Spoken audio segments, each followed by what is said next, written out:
Right, guys, appreciate you guys joining in. Appreciate you guys listening. We're back for another space. So do retweet, reshare the space, let everybody know we're live. Let's try and get as many people in here as possible. Lots to speak about, lots of news. Things are moving ahead significantly. So as I said, anyone who quote tweets the space, we will retweet the quote tweet. There is conversations about a possible 14-day ceasefire extension. There's also conversations about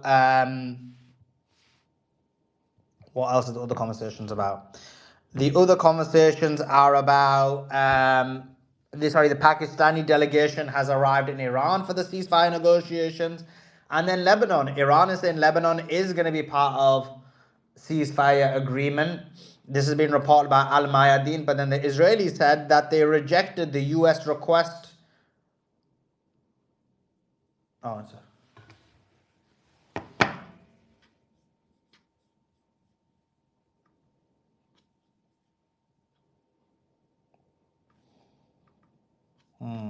They're saying my mic's on, but I think I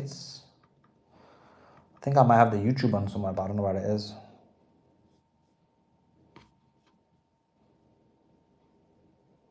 Okay, yeah, so that's that. But let me pass it to Beatrix. Beatrix, you go with the news. Let me figure out what's wrong with it.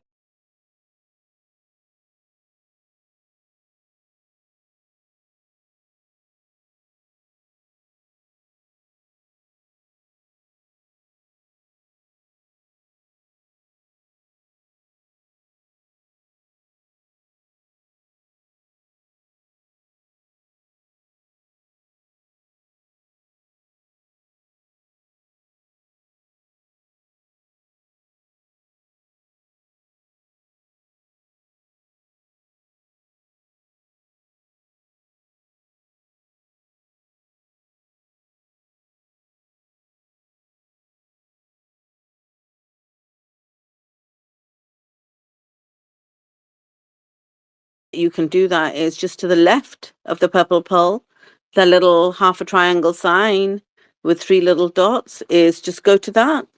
And from there, let's do it together actually.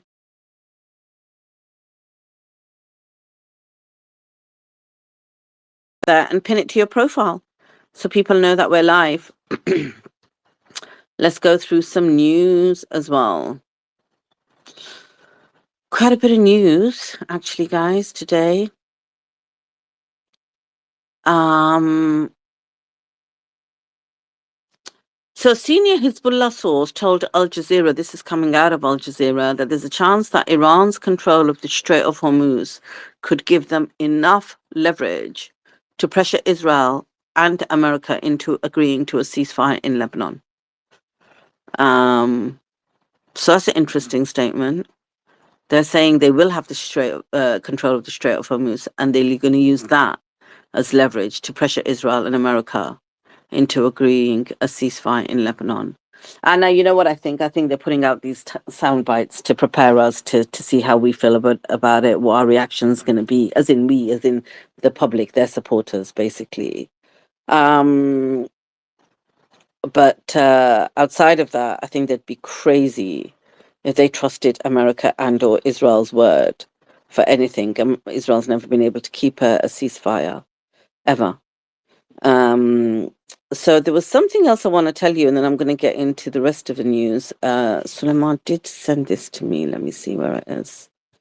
I'll just go to his profile. In fact, you know what, guys? Let me go to his profile because that's where all the news is that I was going to look for anyway. And guys, yeah, while Beatrix is doing that, make sure you, as I said, quote tweet the space. I am going to retweet the quote tweets. I'm going to do them right now. In addition to that, if you're on the YouTube, like it. Furthermore, also, every day we do updates. I do on the YouTube, I do a quick 10-minute update about the news. So if you watch that, you would have had a good idea about what's going on in the news. So always check them out as well. But yeah, we're just waiting for Beatrix to find the news. And I'm here. I'm ready. go ahead. I'm ready. Just before this Guys, just before this space started, the White House had a press conference, and I listened to a little bit of it, so I'll tell you about that as well in a second. But Trump's been speaking this morning um, about China and the Strait of Hormuz and all these different things, right? Iran's been putting out a lot of statements, so let me just start back with some of those. Um, Trump says China is in need of oil, not him. He says, I wrote to Xi, the Chinese leader. I asked him not to give Iran weapons. He wrote me a letter. He's saying that he's essentially not going to do that. He says this is Trump, right? Trump is making these statements that the Iran war could be settled almost immediately. He says he was misquoted on oil prices. He thinks oil will be down to the levels it was. He says that I expect oil to be high at the midterms. I don't expect that. They said that. I don't expect that. Let's see what else there was. He says, do you know what? Let's go past his moronic statements, to be honest. He's talking about Chinese cars and everything. An Iranian military spokesperson said, we will not allow any export or import activity in the Gulf and the Sea of Oman if the American blockade continues, etc., etc. Then, a short while after that, Associated Press reported that mediators say the US and Iran agreed in principle to extend the current ceasefire beyond April the 22nd to allow more negotiations. We don't have the details yet as to how long beyond the 22nd of April and what terms have been used. Trump put out a couple of statements today. One of them was, China's very happy that I'm permanently opening the Strait of Hormuz. I'm doing it for them. So he did announce he is opening the Strait of Hormuz. The blockade will no longer be there. He says, I'm doing it for them also and the world. This situation will never happen again. They've agreed not to send weapons to Iran. President Xi will give me a big, fat hug when I get there in a few weeks. Yeah, sure he will. Ooh, can you imagine? He says, we're working together smartly and very well. Doesn't that beat fighting? Question mark. But remember, we are very good at fighting if we have to, far better than anyone else. President Donald J. Trump. I think what do you say to that? Just move on, isn't it? He said in his Fox News interview, Trump did, you call it Strait of Hormuz or the Hormuz Strait. The only thing you cannot call it is Trump Strait. They don't like that idea. He literally wants them to name it after him. It's crazy. He said, I had to go to war. I had to go and fight either a military operation. Some people would call it a war. Some people call it a military operation. It was easy. He was asked, you keep saying is this war over? He says, I think it's closer to over, yeah.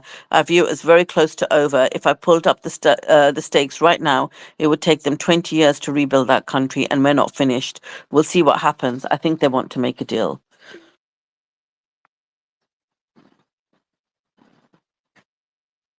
I was talking about having Greenland again. Let me get past his news and tell you what else has been happening.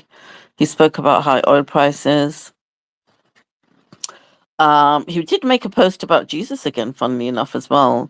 He said that God might be playing his trump card with an image depicting Trump and Jesus. And then he said, the radical left lunatics might not like this, but I think it's quite nice. Keir Starmer says he will not yield to Trump after he threatened to rip up the UK-US trade deal over Iran. I mean, come on, is anybody even buying this at this stage? Like, literally, like Keir Starmer wants to be portrayed as like some action movie hero. You know, it's not the case. He's got an interest to join this war. Like, stop saying that. I told you, didn't I tell you guys that he's going to say it again in 2 days? Every 2 days he's been saying this. And yet he's doing everything. Literally, we read the statement out 2 days ago, the UK Ministry of Defence statement about how much military they've thrown at this. Intelligence, expertise, hardware, the works.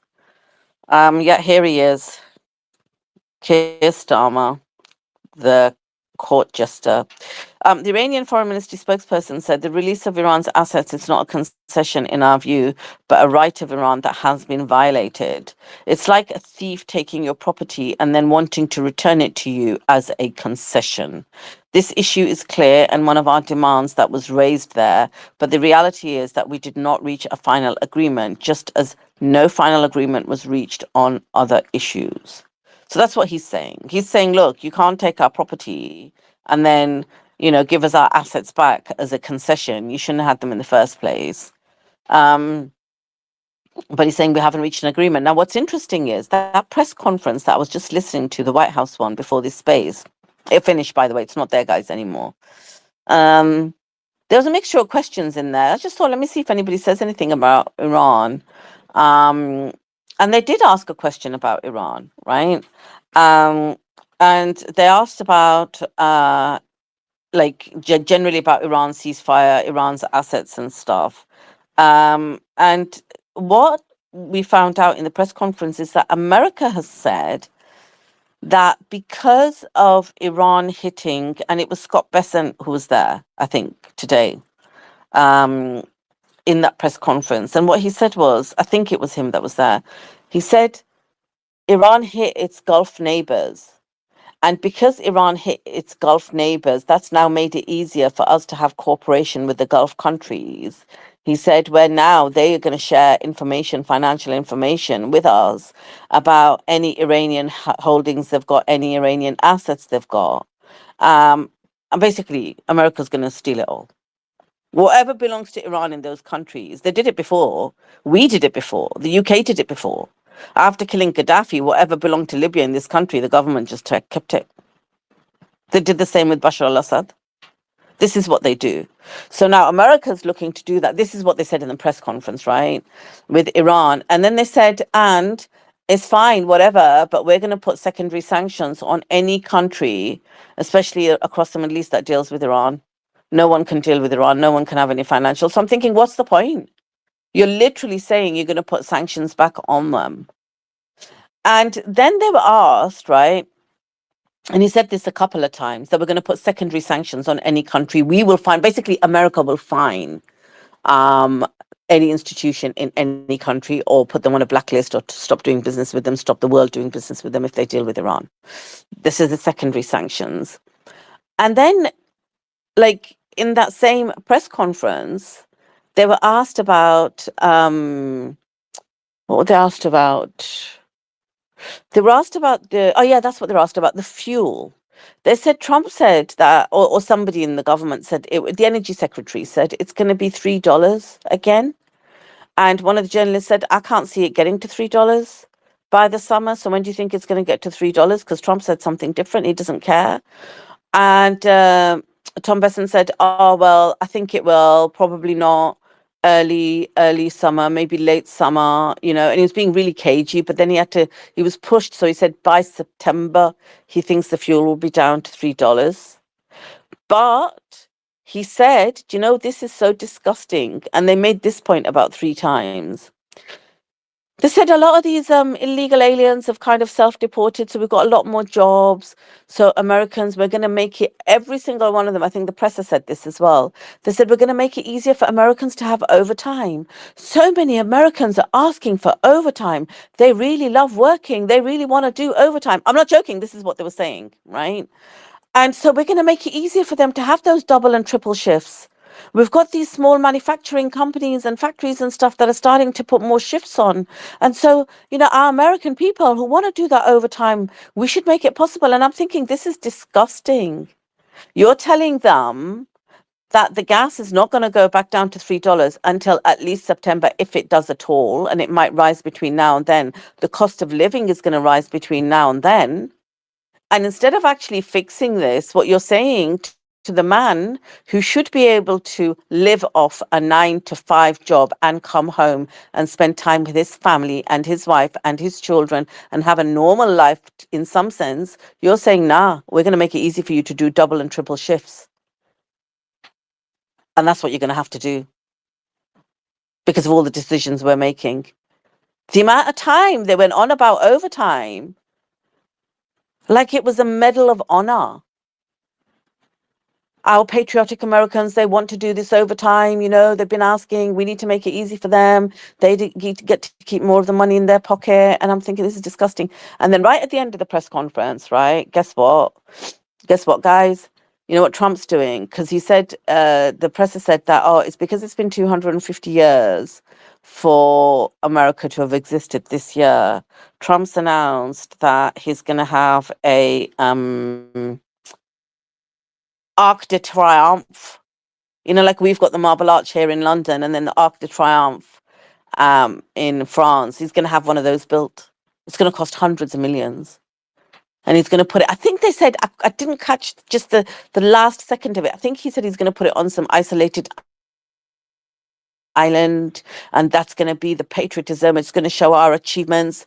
America is proud. This is what she was saying. She was saying, like, remember, America is torn at the moment because of what Trump is doing. I'm not even talking about the Democrats. They're just party driven. I'm talking about normal people who see beyond red and blue. Even they are against what Trump is doing. Some voted for him, some didn't. And especially those that voted him and had faith in him, they're against what he's doing now. And kudos to them for saying, actually, this is not what we voted for. They're not blindly going to support him. And in that, this guy announces this freaking big old Arc de Triomphe. And he says, this is our Arc of Triumph. And, and he didn't call it Arc de Triomphe. He called it Arc of Triumph or something. She gave it some fancy name. And she said, today America stands united and proud of all our achievements. And that's why he's building this, to celebrate all our achievements. And I'm thinking, these guys must be tone deaf. So there was that in the news conference. I just wanted to fill you guys in on the news conference really quickly. There was something else that was said, but I can't remember. But let me just move on with a bit more of the news. So they're still negotiating on Lebanon, guys. So Israel apparently rejected, Israeli media saying Israel rejected a US request for a temporary ceasefire. But then I have seen subsequent reports that conversations are still ongoing. The Pakistani delegation arrived in Iran today. And it was actually the COAS, the chief of army staff himself, Asim Munir. This is the guy that was responsible for boshing India last year. He arrived in person. An impressive man. He arrived in Tehran to convey a message and plan a second round of talks that Iran, should be taking part in. He was actually greeted on the tarmac. He's also Field Marshal Asim Munir was greeted by the Iranian delegation. Pezeshkian himself was there, I believe. What else? CENTCOM put out a statement.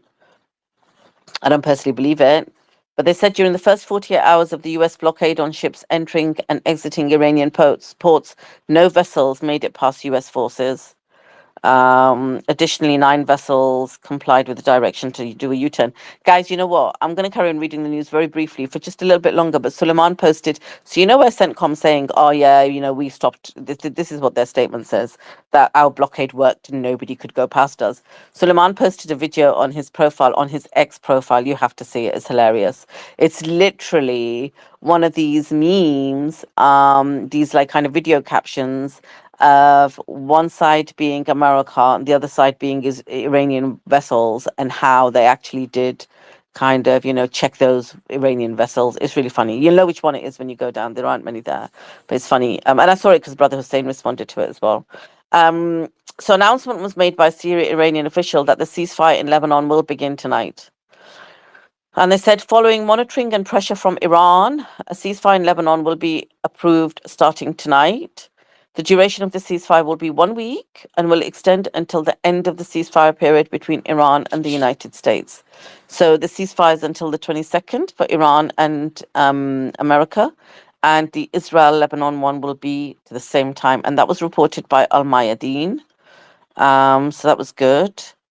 In parallel to that, America and Iran were negotiating an extension to the ceasefire that ends on the 22nd for 2 more weeks. They wanted it for 2 more weeks. there's a video of Pezeshkian where he says they call us terrorists, but they are the real terrorists. They slaughter anyone, anywhere, wherever they want. And then they speak about human rights. Shame on them. There's not wrong on that, to be honest. Um, Axios said this, Zio outlet Axios said that J.D. Vance, Witkoff, and Kushner have been negotiating with Iran, with both sides exchanging draft proposals. A senior U.S. official told Axios they were on the phone and in back channels with all the countries, and they're getting close to a framework agreement. That's crazy, isn't it? They have to have negotiations about when to start negotiations. And then when they start negotiations, the negotiations end up being about what the process of negotiations is going to take place. One meeting, two meeting, who's going to be involved. And then when they've agreed the process for negotiations, they need a framework of negotiations. That's what they've just said now. They're going to work on they're working on a draft framework, close to a framework agreement. Then they need a framework agreement about how these negotiations are going to be and what points should or should not be covered in the negotiations. This is mental. Like, these are supposed to be grown adults responsible for leading our freaking countries. Grow, like, be like men. Sit around a table, accept what you've got wrong, but they're never going to do that because obviously there's other vested interests here. So anyway, as of 2 hours ago, Israel continued to bomb southern Lebanon like they did Gaza. We're still waiting for that ceasefire to kick in. Also, this was quite shocking. Suleiman posted this. America is going to deploy 10,000 additional troops to the Middle East. That's what they reported. 10,000 additional troops to the Middle East. For what? We don't know. What else is there? Yeah, that's Suleiman's meme there. If I could put it in the nest, I would, but this gay app doesn't allow me to put things in the nest anymore, so I can't really do it. But it was funny. Let's see what else there was in the news. Scott Bessent, that's the one, Treasury Secretary, I told you about the press conference, said that they're pressuring, it's now on Suleiman's profile so you can have a look. He literally said that as the space started. He said they're pressuring banks all over the world to seize Iranian funds. Yeah, he did say that as well, actually. He said all over the world. He says we're partnering with our Gulf allies.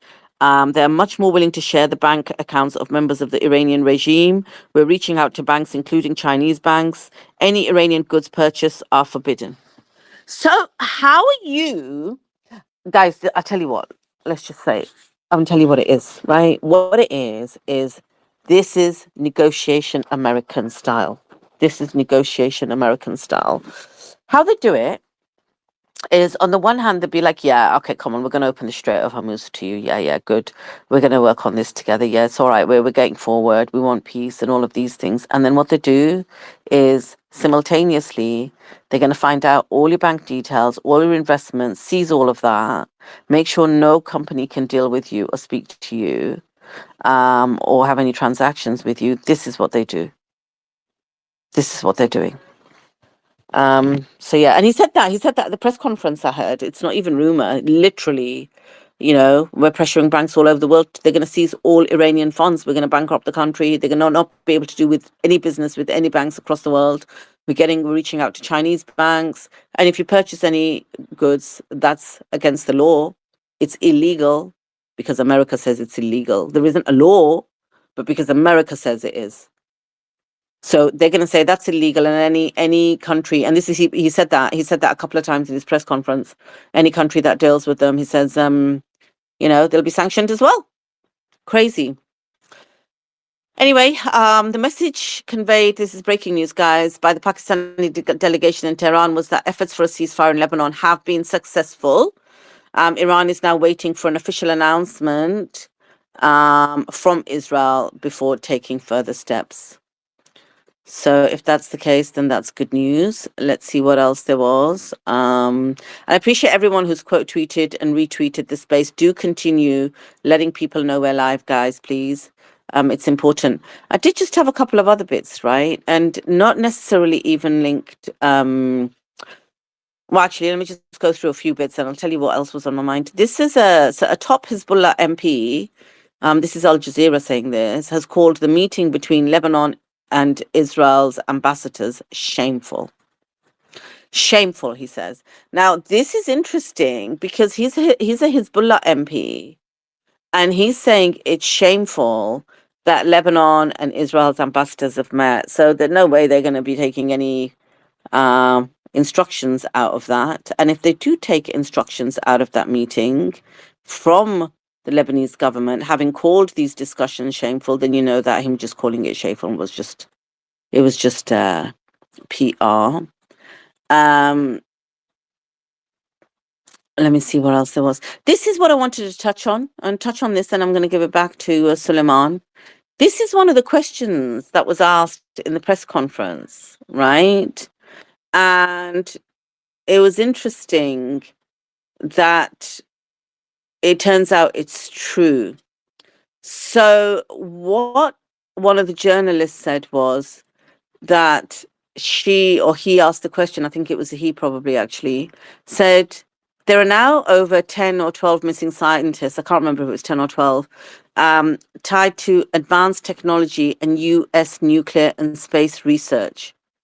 Over the last year, they've been found killed, murdered, dead, whatever. And they all had one thing in common. They worked in close connection to NASA and defense and space research networks, right? Nuclear. They worked in nuclear as well. They all had this overlap thing that they all had a very high level of nuclear security clearance. That's what he said in the press conference. And so he said, are you doing any investigation in that? Because it seems too much of a coincidence that all these 10 different scientists specializing in nuclear aerospace research all were found dead, like somewhere, all missing, all tied to something dark. I'm saying that, by the way, he didn't. Vanished, dead, found. So we even had some information which I looked up. This wasn't in the pre. One of them was assassinated at his home. One was shot on his porch. One vanished mid-hike, never found. One walked out with a revolver. I think shot himself. I don't know. He was gone. Like all of these, something really suspicious has happened, and they're all linked to very high security clearance in America to do with nuclear and aerospace. And they were asked that question in the press conference today. Are you doing any research on? Are you looking into that at all? And she said, well, of course, yeah, that would be worth looking into. Worth looking into? What do you mean? Worth looking into? And to see if a pattern can be established there. And I'm thinking, wow, like these are 10 of your, like the people who work at the highest level of security clearance. You know, Elon Musk got in there without any merit, albeit, but these guys didn't. And you're just like, yeah, it's worth looking into. So I don't know what's going on in America. And I'll just give one more piece of news. I wanted to mention that because it was just a bit, I hadn't heard about it. You guys may have heard about it. I had not heard about it before. So I found it a little bit surprising. Also, Wall Street Journal says, this is the Wall Street Journal, they said, after the killing of Ali Khamenei, power in Iran has moved not towards moderation, but towards more extreme hardliners. His son, Mojtaba Khamenei, now leads a now leads a system increasingly dominated by the Islamic Revolutionary Guard Corps. Yeah. Okay, if you say so. I think that's the news from me, guys. Please do me a favor. Do share the space, retweet the space, quote tweet the space. Let me see how many have we got quote tweets. Welcome to Andrew as well. Let me just have a look. Who's quote tweeted it? Oh, look, loads of you have. Guys, please continue quote tweeting it. So you can go to the bottom right hand side. On your X space, there's a little purple pill there, a little purple bubble. Click on that. And from there, just quote tweet that. So I appreciate Claire. This is the Claire, our lovely Claire from YouTube crew, our YouTube crew. We've got Joanne, thank you. Cyrus, appreciate it. Brother Public, of course. Carl, appreciate all of you. Sunrise Wellness Warriors from our lovely YouTube crew. Thank you, Wellness. Deborah Irvin from our lovely YouTube crew. Thank you.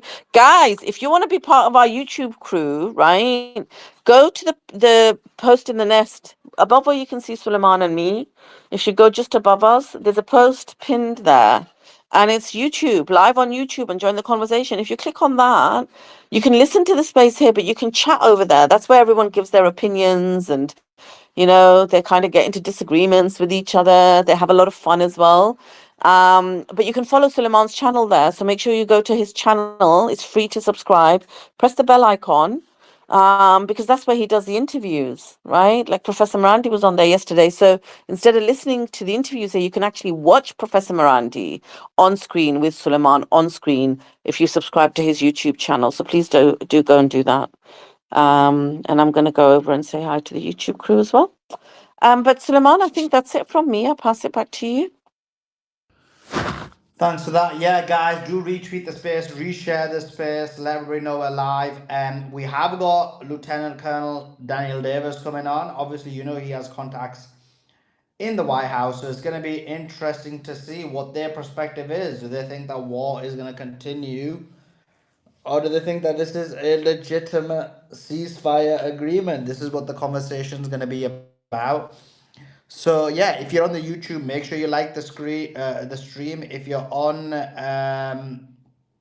what do you call it again? If you're on the X, then make sure you retweeted and quote tweeted the space. Okay, quite a bit to more news just coming out now. So there are reports that Pakistan, that the Israelis are gonna include Lebanon in the ceasefire. So let's see what happens in this new extension of the ceasefire. So from now, including the extension. And let me just read some more bits of news that have just come out since. You mentioned about best and pressure in banks, right? All over the world to seize Iranian funds. Yeah, I did. I actually heard that. I did. I did mention that, Suleiman. I actually heard that on the press conference just before you started the space. The White House had a press conference, and astonishingly, he actually mentioned this twice, not even once, but twice. That we've got a good relationship with the Gulf countries, and we're going to make sure that we get all the information. No one can deal with them. We're going to put. He mentioned secondary sanctions a couple of times. We're going to put secondary sanctions on, and all of this. Yeah, exactly.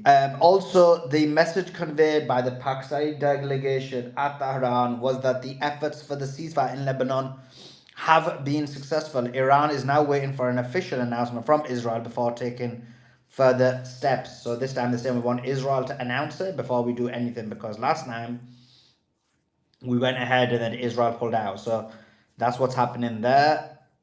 So there are. Let's see if Lebanon is included. I did say Lebanon was going to be included. So let's see. Um, I mentioned that one already. White House on Pakistan. They said this is important to Trump. The Pakistanis have been incredible mediators, and we appreciate their friendship and their efforts. They are the only mediators in this negotiation. Levet also said, look at how gas prices have decreased over the past year since Trump was in office. Also, she said the blockade is enforced against vessels of all nations entering or departing Iranian ports. These include Iranian ports in the Arabian Gulf and the Gulf of Oman.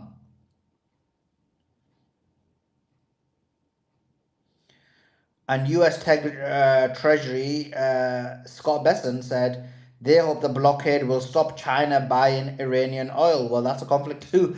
They need to keep the message intact, because they say the totally opposite things, because Trump was saying something completely different in his Truth Social post. He made it seem like he was that he was opening up the strait for the Chinese, and he said that Xi would give him a big fat hug and they're working together. So someone needs to get Besant on the same page, because he's saying something totally different.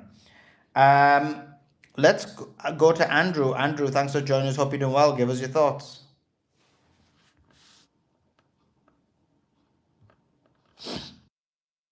Andrew, are you there? Okay, Andrew doesn't seem to be there. Let me just give some more information. I don't mind. I can talk for England. So, first of all, always, guys, make sure you're watching our daily YouTube video, because we Yeah, have like Suey. Yes, sir. Sorry, I was in the YouTube chat. I, nice, lo- nice. Okay, I was. I so love jump in going and in then there. I'll jump in after. But go ahead, give us your thoughts about what's going on. Yes. Thank you, Suleiman. Yes, as we've said, no surprise. The Okay, let me just add blockade. some. Let me add the Oh, question for you as well. Andrew, explain it. How come Trump's doing attack, or how come you said your navy's so good, it's the bestest in the world, and they capitulate and they saying, look, China, you guys can look. It's all right. It's all good. We want to be friends now. What's going on, Andrew? Oh, man, I tell you. Well, I did have a little caveat there to cover myself, saying we could, the Oh United my God, States. you're doing a taco as well now. Yo, Suleiman. No, no. Yeah, the U.S. Navy could have easily made that blockade work if we've got the order to enforce it. It would have been quite easily, actually, through the submarine force to go out and do some target practice. But we know that won't work. I mean, yeah, okay, we sink some ships, and then what? It's just like a land invasion. It won't work. It might look good on paper, but it's not going to work. And I was confident that Trump would do the taco. Now, I did say that, sir. And my Navy is being told to stand down. Well, we have to on the surface. Navy has to stand down. We're going to get annihilated there if we try to go in and engage. But the submarine force, I kind of, and I'm putting, like Simon says, I have to put my military cap on. I feel bad for our submarine guys, man, and women in submarine force because, man, we were just waiting to, okay, do it. And I know that sounds horrible. I know that sounds calloused, but militarily speaking, that's how we operate. But it won't work. It hasn't worked, and it's not going to work. The United States lost the war, past tense. Iran won. Only a fool would argue with that. And Suleiman, I just am so thankful. I don't like to use the word proud, but I use that in a good sense. I'm very pleased how in the space from way before, and don't get me wrong, I highly respect Scott Ritter, but Scott was like, no, no, there won't be, the United States won't attack, it'd be after the midterms and all that. But, we knew it would. We said it's going to happen in 24 to 48 hours. Boom, it happened. We knew that the United States would do some ground incursion, and it happened. It failed miserably. And you and Beatrice, I'm still amazed how you called out you said something's not right about this rescuing the pilot. We got that right, and on and on and on. Your analysis in Lebanon is spot on. The way you've been able to bring in these amazing analysts and financial analysts and some great, great speakers in the panel. Our YouTube crew are extraordinary how they're able to do research and ask those questions. It's all of us. We all work together as a team. And I'll just say this from the Navy military standpoint. Excuse me. This proved the military, United States Navy and the military, we will be studying Iranian asymmetrical warfare tactics. We'll be studying that, as I said, in our war colleges. We will strategize this. We will try to play our catch up in the asymmetrical war, but it doesn't matter. Ultimately, we're behind the curve there, but we're in a multipolar world. We keep saying it. There will be a deal. We've been saying it. And I know I love my dear, dear Muslim brothers and sisters. We are so united in our love and revere and respect for the Lord Jesus Christ. And we know that. And we're all against this wicked, it's wicked, satanic, evil Zionist regime that is just like a plague, and they're in derision, and America is in derision also, and that is we've been brought to open shame, and it hurts to be an American, but I have to go and take let's be patriotic. I love my country, but more than that, I love my Lord Jesus Christ, and I love the fact that justice prevails, and it's prevailing, and we will overcome this. And thank you, I love you all. Let's keep fighting the good fight. And yesterday, it was horrible. I kept getting bumped out. I lost track. I got kicked out. I think I couldn't hear people talking. I could hear Oh my one God, as person. soon as he said he was getting bumped out, he got bumped out. Oh, I want Andrew to come back as well because I had a really good comeback. He's on. He's on the panel, Should I do? Suleiman. Should I drop him and bring him back? Maybe he got a Oh my God, call. he's speaking. Let's drop him and bring him back. Oh my Remove God, from do you not hear speaker. us? Bro, can you And on YouTube, tell Suleiman that the problem is him.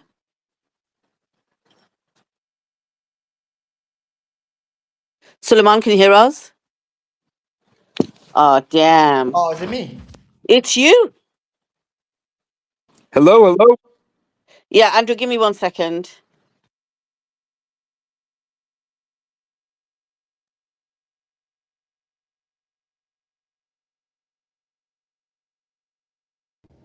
Hi guys, can you hear me? I hear Yeah, are you you. back? Can you hear us? Yeah, I'm back. My Why are God, you you ringing flicked me? Andrew for no reason. He was on the panel and he was talking to you. Oh, You're I'm like, let me so get rid of him. sorry, Andrew. Oh my God, I feel so bad. Why are you ringing me though, blood? If I'm trying to sort something out, I don't need a chick calling me at the same time, blood. Oh, so it's my fault that you whacked Andrew and threw him off the Yeah, panel, like it literally. actually is. Actually, Andrew, I do apologize for Beatrix's behavior. Do continue, and also one slight correction. Don't say we when you mention me and Beatrix. We have totally different opinions and thoughts. We're totally in two different directions. But do continue, Andrew. Yes, sir. Because of the honor and respect being the host Hello? of the greatest space. Happened again. Hello, could you hear me? We can hear you, Andrew. It's Suleiman. He's gone again. Let him Andrew. Oh sort it out. no. No, I can hear you. I can hear you. Andrew, can you hear me? Oh, okay. Suleiman, because I'm giving you the very well deserved honor and respect for being the host of the greatest space and X and social media, I give you that respect, sir. So if you tell me that out of respect, I won't include you and Beatrice both. But the truth is, Beatrice, she's a warrior, sir. Oh. She is amazing, sir. Now I understand. I'm going to mention her separately, but I tell you, it's a team. I have to use the T word. You're a team, and the whole world knows it. You're a team. Sorry, Suleiman. I know I sound like a simp, but I had to say that. I'm a little bit God, scared that I had to say Andrew. it. I tried. Oh Exactly. my God, don't apologize to him He's after right. He's saying Oh right. he's He's got yeah. right. nothing to He apologize. doesn't want to Stand be a tall simp. and He doesn't proud, want. Oh, Andrew. oh yeah. That I shouldn't He have doesn't want. No, no. apologized. Andrew's right. Andrew's right. He doesn't want to be a simp. Um. So appreciate you anyway, Andrew. Much love to you.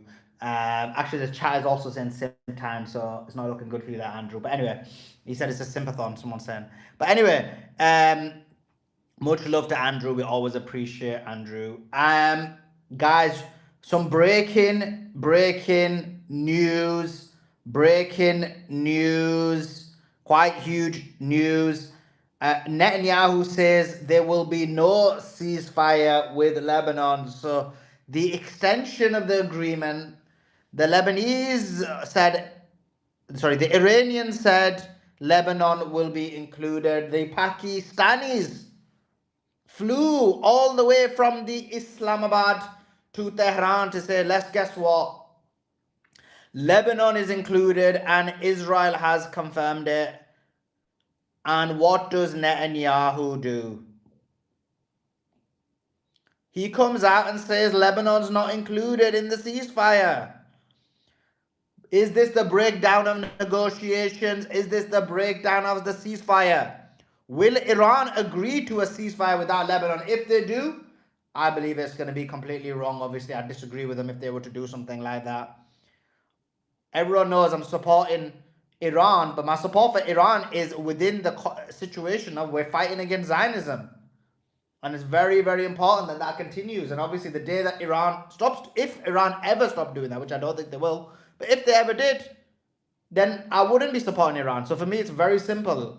Anyone who fights against this evil, this demonic, this horrific ideology that is oppressing the world, we're on their side. And anyone who isn't, we're not on their side. So just want to be clear on that one. And I hope Lebanon is included in there. But anyway, Netanyahu has come out and he said Lebanon is not included in the ceasefire. Obviously, I'm looking for more news and we'll give it to you as and when we receive it. But yeah, at the moment, this is the claim. Let's go to Public. Public, what's your thoughts on this? Hey, what's going on, guys? So as far as the ceasefire with Lebanon, I was hoping that it would go into effect soon because I was seeing the aftermath of them bombing and displacing people, and I thought it was it's quite inhumane. But the Israelis, that's what they do. They do some inhumane things, and as far as the deal, I thought there was going to be a deal worked out. I saw today that 10,000 troops were deployed to the Middle East. I guess it's it's to strengthen America's position in the negotiations. But I'm just an average Joe trying to make sense of what's going on out here, and I find it very difficult, when you work full time and there's a lot of propaganda on both sides to kind of to to make sense of all the news that comes through. So that's where I'm at right now, Sully. Just a simple man out here trying to figure it out. Has he cut off or is it me? Can you still Okay, hear it's me? me again.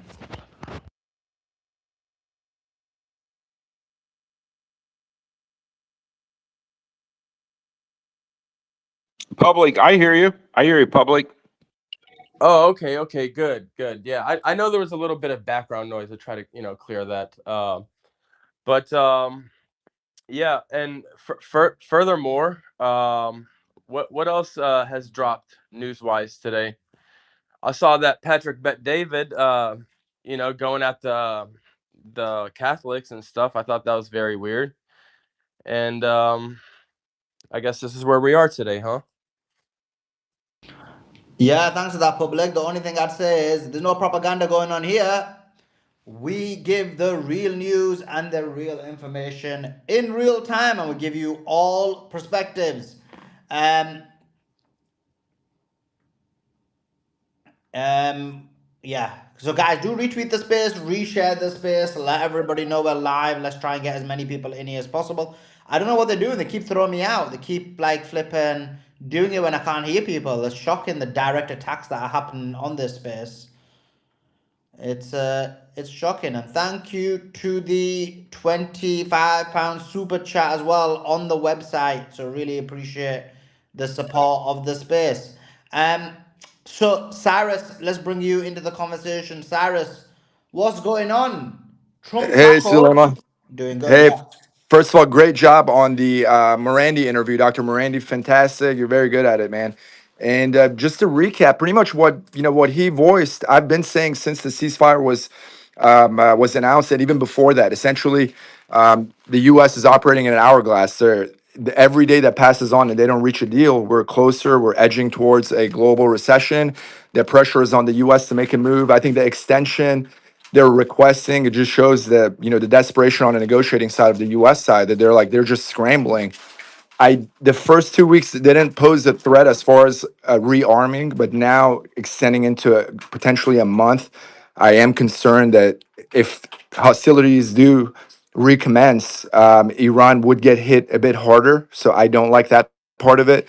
And you can't trust this, negotiating team with Kushner. I mean, they've already backstabbed, the Iranians like what, 3 times now. So um, what I think is going to happen is going to turn into a frozen conflict where Trump just essentially gives up, does a fake victory lap, and goes like, "Hey, Iran, go collect your tolls," and just kind of like be quiet about it and like move on from the thing. So I just don't see them making a deal because it would just give so much power to Iran. It would make them into a minor superpower, overnight. And I just don't see it. Although they're purporting that, I just can't visualize that happening for like an overnight superpower to be born. So those are my concerns. But Morandi hit all the points. I mean, he is spot on, and the war has been won. Essentially, it's how we're going to acknowledge it as a superpower like the United States. How are we going to acknowledge that, and move forward from it? Are we going to make a deal, bring Iran into the international community, or continue to isolate them and and just kind of move on from it? So I think that's kind of where I see all the pieces laying. Let me ask you a question, Cyrus. Um, if on the face of it, you're saying that America's going to have to dress this up some way, but in reality, Iran has won. And it's just about a saving face exercise in terms of, do you even bother making statements or not? Because, you have to retreat on your position, etc., etc. I'm putting words together, but in essence, you're saying it's a face saving exercise now. How they're going to do it, what they're going to do, don't know yet. Now they're going to put statements out, are they not? Because they're going to have to give so many concessions to Iran. Could Yeah. it be? Mhm. Go on. No, I was gonna say, so like that's the thing. The concessions would elevate Iran to a status where I just don't see, the U.S. slash APAC slash the Zionist, mechanism allowing it to happen. Although that's the natural position of Iran, like they need to be, it will stabilize the Middle East. All this nonsense warfare will end, but are they going to allow Iran to do that? So like I have the skepticism that Suleiman expressed a couple weeks ago, and that's kind of hitting me harder now. Before I had a bit of optimism. Now I'm just seeing it's going to turn into a frozen conflict. That's kind of like my gut feeling. They're going to try to the safe facing measures you just mentioned, Beatrix. That's kind of like they're trying to figure out how to do a fake victory lap and just kind of like disengage. I just don't see them elevating Iran, and especially with a victory, with a big W for Iran. It's like it's so shameful. For like it's literally a huge acknowledgement that hey, the U.S. is fading. Where our hegemony is declining. Like, are they going to admit that I just can't see them doing it.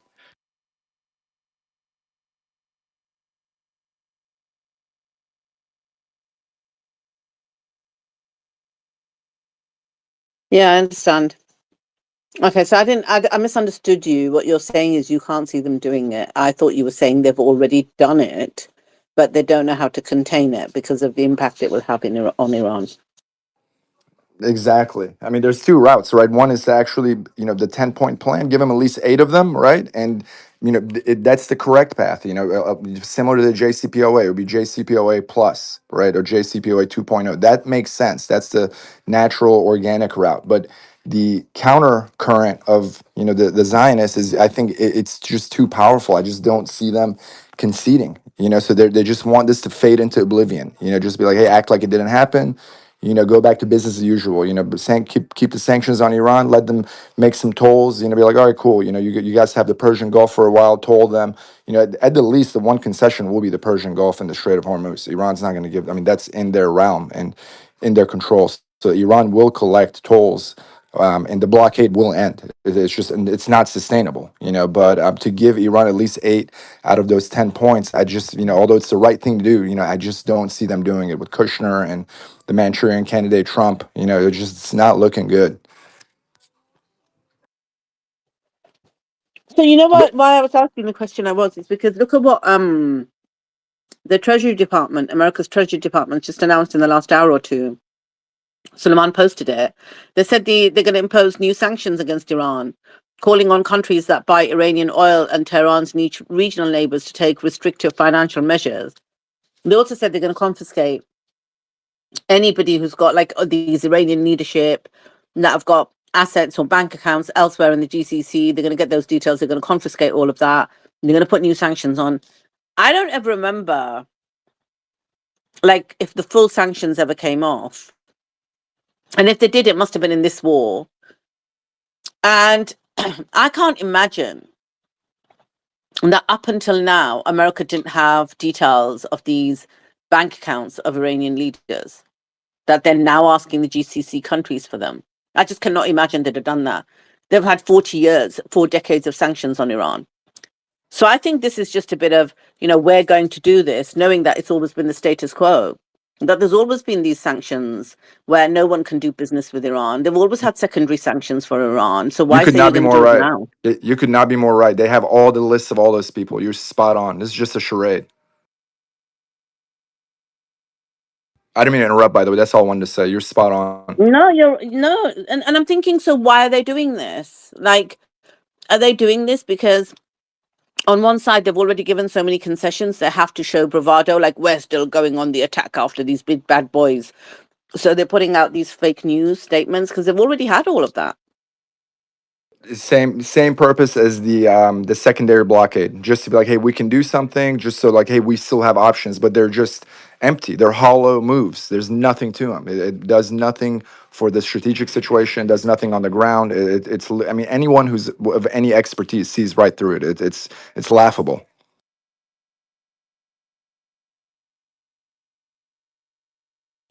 Yeah, yeah. Go on, Suleiman, back to you. Yeah, by the way, we have got Lieutenant Colonel Daniel Davis coming on in about 15 minutes. I am just sending him the link just so you can see your boy has to do everything blood. This is how it is. But just on that, the reason I unmuted my mic was that I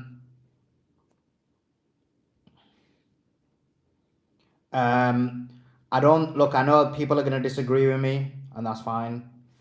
I think that I don't think the ceasefire is a good decision. I think it's a horrible decision. Haven't had time to think about this because I was trying to think like I'm against it, but what's the reason for it? And if you remember before this war started, so my position is very consistent on this. I always thought the Americans had played the wrong game plan. The Americans could have essentially got what they wanted if they'd made the right moves at the start. And the right move in the start, if you remember, I was saying was that they need to chokehold Iran.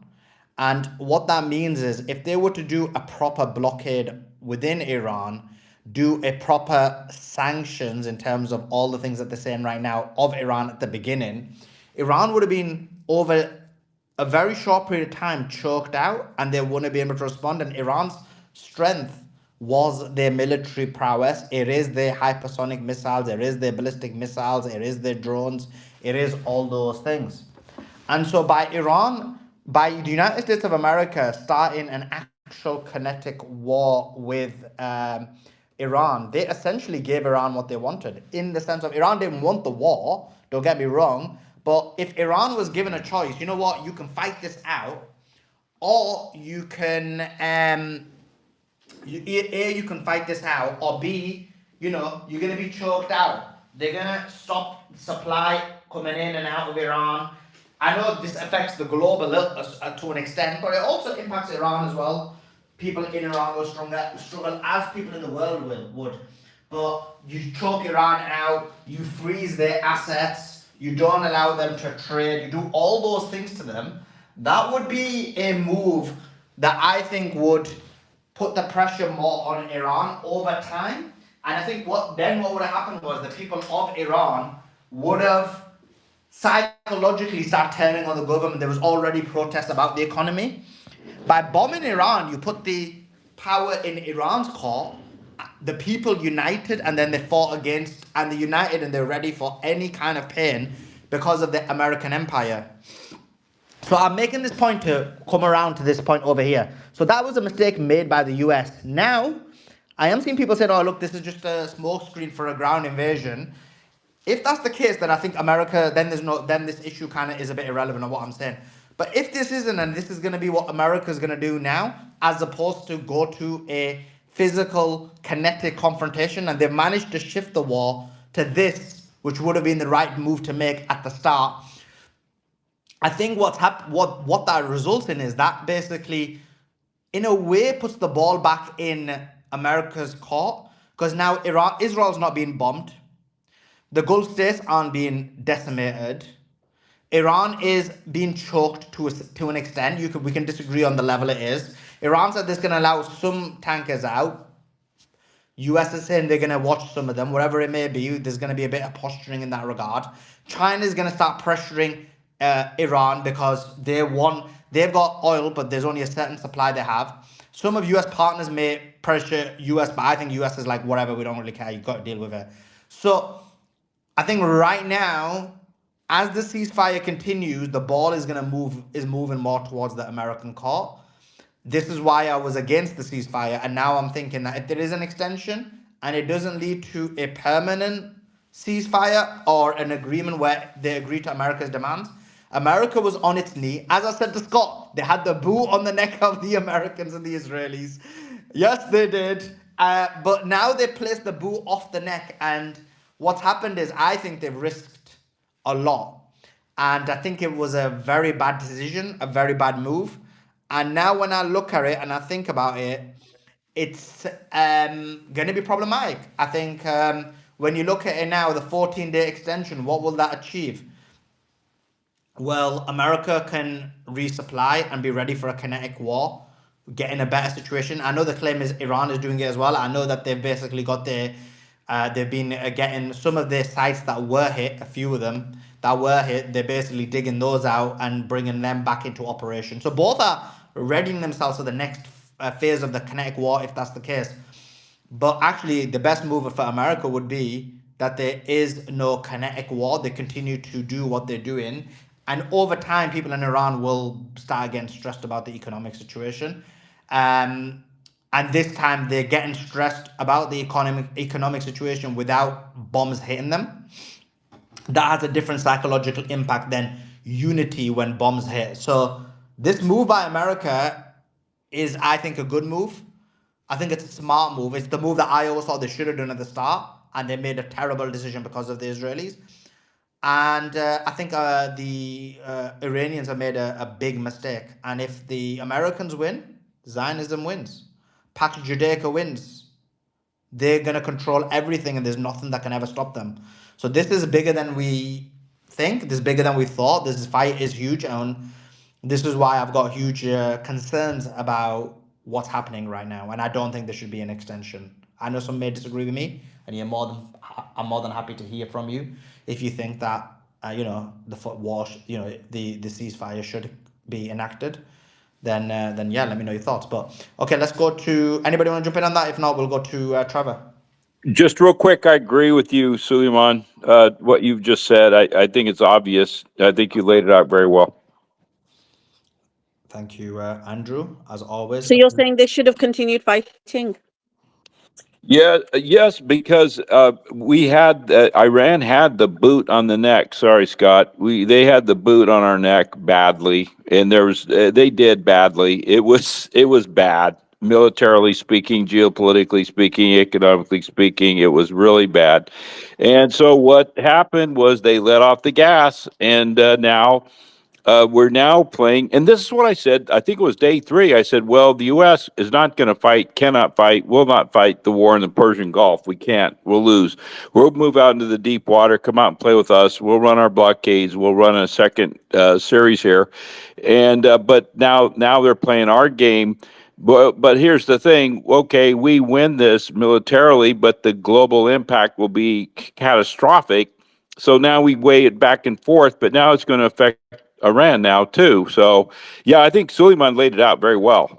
It in love, there's nothing fair in love and war. Nothing is fair in love and war. And they had, because of the evil dog rabid IDF Zionist regime, Iran keeps going back to taking the moral high ground. I understand that, and I love that.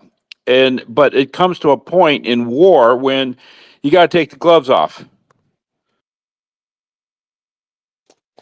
Yeah, This interview is maybe, going to be. Andrew. Thank you. Oh, sorry, Beatrix, back to you. Sorry, let me go to you. Let me say this and then I'll go to you. So this interview is going to be huge because Daniel Davis, I believe, is making the claim that his sources in the Pentagon, and I don't want you to discount his sources because he's been on point about a lot of what his sources have said before the war and everything that happened since then. He's saying his sources saying this is just a lull. There's going to be a huge bombing campaign coming. Just like so this interview is going to be very interesting because we're going to hear a different perspective from what many of us are saying or thinking or whatever it may be. But Beatrix, you wanted to add something. We've got this interview in 9 minutes. Go ahead, give us your thoughts.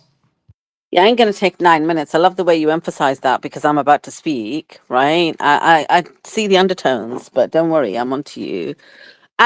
So I just We wanted to just give want a to, couple of. Beatrix, we just want to hear your opinion because you have such a distinct opinion from me. You have your opinion and I have my opinion. And so, we want you to relay your opinion. Yeah, that's fine. Well, I was actually just going to read a couple of bits of news and I wasn't going to take 9 minutes. And don't try to bully me for what my opinion is, just because it's We are different to yours. me and the opinion of the moral resistance is different to your I'm the opinion. moral resistance as well. I'm the moral resistance with my own opinion based on facts on the table, devoid of emotion. And you can't handle it. Right, let me give the news out. And stop trying to bully me because you think I'm on my own here with my opinion. I've got my opinion in it, Andrew. You tell him. Okay, listen. The Senate's just voted 52 to 47 to block a resolution that would have prevented further US-Iran strikes without congressional approval. So isn't that interesting? Had they have not voted to block it, basically any further US-Iran strikes would need congressional approval. But yeah, The Senate voted against it. Interesting. Also, Israeli media channel 13 is saying, it seems Washington has responded to the Iranian request for a ceasefire in Lebanon as a condition for renewing negotiations. The decision for a ceasefire in Lebanon was made in Washington and transferred to Jerusalem, where it will be ratified. That's what they said, where it will be ratified.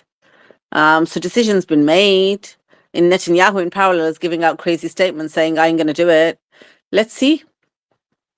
Let's see what happens. And White House has denied that it requested a ceasefire in the war on Iran. Caroline Levitt told reporters that talks with Iran have been productive and a second round will likely take place in Pakistan, but she denies that they requested a ceasefire.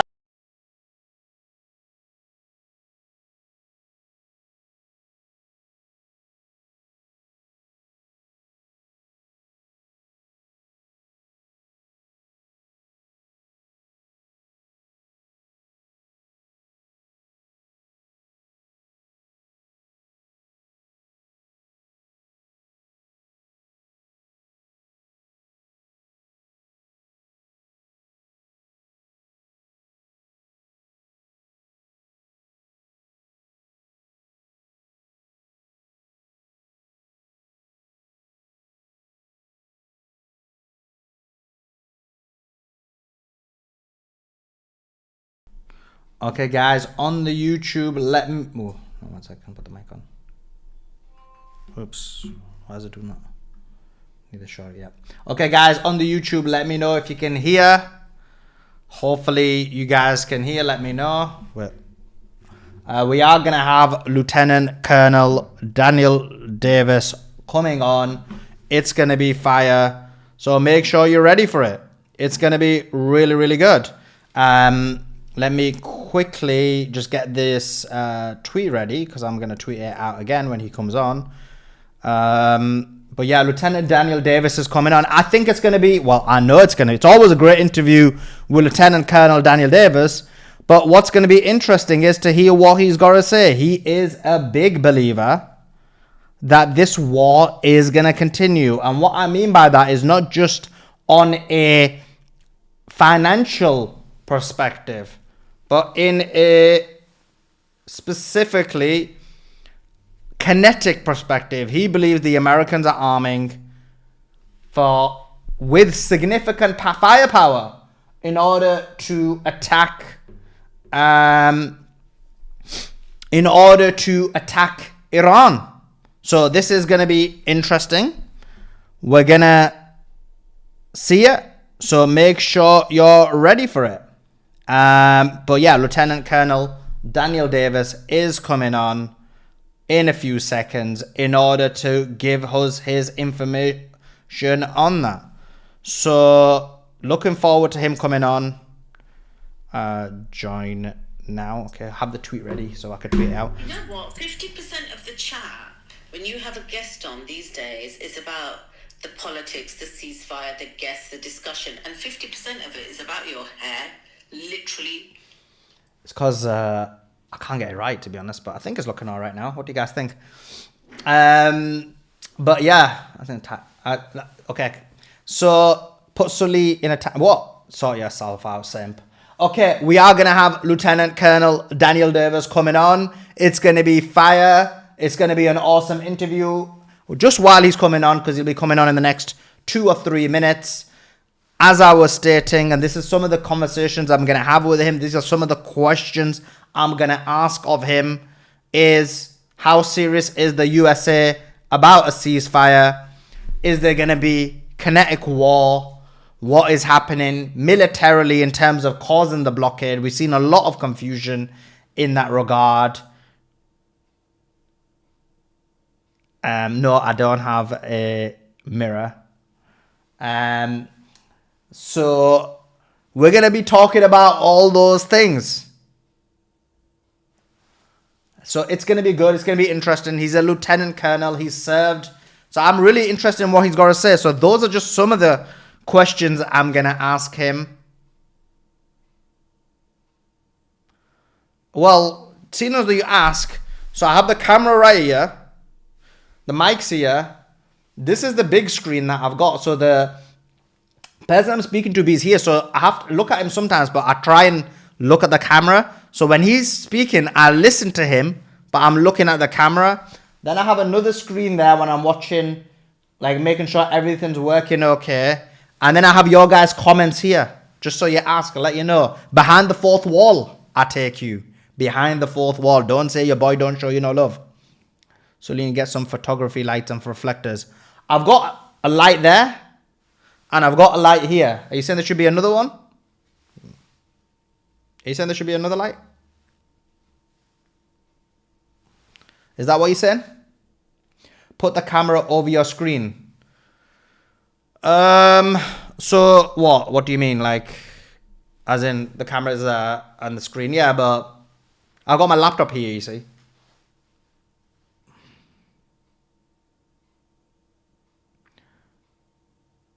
Let's see.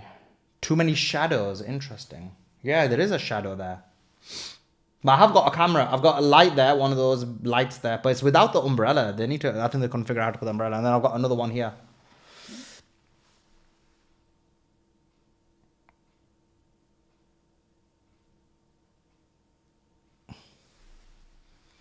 Okay. We're on. We've got Lieutenant Colonel Daniel Davis on. So let's give me 2 seconds. Let's bring him on. I'll put the volume up.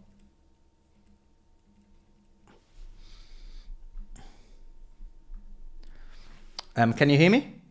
I can hear you loud and clear. How are you? I'm great. How are you doing? Busy. I don't doubt. Really appreciate you taking your time out. They were super excited.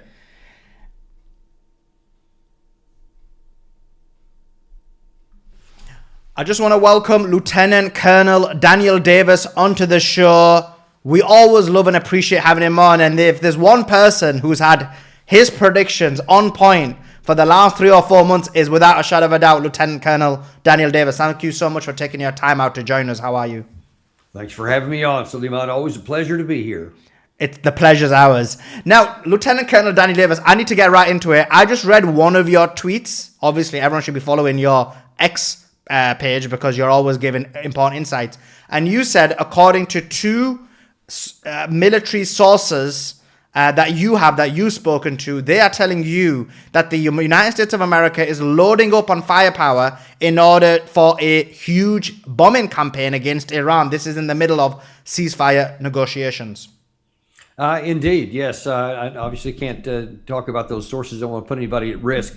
But you know, I don't really need those sources. That just kind of corroborated, because we can see all kinds of information about, I mean, everything from tail information on the airplanes that are flying back and forth, C-17, C-5, C-130s. I mean, they've been flooding through the region all during the time of this. I call it more a pause than a ceasefire, because the Iranian side's doing the same thing. I also have some information from that side that they're openly preparing as well. So I think that all sides are just using this pause to just reload, rest up a little bit, refit, and get a new target set. And I think that they're getting ready to go. I think that there is the hope, this outlining hope, that maybe something can, and I think both sides are doing this, that maybe they can get some kind of submission or a concession by the other side, and maybe they can get it. I don't think anybody has any hopes they will, but they're like, it's worth a try. But everything to me looks like, and President Trump's comments this morning on Fox News just reinforced that to me, that he's planning on doing something really, really big to try and coerce and bring it to an ultimate end. Or he may just say, I've destroyed so much, I'm just going to walk away. That's what I think he's getting ready to do. And I'll just tell you, I think that the reason why he's doing this, and again, this is just my assessment, I don't have any insider info on this one, is because he finally recognizes, and his inner circle recognizes, there is no military solution here. They will never be able to military compel Iran to do what they want. And so I think he's going to try some big splashy thing that gives him, at least in his mind, cover to say, okay, we've destroyed everything up to a certain extent. Now we're going to walk away and leave the mess in somebody else's hands. I think he's vastly underestimating what the Iranians are going to do in response if he does this kind of big bombing campaign. And I don't think it's something you could walk away from, because I think the problems have been built in. But I think my gut tells me that's what he's going to try to do. But if he's if his objective is to walk away based on the current situation, as per what you explained, and you've always said that they can never have a military solution to the Iran problem, or as they see the Iran problem, why would he do a huge bombing campaign? Like, why not just come to an agreement? Why would he do a bombing campaign and then try and come to an agreement? Well, because he has to win. He has to be seen as winning. And if he goes into Islamabad on Saturday and just comes up with some kind of a deal, and then the regime remains in power, they still have their long-range missiles. They still have that reprocessed material. And there's no cutting off of any of their regional allies / proxies, then nobody can spin that into a win on his side. But if he goes in and says now has this massive bombing campaign where they could blow up all kinds of stuff, and there's no question that we could, then you have all this imagery, and in his mind, because remember, he gets, at least according to news, he gets his information on the war based on this combination, this 2-minute videos of the whatever was blown up in the last day. So he's motivated by that, and I think he believes that others are too. And if they see all this video of stuff blowing up and splashes, then when he says, I'm leaving on my terms, in his mind, he's going to say, I come out on top, and it's plausible for my supporters, and then I'll move on to whatever's next. Not realizing the wreckage that he's creating here that won't allow him to, but I think that his mind thinks that could work. So you mentioned that he'll have new targets, and they're basically coming up with a list of those new targets. This new bombing campaign that begins, how long do you think it's going to be? How long will the new kinetic aspect of the war be? Well, now that's anybody's guess. I could only speculate, but based on the rate of ammunition that we burned in the first 6 weeks, I think that something like this, I kind of make it similar to, in my mind, at least I perceive it as like the end of a fireworks show in the United States, 4th of July, New Year's Eve, something like that. You have this sustained rate and it's cool, and you're looking at all this stuff, and then when the thing's just about over, you get this huge splurge, and you have, everything gets fired off at the same time. I rather think that he may be having something like that in mind, where he'll come in with this heavy, heavy bombardment that's really sustained, bigger than anything else, but in a short duration of time, designed to produce a video image that he can pass around as being successful. So my guess is that it would be a shorter period of time, maybe a week, because we don't have that much more ammunition. We can't do another 6 weeks, at least at that sustained rate that we did the first time. I don't know that we have enough left in our inventories. The Washington Post has been reporting in the last week or so that our long-range JASSM cruise missiles and our Tomahawk cruise missiles were already at critical low levels, and we certainly know that the PAC-3s interceptors were low, the THAADs were low, the Arrow 2, Arrow 3 for the Israeli sides were low. You just can't go on a longer sustained ride. So I think that he'd do like maybe a week. And this is, again, I'll just caveat this is purely a guess on my part. I don't have any knowledge, but that's what I think based on how much ammunition we have and what I perceive he's trying to accomplish. Interesting. Now, another report we've got earlier on today was that they're sending 10,000 more troops to the Middle East, in addition to the previous ones that were already sent. What would be the reason for sending those 10,000 if it's merely going to be a bombing campaign for a very limited period of time? Well, now the information I have is that a bombing campaign is coming. That's not to say, and these source doesn't know what else may be happening. Also on Fox News yesterday, Rebecca Heinrichs, who has very close coordination with the administration, has for a long time, she said that we have the ground power to go and take the reprocessed material.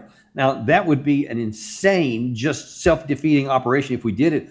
But one wonders, with this surge of additional combat power, which she also cited in that segment, that maybe that's what they're going into, which would just be ludicrous. Now, first of all, when you look at under the headlines of this 10,000 troops have been sent in there, 6,000 of them are coming in on the George W. Bush. So it's not like those are available to go do anything on the ground, but that other 4,000 on top of what was already there with the 82nd Airborne Division and the 2 Marine Expeditionary Units, all that together could put, a fairly decent number of troops, ground troops in the area. We already know we had the A-10 ground attack aircraft that are directly in support of ground operations, the Apache helicopters that are in support of ground operations. So there's a lot of power there that you could do a raid on something. But man, I'm telling you, the military challenge of going and trying to take in a defended site, if there's only one, and I can't imagine Iran would be so foolish as to put it all in one place where a single point of failure. I'm sure that they have it spread out in different places, but I mean, even if you just picked one of those, it's going to be heavily defended, almost certainly going to be under multiple layers underground, defended with, everything that they've got. It's going to have whatever's on the point. They're also going to, no doubt, would have, I would imagine anyway, I certainly would, in mountains around it, where they can fire down on below. So when you're making an ingress into it, it's going to be on a like say in a valley of some sort, to where there's a limited avenue of approach where you could make. They'll have it mined. They'll have it targeted with maybe artillery, with rockets, with drones, to attrit anything coming in, to make it harder for the attacking force. And I mean, unless Iran is stupid, that's what they'll do. And it's just, I just don't see any chance that it could win. That's what she said. Maybe that's just bluster. I hope so. But if they do attempt something like that, it's going to be one of the biggest disasters militarily we've ever had. Yeah, why would they try something like that? Wasn't there, I mean, in my view, when they tried to do it in south of Isfahan, I do think that was some kind of attempt to procure nuclear enrichment, and that didn't go too well. This lost a couple of MC-130s, they lost a few other aircrafts as well. It just doesn't make sense that they would try and do that. I think what you're saying or what you're proposing makes a lot more sense in terms of this 1 week or even a limited bombing campaign, and that's why you've got the George Bush. So just a question to you on that. The George Bush is moving. I believe they're about 5 to 7 days away. They had to take the longer route to the Middle East to kind of get away from the Houthis. They'll have the George Bush, they'll have the Abraham Lincoln, they'll have the Gerald Ford there now. Is that part of the siege, or do you think this is going to be part of the bombing campaign as well? Yeah, we can just speculate, but I mean, the fact that there's going to be an overlay, apparently the George W. Bush is to relieve the Gerald R. Ford, but there will be a period of time where they're all there on station at the same time, and that lends credibility to the prospect that there's going to be a big bombing campaign, because you'll have all of that combat power there at the same time. And then if you think you're going to walk away, then you're going to leave with that combat power in place. But who can say what's going to happen? But that's certainly a plausible alternative. Yeah. Now, you mentioned that the Americans are building up. You mentioned KC tankers. There's cargo planes that have gone to Qatar, Israel, and Jordan. If you can expand on the mode and method by which they've been bolstering the ammunitions.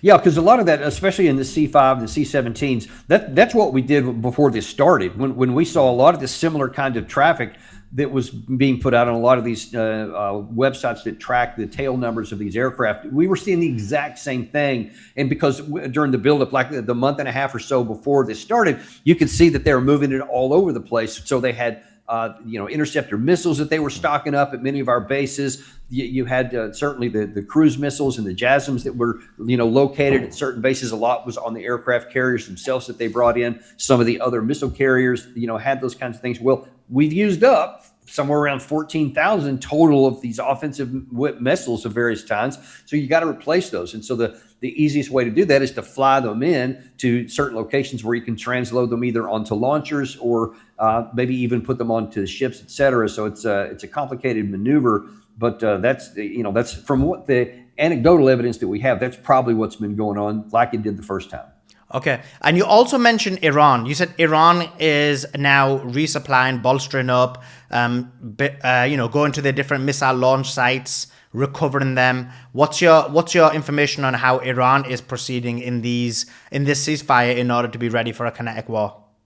I had Professor Said Morandi on the show, and of course he was part of the Iranian delegation in Islamabad. And I had him on the show Monday, and he was rather emphatic, if not eager, when I asked him, what is Iran doing in this period right here? And he said, we are definitely preparing for what comes next, because we have no trust in the United States at all. And so we're doing everything we can to prepare. He didn't give me a lot of details of what they were doing, but one can certainly imagine lots of anecdotal reports of plane loads of stuff coming in from China, from other sources, from Russia perhaps. But you can also imagine, just as a military, I would imagine this is your perfect opportunity to move things from one location to another. Like if you have production facilities in here, but you also have to have, some of the feedstocks that go along with it, but maybe they're over there and it's dangerous to move them when you know that there are predator drones, looking to fire on something. But if you're in a ceasefire time, now that you can move those things on there, so you're going to be taking advantage of that opportunity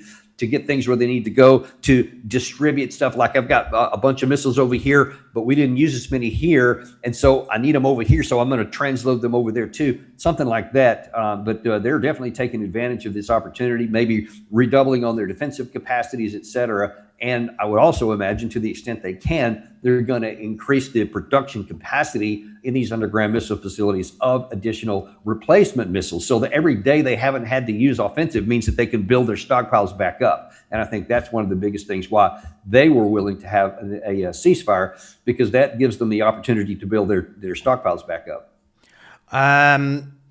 And in addition to that, I've heard they're also excavating certain areas as well, which may have been hit, and getting the missile launch pads as well. So you know exactly what you said is happening from the Iranian side. I guess now the other question is this. It's something that we've been speaking about a lot, and it's something I've been asking the guests a lot. And I did ask Professor Morandi the same question.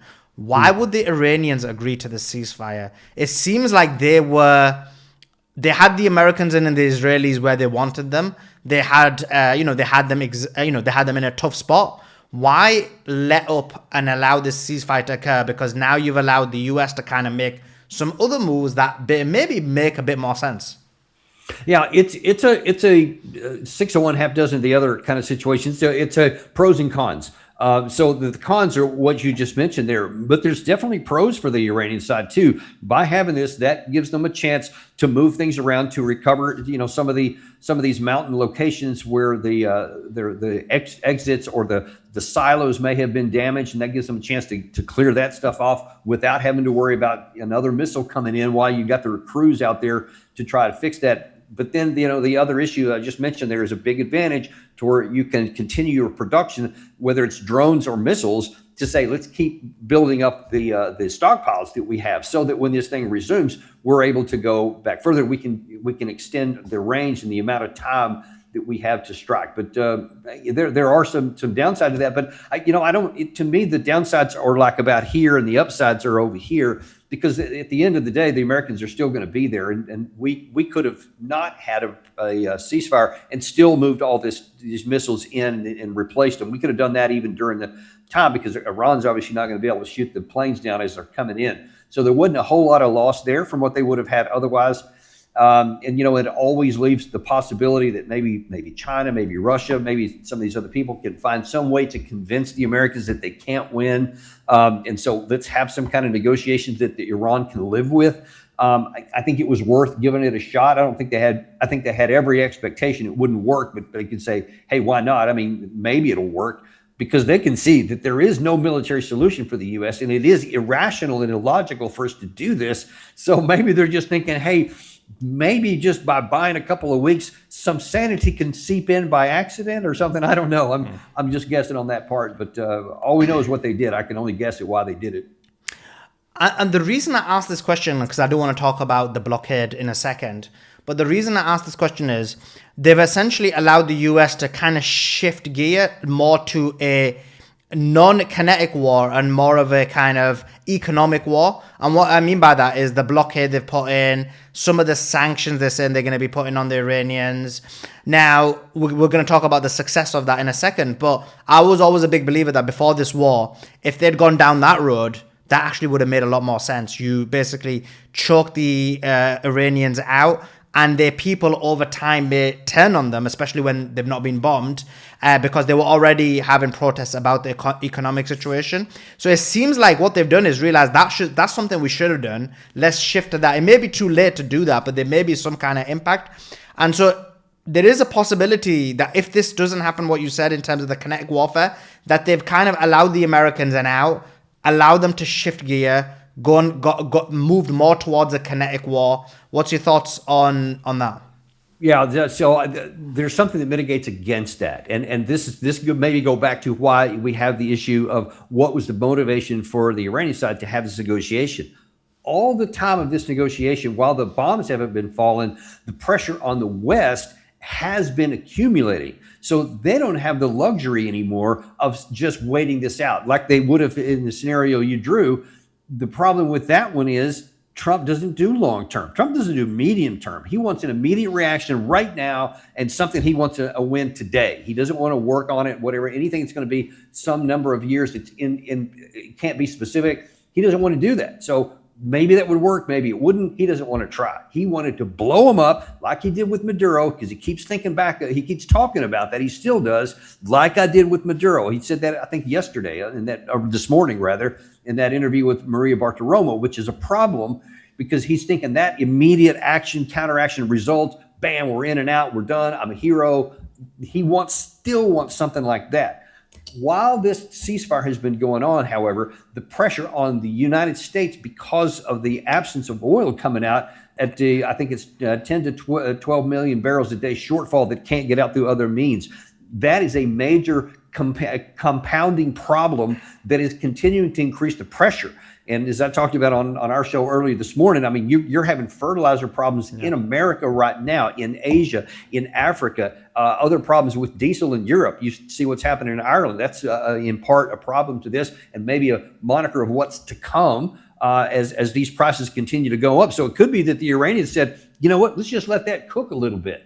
And we'll just kind of sit back here because we're already under sanctions. We're already under this privation. And if you want to put a blockade on us, okay, that's not a big deal. That's not that big of a problem. It's painful. I don't want it, but it's not that big, not that different than what we had before. But this on the West is a big one. And that pressure is really starting to add up. And the longer this goes, the deeper the problems that are going to come later. And like this issue with the fertilizers and whatnot, that's already have compounding problems into the fall when you get into, because we're in the planting season right now. And the fact that we don't have enough fertilizer at an affordable price to go along with the significant increase in diesel, which is necessary for all the farming, means that our crop yields are going to be down when it comes time to reap the harvest. And it's still not open. It's still not available. So I think the Iranian sides are counting, we're under pressure, we're under pain. The longer this goes, we are suffering. We could suffer some more for these bombs, but I think that they are looking longer term. And I think they say for a short-term pain, we can get this leverage on the Americans later on. So that could be what their strategy is, and that makes some sense. Yeah, no doubt. And we're seeing as well that a lot of American allies are struggling. Japan, South Korea, Taiwan, India. I mean, when you look at Japan, they've got a decision to make. Like they're gonna be because remember the Strait, they're the top three countries. So India's second, Japan third, South Korea fourth. These countries are gonna have to make a decision. And I'm hearing that the Japanese are being told, the president of Japan is being told, you may have to sell American bonds. So the situation is really bad when it comes to the allies. So exactly what you said. But just a question in terms of the blockade, and I want to go to that. It's been so confusing. And okay, maybe I do have some biases, and this is what I want to hear from you because you're always level-headed in these type of things. It's like we hear there's a blockade by the United States of America. We hear that there's no ships coming out, but then we saw initially 4 ships came out. 2 did come out from Iranian ports. One of them was the LT, and I forgot the name of the second one. Then we hear that actually Americans have allowed 20 vessels through. But then they say there's a complete blockade. And then Trump comes out with a statement today and says, the strait is open. G's going to give me a beautiful hug. Like, what is going on? I'm really confused. A big fat hug is the way you put it for Xi Jinping. Yeah. Look, this just, I mean, we just got to be honest, man. I mean, this just shows the scatter shooting mentality of President Trump. Because, I mean, just look in the first few weeks. We won the war. Basically, it's already won. It's done. Problem. 48 hours and I'm going to destroy civilization. You know what? I'm not even going to worry about the strait. It's not a problem to me. I don't need oil there. You can get it. And then it's like to Europe, you know what? Why aren't you helping? I'm mad at you, etc. And then, you know, all right, now there's a 10-day deal. All right, now it's a 5. What is it? You know, it goes, I'm going to destroy the whole civilization. Now I want them to prosper. And now we're willing to make a deal. But we're not willing to make a deal on this. And then the next day, we're just looking for this. All I need to hear is that they're not going to make a nuclear weapon, even though that's all they've ever said. So how do you trust any specific statement that comes out on a day when it could be completely contradicted the next day? And policies are trying to follow up on that. Meanwhile, oil's not getting out to the tune of 10 to 12 million barrels per day, and that is causing compounding problems. So he's scatter shooting all over the place, but the problems are just building up. So, but I totally agree with that. But what is actually happening on the Strait, though? So, like, what is, like, we're hearing just so many mixed messages. From your understanding, what is actually happening with the movement of the vessels? Yeah, there's some huge problems on our side of this. The Iranian side, I haven't seen any change in what they've been willing to let through, and so nothing's has been moving through that wasn't moving through already before that, but that they didn't risk, other than maybe one or two that have leaked through something, or maybe none. I haven't seen it, but definitely no large scale. Meanwhile, what we say, yes, we are completely shutting it down. And then it's like, well, we're shutting down anything from the Iranian side. And then, well, except for something from China on the Iranian side. One wonders how much of that negotiation between Washington and Beijing had happened, because some have gotten through there. He also said anything that paid a toll and got out before that, we'll go chase that down too. I don't know how he's going to get that done. But the bottom line is, it's a huge risk. What are we going to do? If a tanker comes through that is coordinated between Tehran and Beijing, and it starts to come through, are we going to board it? Are we going to sink it? Are we going to stop it? I mean, what you see, we're putting this impossible situation here to where we could have a major international incident that would explode this thing. And that's not what President Trump wants to do. He's trying to put pressure on. He's not trying to expand it that could cost us more somewhere else. But you can see China seems to be thinking, maybe we're going to test you on this. We're going to see where it's going to go. So far, we haven't been willing to do that. In fact, I've not heard of a single report that we boarded a ship and forced it to go somewhere else against its will or so. So far, other than words, I haven't really seen any action on anything. But the ships still aren't coming out for a bunch of reasons, not just because we have a blockade out there. Yeah, and in terms of the Chinese, from your experience, I've always thought the Chinese are like averse to military confrontation. They feel like this isn't the right time to go down that road. Maybe in the future, or a long time in the future, they may try and do that. And so do you think the Chinese are going to limit or even stop their vessels coming out so they don't have that confrontation with the United States of America? Or do you think they're going to test the United States of America and try and bring a vessel out? Well, I mean, they have gotten some Chinese-backed vessels that have come through. So whether that was a test or whether that was also coordinated with Washington, who can say for sure? But I think China definitely, I mean, they're risk averse. They've always been. They talk a tough game, but they're always risk averse, for preferring to take the long view on everything. And I don't see any reason to think that's changed right now. But I can see them saying, let's just do a little test here and just going to see what happens. Because even if we should do it, I think that there is no chance, zero, that we're actually going to board a vessel with a Chinese flag on it that we didn't have authorization to, much less fire on it, even though we threatened to do some of that. I just don't think we would do it. And I can see where China might be saying, hey, it's an acceptable risk to try and push that through and to see what they would do. And and if we did something like that, there could be some ramifications. It doesn't at all mean that we're going to get into a war, but that could just ramp up the risk and the potential consequences and reactions by the Chinese side that they can calculate can be in their favor. But what I don't see them doing is just cowering down and saying, because we don't want a war, we're going to let the Americans do everything they want and call the shots. I think those days are over, and I think there's more and more testing is going to happen, whether that's financially with selling bonds or maybe testing a blockade. So obviously you've clarified that you think this blockade isn't a great idea. Remember, if Trump came to you and said, you know what, we want to put a blockade in, we want to try and recontrol the flow of traffic in the area, the Iranians are not going to get any ships out. How would you have implemented the drone in the blockade in a different way in order to make sure that the mission statement of the president is accomplished? Well, I don't think there is a way. I mean, there is no effective blockade. The blockade is not any different than it was before when the Iranians were in control of it, because almost nothing was getting out. A trickle, I think 20 was the most that got through on a day. Otherwise, it was around 10 or single digits that they permitted to get through or paid this toll or whatever. And, of course, we need like 100, 130 per day to be able to get the flow out that we need.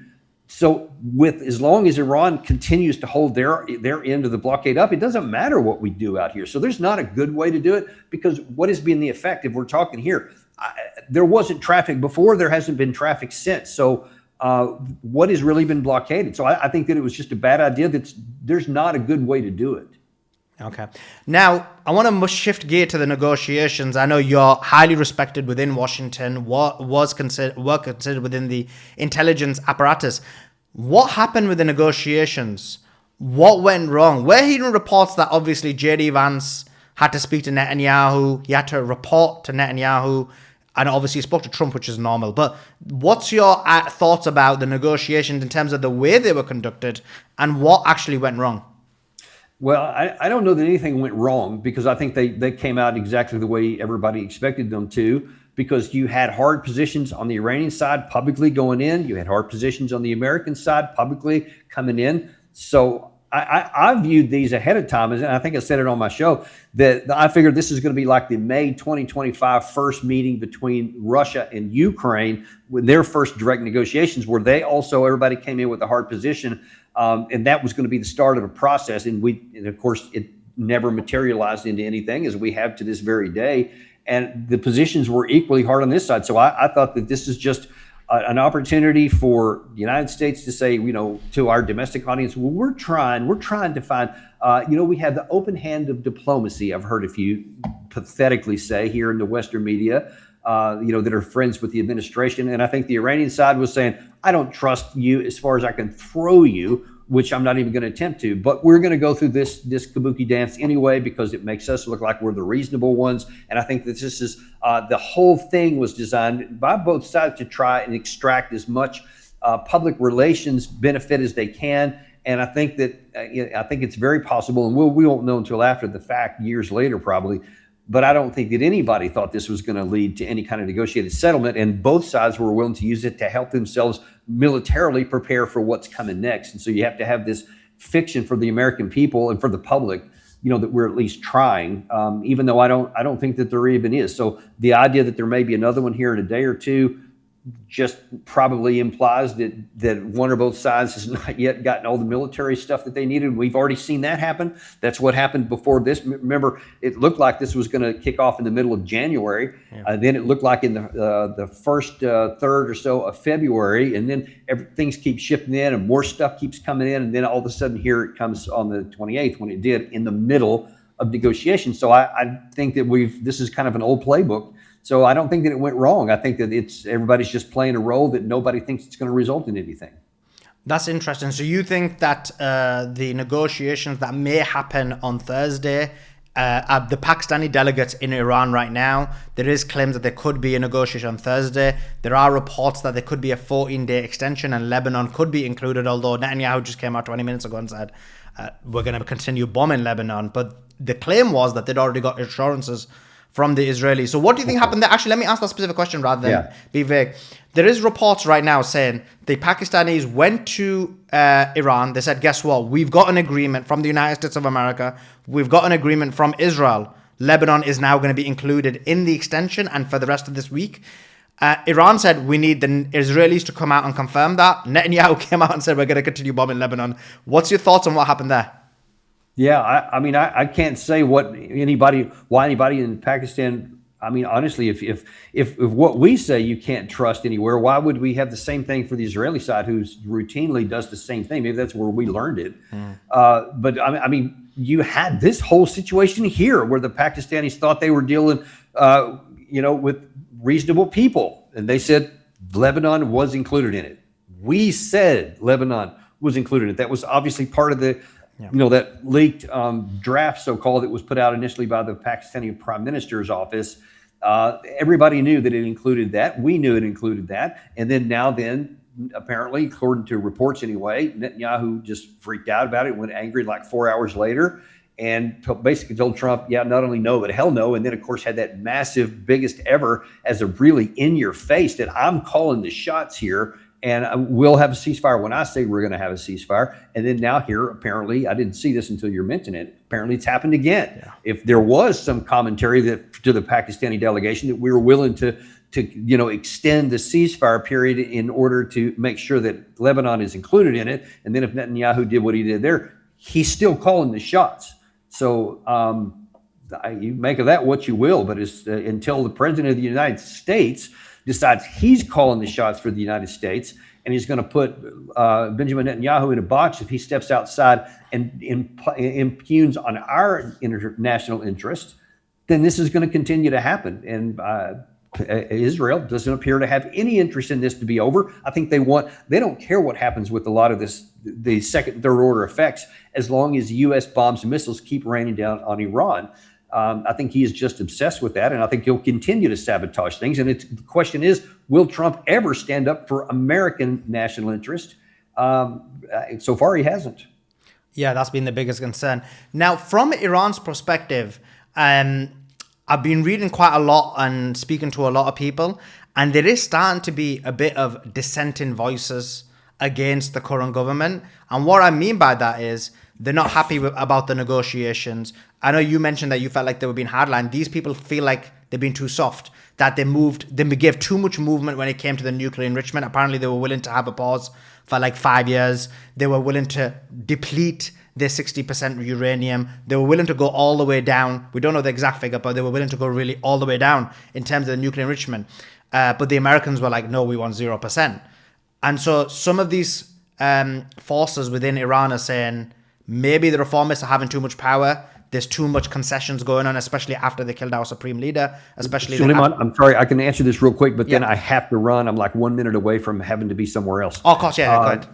Yeah, listen, the bottom line is I just don't think that anybody knows for sure what's going on inside of Iran, but there are definitely two competing camps. One wants the war to be over and they're willing to have some kind of diplomacy, but if they can get guarantees. And the other one is saying there's never going to be, you can never trust. The only thing we can do is to try and put so much pressure and pain on the West, meaning we'll have to drag this out for a long time until all these compounding effects I mentioned start to fall in on them. And so there's some real complications inside. What there isn't, at least I've not seen any evidence, is any kind of genuine political force that says, hey, I'm against all of y'all and I want the thing to fall so that we can do something else and surrender to the West. I don't think that's even impossible. If it was at the beginning, like you mentioned, that's gone. That's been killed because of it's now all against the Iranian nation. But that's the way I see it. Thank you so much. Thank you so much for taking your time out to join us. We always appreciate your expertise. I know people can see you and find you on your YouTube channel, which is Deep Dive with Daniel Davis. And also people can find you on your X page, and we're going to put it on there on the stream because we've got nearly 5,000-6,000 people here. Daniel L. Davis. Appreciate that. Yep. Thank you very much. Brilliant. Thank you so much for taking your time out to join us. I appreciate you as always. Okay, that was Lieutenant Colonel Daniel Davis. Make sure you like this video. Make sure you share it. Make sure you write your comments. What do you think? He thinks the war is going to continue. He believes that there is going to be kinetic warfare. Let me know in the comments your thoughts. Do you think that there is going to be kinetic warfare? Make sure you follow Lieutenant Colonel Daniel Davis. His YouTube is Deep Dive with Daniel Davis. His X is Daniel L. Davis 1, I believe. So make sure you're giving him a follow. Much love to him. We really appreciate him coming on to the show. And in terms of this video, make sure you like, comment, and subscribe, and let your friends and family know about this channel, which is the Suleiman Ahmed X channel, and the second channel where the interviews are placed, which is Moral Resistance. Appreciate you guys. We're going to go back to the normal program, which is the space.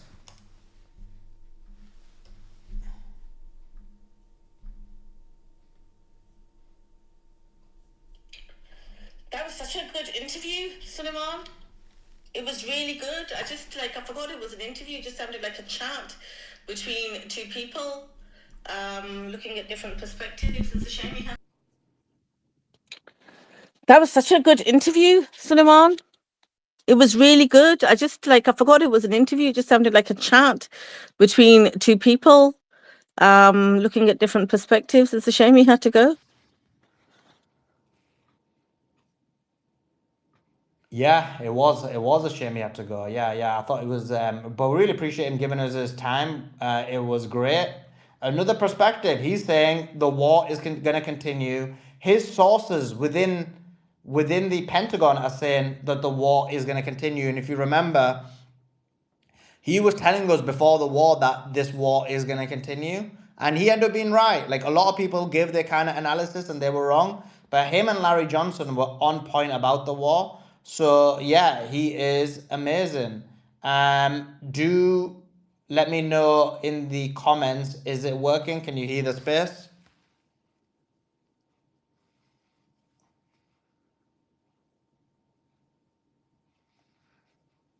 If you guys can let me know if it's working, that'd be awesome. Yeah, we hear you on YouTube, silly, and here. Brilliant, brilliant, brilliant. Okay, let's get back into the space then. Okay, so let's have this conversation.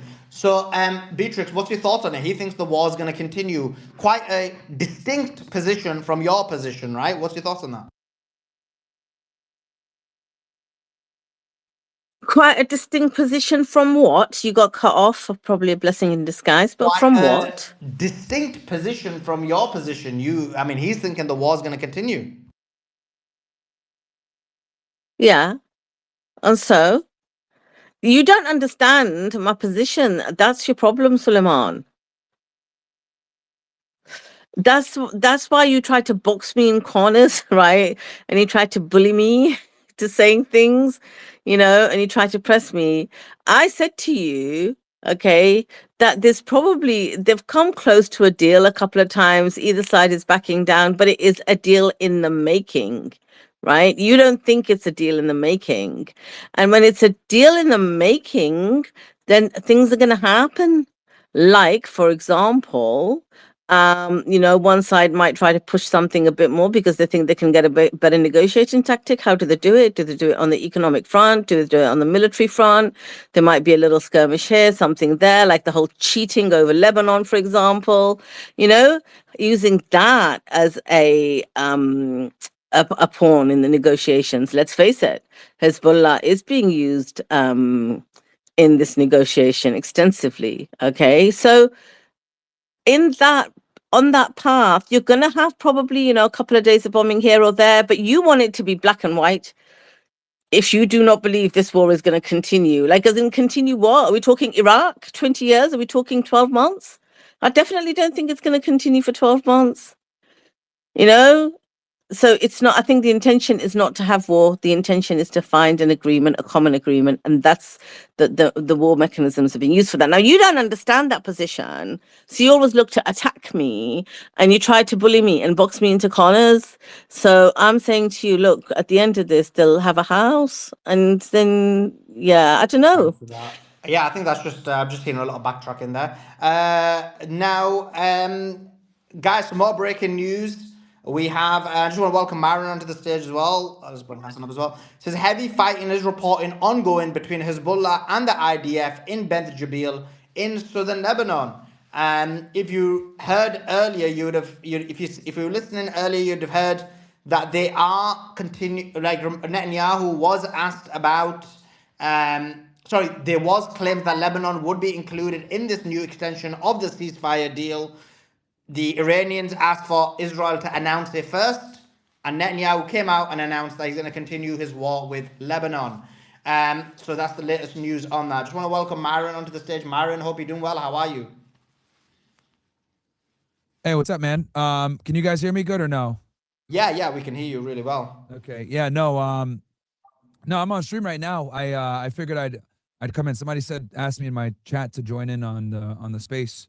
So I wanted to see what was going on. Give us your thoughts about what's going on. We've not heard from you in a while. What's your thoughts about the negotiations, ceasefire negotiations? We're in the middle of it. There is conversations about a 2-week extension. What do you think? What do you think's going on? I think Trump is starting to realize that that he's lost this war strategically, and he's trying to kind of find an off ramp, or also the other option, or what he could be doing also, which I wouldn't be surprised if he's doing this too, is feigning diplomacy to buy himself some more time so that he can, mount some type of ground assault. But I think a ground assault at this point is going to be catastrophic. We know that they already took the L a week or two ago with the black operation they were trying to do with, trying to steal the uranium. And I think that was the whole reason he was, doing the whole Carg Island bullshit, saying I might negotiate, I might not. We might destroy their civilization, we might not. I think all of that was, to give himself time to try to letting the oil prices spike up. It was all to give himself time so he could go ahead and steal their uranium, because if he stole the uranium, he'd be able to say, okay, I did what I was supposed to do. I got my off ramp. I got my W. I'm going to pull out now. But since he couldn't do that, now he's kind of stuck because it's like, all right, what am I going to do now? Because I don't have a diplomatic off ramp. I still want to have these maximalist demands. I don't have the uranium, so I have nothing to show for this war. And if I pull out now, I'm going to look weak and I'm going to look bad. But what he doesn't realize is like we've already lost this thing strategically. And I would think, and I would agree with Dr. Robert Pape about this. He said that he thinks Iran's going to emerge as a fourth world power. I think so too. I actually agree with that. Because all the Iranians had to do was just not get destroyed, and they've been able to not get destroyed. They're still able to launch attacks. We can't destroy other missile cities. The uranium is somewhere, and we don't know where it's at. Right? I know they had intelligence that it was at Isfahan, but that probably wouldn't have been all of it. And at the end of the day, it's just a very bad situation that we're in. I think Trump got in here with very bad Israeli intelligence, thinking that he was going to be able to get this done in a few days, and now he's kind of stuck, and he's in a rock and a hard place because to leave now was going to make him look weak. But to continue on, he knows is going to be bad. So I think he's trying to buy himself some time, maybe for some type of ground assault, which would be a catastrophe. But yeah, I mean, JD Vance didn't make anything happen. I don't know why Witkoff and Jared Kushner are still going to these meetings. I think it's wildly disrespectful and stupid to still keep bringing them. They're both idiots. They're both Zionists. They're both friends with Netanyahu. So in my eyes, that shows that they're not serious about negotiations. And, we got to figure something out here because this is very bad. So in terms of the negotiations, if you remember, there was claims that Lebanon was going to be part of it. It seems like Trump agreed to that. Then he got a call from Netanyahu, and 4 hours later they pulled the Lebanon being part of the agreement. Since then, they want a 2-week extension. And the Pakistani delegation went to Iran to try and they told Iran, they said, look, we've got the US approval. They said they're going to make Israel agree as well. They've agreed. Lebanon is now going to be included from now and included in the extension. Okay. Just when he said that, Iran said, look, we're going to wait for Israel's announcement first. Netanyahu came out and said, yeah, the war with Lebanon's continuing. What's your thoughts on that? Insane. And here's the thing. As we speak right now, there's a big battle going on in southern Lebanon. Bint Jabil, I might be butchering that. But it's obviously a very, important place for Hezbollah because that's where Hassan Nasrallah gave a famous speech back in 2000, a Spiderweb speech. And, Israel's trying to take it. Now, as of yesterday, from what I understood, the IDF did actually have it. They had it secured for a period of time. But now it looks like there's another firefight going on. Hezbollah doesn't want to let them have it. And I just saw on Rerum, they're saying Israeli helicopters right now are evacuating wounded soldiers from southern Lebanon. So they're taking some very serious casualties. I do have a pretty reputable source who told me that, 2 days ago, there was 950 IDF soldiers that have been killed in this Hezbollah front war. It's probably well over 1,000 now at this point because this is almost 48 hours ago. So, this war is causing, and then I think something like 150 Merkava tanks have been destroyed, and a lot of Israeli infrastructure and assets have been destroyed.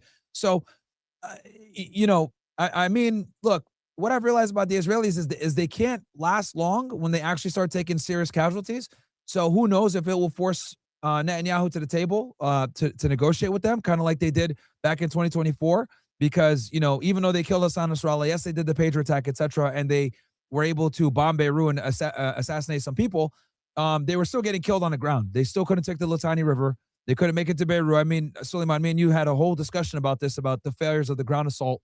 And that's why they had to kind of do the ground assault while running the Mossad operation with the pagers, while doing the airstrikes in Beirut. They had to do all of that to get rid of Hassan Nasrallah. And as soon as they got rid of Hassan Nasrallah, they did the ceasefire and they pulled out because they can't last on the ground long. And this time it seems like they're trying to push a little bit further, but they're still getting their asses kicked. So Netanyahu, man, and I'm seeing also with the Israelis that they're starting to get really agitated with Netanyahu because, they got to run to bomb shelters every day. So it seems like the approval ratings of the war are going down. Yeah, although it's going down, I think the majority of the Israelis still support a war with Iran. They still do. Yeah, I mean, that's how the society is, right? And they still support a war in Lebanon too. Like they still like, you know, especially the people that live in the north, they're tired of getting rocketed out too. Yeah, yeah. So I guess what you're saying is Netanyahu may come to the table out of desperation, but right now he's not at the desperation point. Yeah. From my understanding, that I mean, looking at it and analyzing it, I think he's going to start getting there in maybe a week or 10 days, maybe 2 weeks.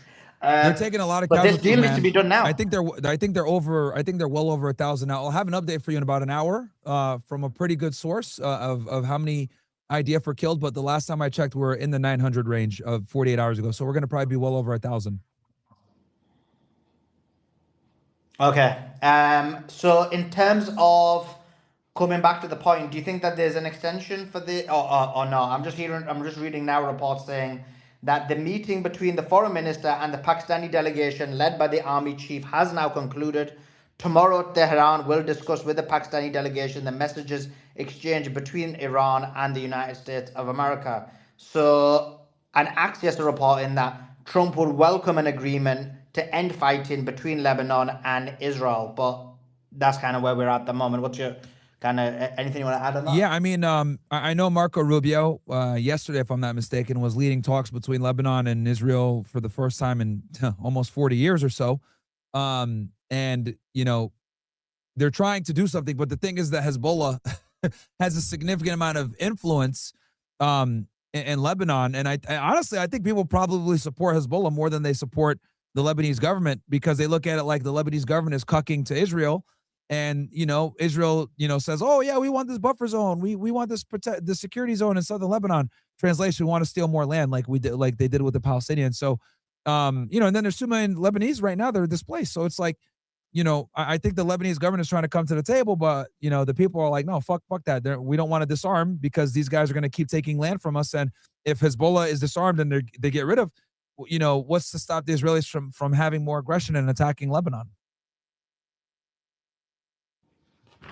Yeah, exactly. Now, coming back to the war, do you think that this is going to go back in? I mean, you mentioned this already. I already asked you, but I was speaking to a number of military analysts, and they think that the war, and these guys have been on point, they think that the war is going to continue. They believe that these negotiations are a charade. What's your thoughts?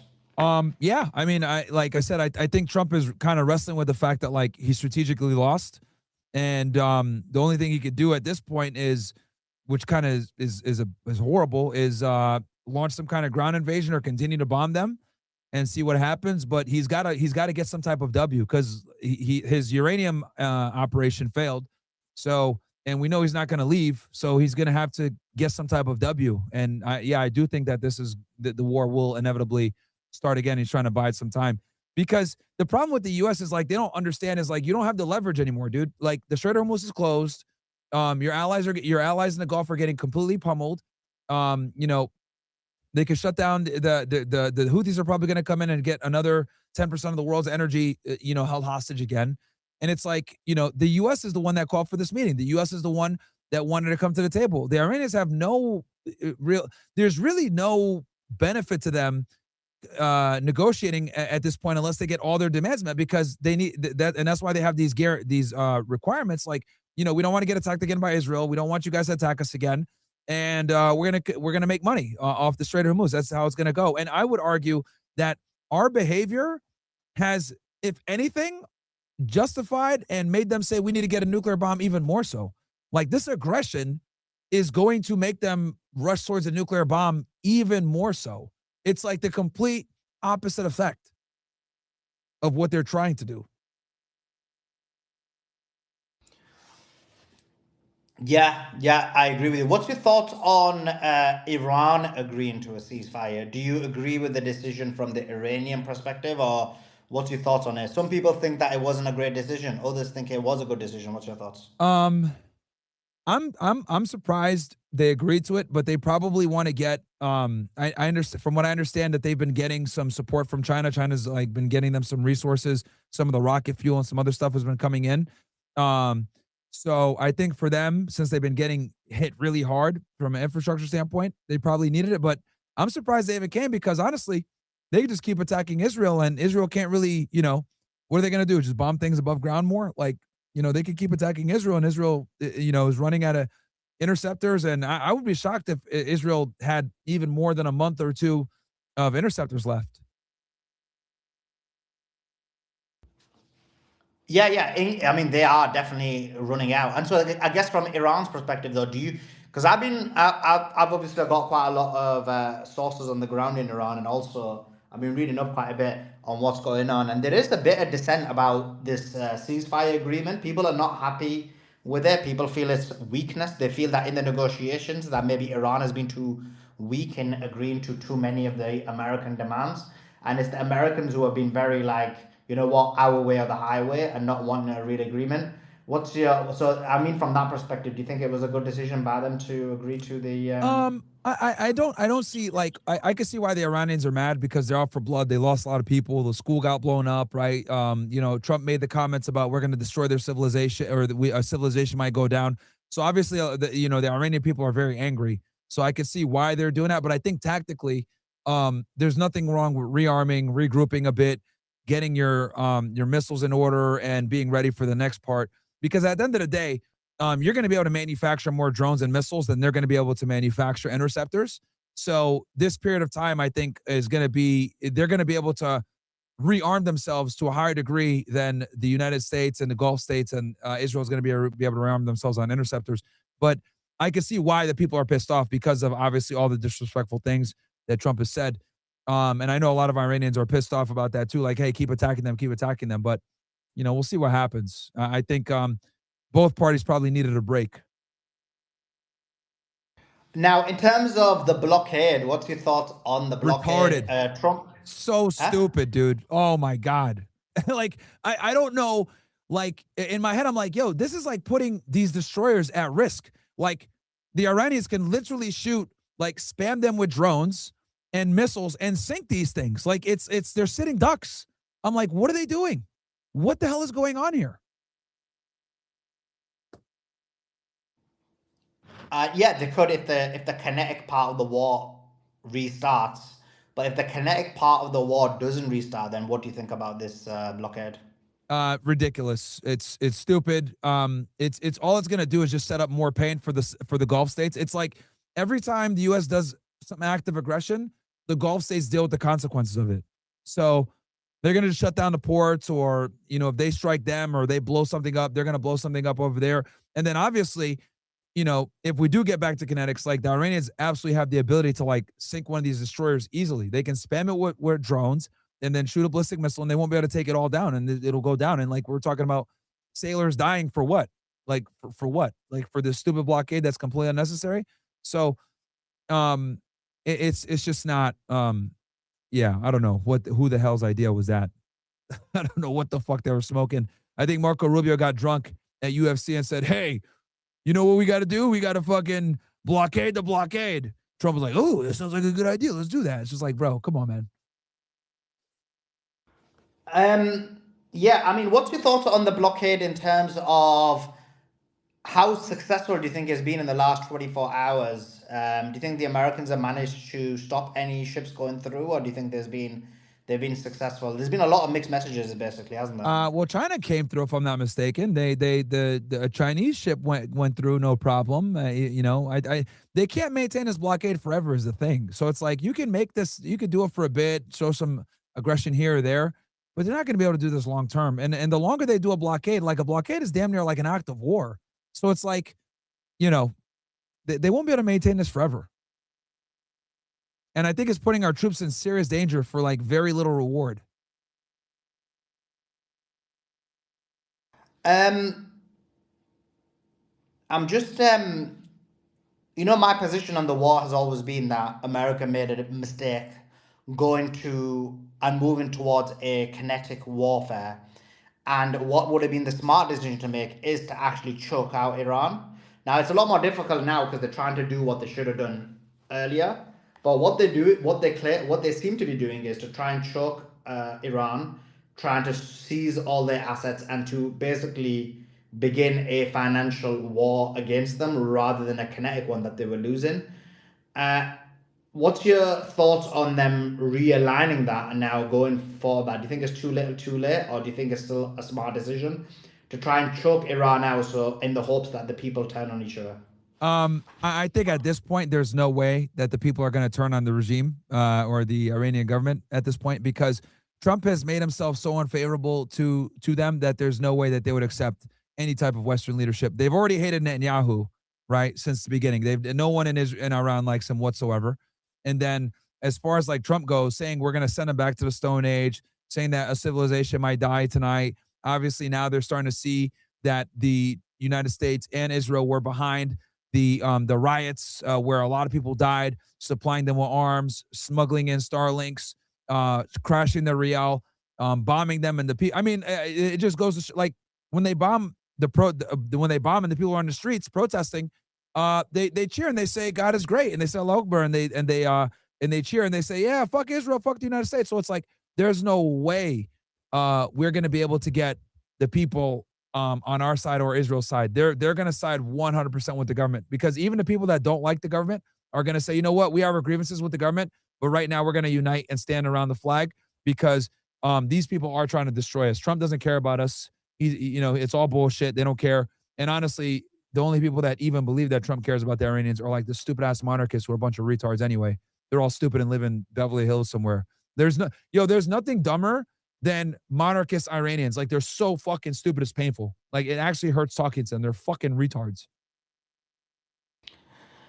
They aren't the smartest bunch, let's put it that way. They're the low IQ ones. And it's always like they got a grievance. It's like they're like, oh yeah, like, the regime is so oppressive. They kill Iranians, all sorts of shit. Bro, you haven't lived there since the fucking 70s. Like, you never even lived there. Like, your dumbass grandpa lived there. He probably got his ass whooped by someone from the Islamic Revolution for being a fucking loser. Like, dude, you're mad because your uncle got kicked out of Iran for being a fucking bitch, right? And honestly, I love it too, because like they talk all the time about like, oh, the Islamic Revolution is so evil, so evil. Fine, no problem. You can make the argument that they are, but don't act like the Shah was fucking angel either, bro. The Savak was brutal.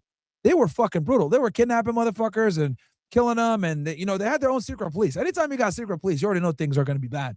So, the problem with these Shah Iranians, these monarch retards, is they expect you to not know the history of Iran. And if you actually know the history of Iran, you're a fucking retard. And then when they say, oh yeah, the women can't, that women get beat up for dressing or whatever, that's not true either. Like, there's videos out there. You can in 2026, 2025, 2024, you go into the women cover their hair less than I see more women with their hair not covered than women with their hair covered. So it's all a lie, bro. It's all a lie.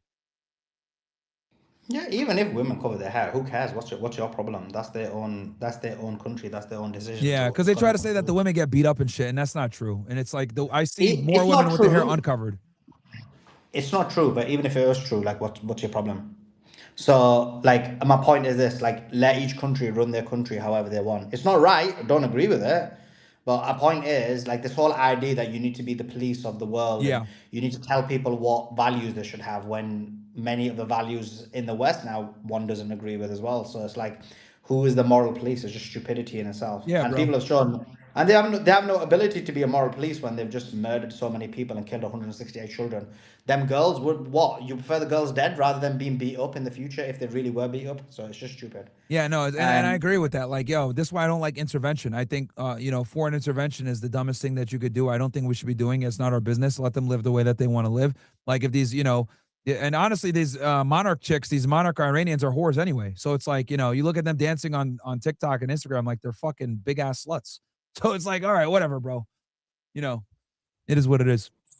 Some more breaking news. Okay, so this is a kind of change of direction. U.S. officials are telling Axios. Axios, as you guys know, is basically the arm of the Israeli government. But they're telling Axios that Lebanon is not going to be part of the agreement, and that's not something that is being floated with the Iranians. I mean, that's huge. I think Iran making a deal without Lebanon is going to be a major, major L. What's your thoughts on that, Myron?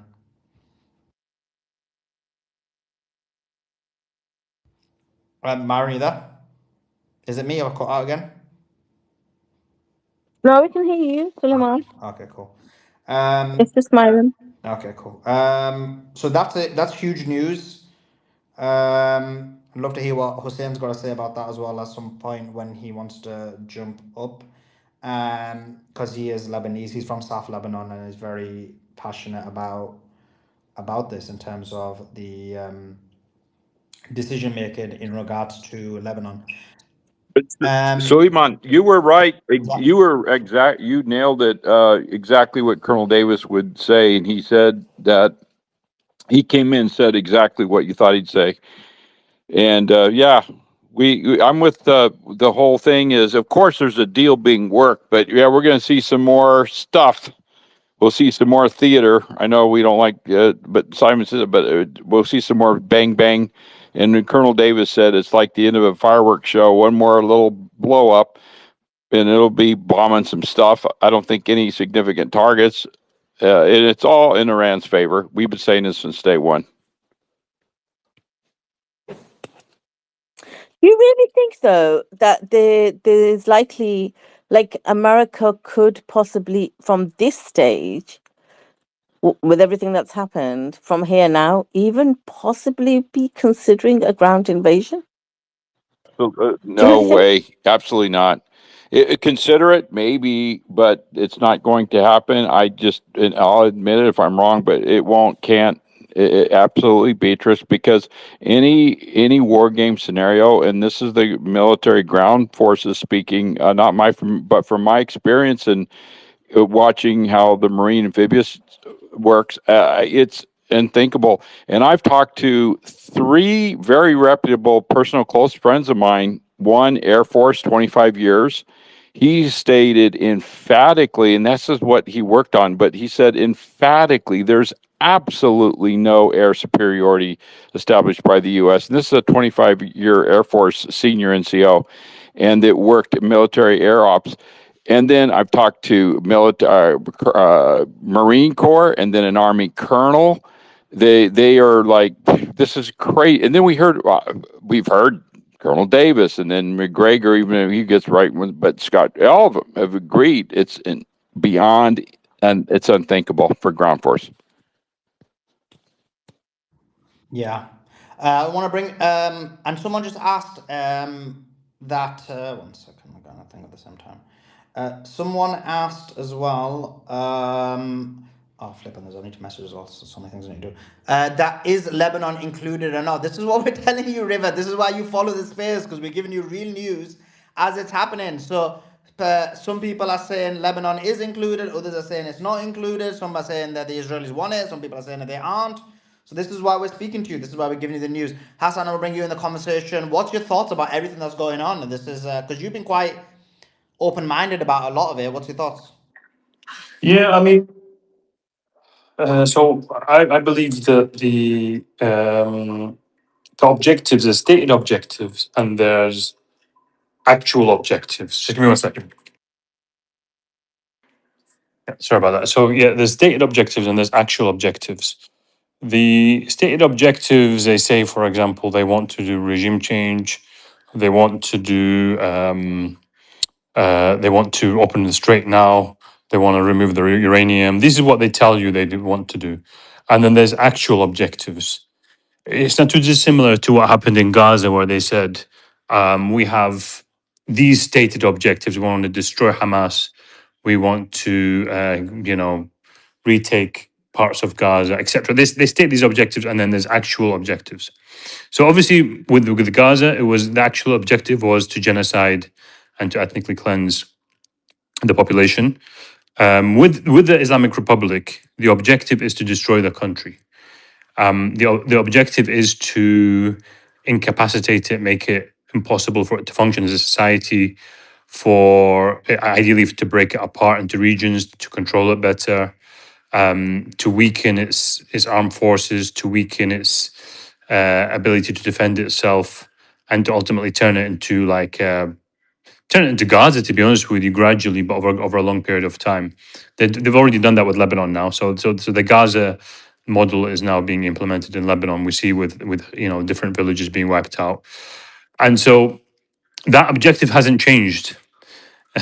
So anybody who says there's a ceasefire and there'll be a negotiation needs to explain to me how it is possible that the objective of destroying the republic has suddenly changed, and that is no longer the objective, because the objectives with Gaza never changed, the objectives with Lebanon never changed. And you're actually seriously telling me that now America and and this entity are going to go back to the table and say, yeah, we've given up on our objectives and we're going to accept that the Islamic Republic controls the Strait of Hormuz, and which is 20% of global energy is now in its hands and is going to become it's going to become more powerful. No chance. Let's be realistic, please. Let's be reasonable and discuss logically, not insane kind of ideas. They want to destroy Iran. It's just about how they're going to go, what the next step is, what's plan B, what's plan C. So if we can agree on the objectives, then we can then discuss what are they going to do next. Does that make sense? So I don't understand. I hope that makes sense. Hassan, one of the conversations I wanted to have with you was this, right? That can you hear me? Yeah, I can hear you. Go Yeah, we ahead. Go can. ahead. Go ahead. So one of the conversations I wanted to have with you is because I think you've kind of progressed in your thinking on this a bit. I think I've been a bit more, I don't know, a bit more tougher on this. Is that I have been like speaking to a few people within Iran, and also I've been looking at some of the comments coming out from within Iran, and some people are not happy about this ceasefire. Some people are not happy with the negotiators. They feel like they're being too soft. They're giving away too much, and they're being weak. Obviously, I think you kind of thought like, okay, the ceasefire makes sense. What's your thoughts on that? Yeah, so I've also listened to some Iranians over the last few days, and I have some family there as well. Generally, I believe it's they're unhappy with it, but they're kind of reluctantly accepting it. And the reason is this: I think the crux of the matter is that China is a powerful, ally of the Islamic Republic, and its interest cannot be completely discounted. Yes, the Islamic Republic is a sovereign country. Yes, it is it's maintained its sovereignty despite sanctions and everything else, and kept that as a key principle. But you can't discount, if a major ally like China, which buys your oil and is a strategic partner with technology and so on, and you can see that the long term future, you have to be cooperating with a very rational and very reasonable and far more moral ally than America ever was or ever will be, and so you have to accept some kinds of what's the word, compromises, not sacrificing your principles, but you have to compromise, taking into account these things. And the thing is, there's also other things you have to take into account, that you have been hit very hard with, how many thousand, was it 3,000, 4,000 targets that have been hit in your country. They've assassinated your leaders, they've destroyed parts of your infrastructure, and their estimate is that they can rebuild and rearm and restock more quickly than the enemy can. That's the way they're looking at it now. We want the war to continue in order to bring America and the colony to its knees, and to finish off this battle once and for all. But this is a long struggle and will keep going on. And so the calculations that you face when you're in the middle of this is different to us on the outside looking in. And when I speak to the Iranians, yes, they're unhappy, but they also accept the decision of the leaders there, because they are more privy to what's actually going on day to day, and some of the constraints which we are not aware of, some constraints which we don't know, we don't realize what's going on the ground. Maybe resources, maybe weapons manufacturing capability, maybe the state of the uranium. There's so many different things that they have to take into account at that level, and they've got us here so far. They punched above their weight. What they've done so far is quite. I can't put in any other words other than being miraculous. That you have two nuclear armed powers, with maybe, I think they collect the combined military spend is like about 1,000 times maybe what the Republic spends, and it's been able to defend itself quite effectively. So I think let's be support. I would say it's very easy for us to, and I myself look at it and say I've criticized them much in the past, and said they should have done this, they should have done that, but ultimately, there's people on the ground that have serious decisions to make, and also, you know, the Islamic Republic's principles are always to protect its people, protect its civilians, and not and avoid harm wherever it can do. We said they should have attacked, for example, the entity during the Gaza Holocaust, but an ongoing Holocaust. But then the calculation is going to be, if we did that, then they would have nuked us and killed maybe 1 million people. You know what I'm saying? It's not so easy. It's easy to make these on the outside, but I think while the Iranians are critical themselves and upset about the ceasefire, they're also accepting of it. But I guess, okay, so another question is, if the extension occurs and Lebanon's not included, would you consider that acceptable? I mean, my view is it doesn't really matter whether there's a ceasefire or not. This is just basically a preparation for the next round.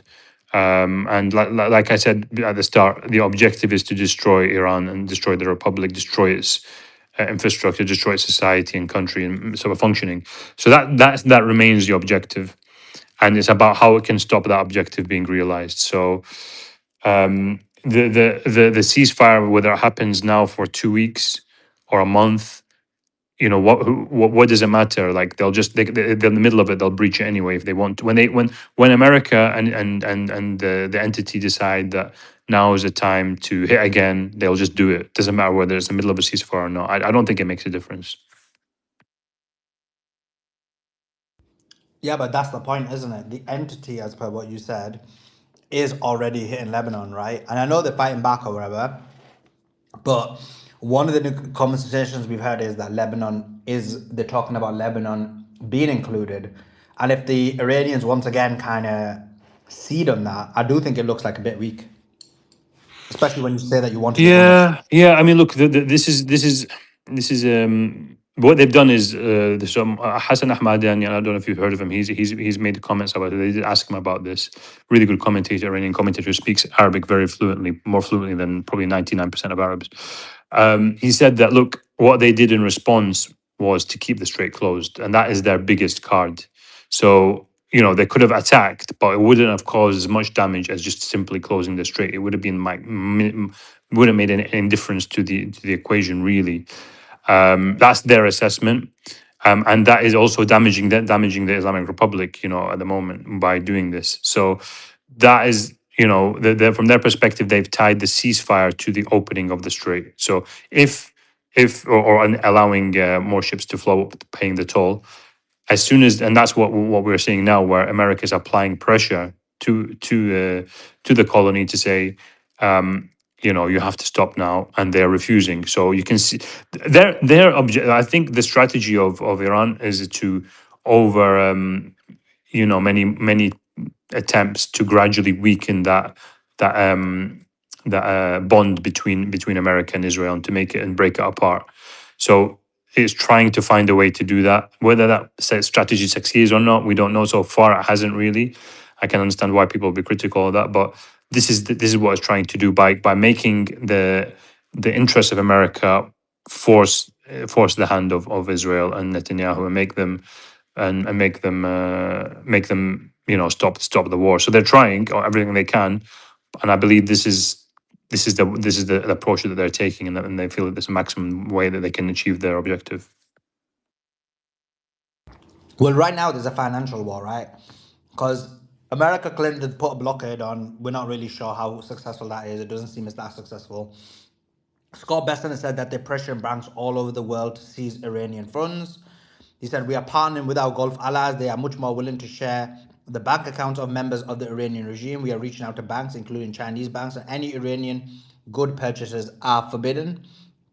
He also said that Gulf countries are opening up Iranian bank accounts to the Treasury. He said, we may prove to be a fatal mistake the Iranians made was bombing. What may be proved to be a fatal mistake is the Iranians bombing their Gulf neighbors, who are now willing to be much more transparent in terms of funds, or do a deeper dive in investigating the funds that are held within their banking system. So we've pushed out to them to the request that we want to freeze more funds of the leadership of our agency and any members of Iranian leadership. So what's your thoughts? I mean, so you're trying to say that look, this is a thing that everyone's trying to use the leverage that they've got to to achieve their objectives. And whatever everyone, this has opened a whole can of worms, like Pandora's box is open. Everyone's pulling out all the stops to try to create leverage that they want. But ultimately, all that matters really is that the Republic controls the Strait of Hormuz. So whatever any other country does, is that sorry, did I misunderstand your question? Is that I guess I'm trying to say that if the conversation is about the financial war, the war's now moved to the financial front. I personally think Iran's. I understand they control the Strait of Hormuz, but keeping the war in the financial aspect, I don't think it's a smart move. Personally, I always thought that that was always going to be a way of helping the Americans recover. I mean, I think the financial war is the most powerful one that they've got. I don't think the military one is as powerful as it. So, what do you? I mean, and them striking Israel with more missiles. I mean, what's it really going to achieve right now? They've got them. They've done the damage that they can do during the war, and I don't see it achieving much more than what the pain that everyone's going to start feeling soon. My view is this: the pain that everyone's going to start feeling around the world is going to create far more pressure than if they started throwing lobbing lots of missiles. And so keeping the strait closed, and possibly they've now threatened that if the blockade continues, they'll close Bab el-Mandeb. You're talking about 30%, 32% of global oil supply being taken off the market. I mean, I don't think any missile they've got can achieve anything close to that. To be honest with you, if they and the thing is, they have to do this in a very incremental and slow way, so that and use it at the right time. I think it was good they didn't. Looking back now, it was good they didn't use Bab el-Mandeb during the war, because now it's a major card they can play. And I think if when they play that, it'll cause absolute much more damage than any missiles. That's my view. What they're negotiating a few things, right? What deal would you be happy with, and what deal would you not be happy with? As I said, I don't think there is. I've always said I don't believe there's a negotiation or a deal to be made. So I don't think there's anything. Whatever they agree, even if they agree a deal, I don't think it will. The problem with agreeing a deal, in my view, is that Iran will abide by it and the other side won't. So I hope there is no deal that's made, and that this is. I'm expecting that the Iranians will just go along with the negotiations for the sake of optics and just to show everyone that they are willing to give it a go. But they also understand that the objective is to destroy their country. So what's there to negotiate really? Like if you're sitting down with an enemy that's their objective. Their objective isn't to get a deal or peace.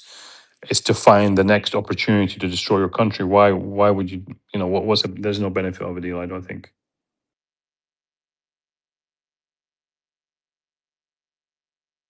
Do you think they realize that? Truly realize that? Absolutely, they realize it. Absolutely. I mean, if you were to ask Marandi, was it yesterday? I heard most of it. I would say Mohammed Marandi. If you were to ask him that question, I'm pretty sure he'd understand, and that's the objective. If you ask a lot of analysts and commentators, that's their objective. I think the people who talk about a deal are unable to comprehend that this is actually being the objective all along, and this what they've been working towards, and it's already been proven in Iraq, then Syria, and then Gaza, and then Syria, then Lebanon. Not necessarily in that order, but yeah, that this is always been the objective, is to destroy the countries and make them, unable to function as normal societies. They love create sectarian wars. Those they've been failing at, as we know, what we discussed that yesterday.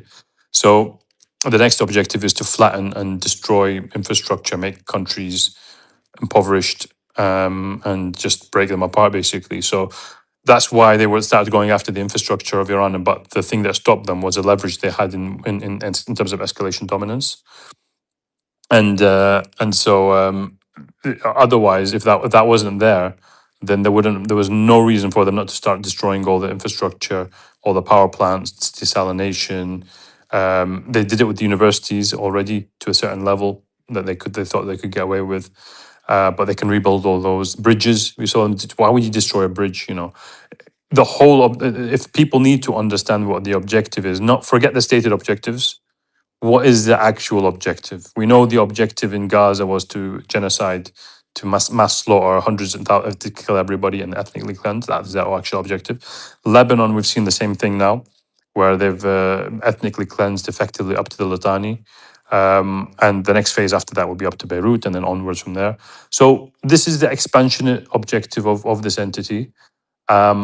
And so there's no negotiation to be had with such cancer, really. I've always said it. It's just like trying to tell somebody you have to learn to coexist with cancer. Negotiate with your cancer. Come on, give your cancer a bit, a bit of your body. You tell it that I'll take this part, you take that part. You can't coexist with cancer in the same way.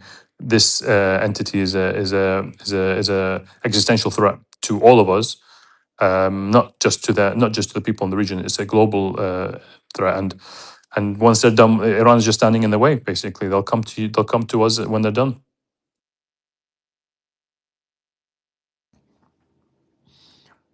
So to clarify your position, if for hypothetically any time Iran and the US came out and said there's a permanent, not temporary, permanent ceasefire, permanent agreement, you would be not happy because you'd be like, why would you ever have an agreement with these people? It's not reliable. Well, even if there was a permanent agreement, then that's not going to happen. Firstly, I don't believe that'll happen anyway. So let me just state that. But let's say theoretically, hypothetically, it was to happen. It wouldn't be worth the paper it's written on. It's just a matter of time. They failed in this plan. They failed in the 12-day war. Now, what's the next plan? This is what we need to be asking. What's the next plan to achieve their objectives?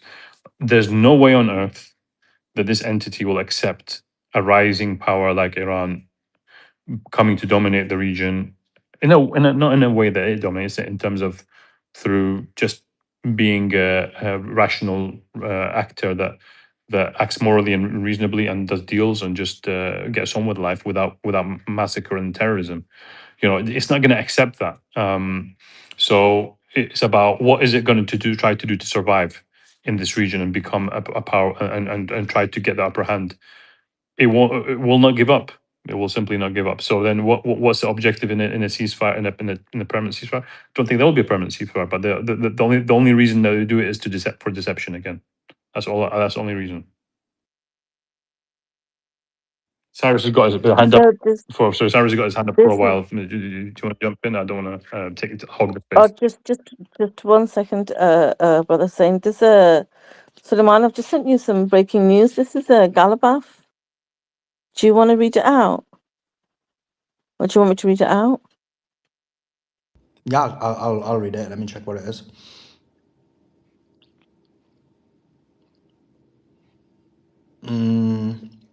Thank you to the lovely who sent it to me. So it says the completion and consolidation of comprehensive ceasefire in Lebanon will be the result of the resistance and steadfast struggle of the great Hezbollah and the unity of the acts of resistance. The US must comply with the agreement. Resistance and Iran are one soul, both in war and in ceasefire. America should withdraw from Israel first. Mistake. America should withdraw from Israel.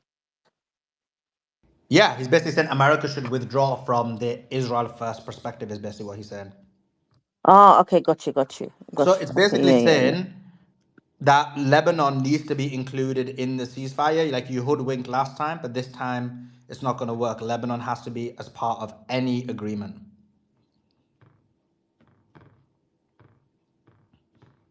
And this is why the Yeah. Iranians said, didn't they? They said that when the Pakistanis went and said, look, we've got an agreement by the US and Israel, they said, well, we need Israel to announce it first. And then Netanyahu came out and announced the opposite.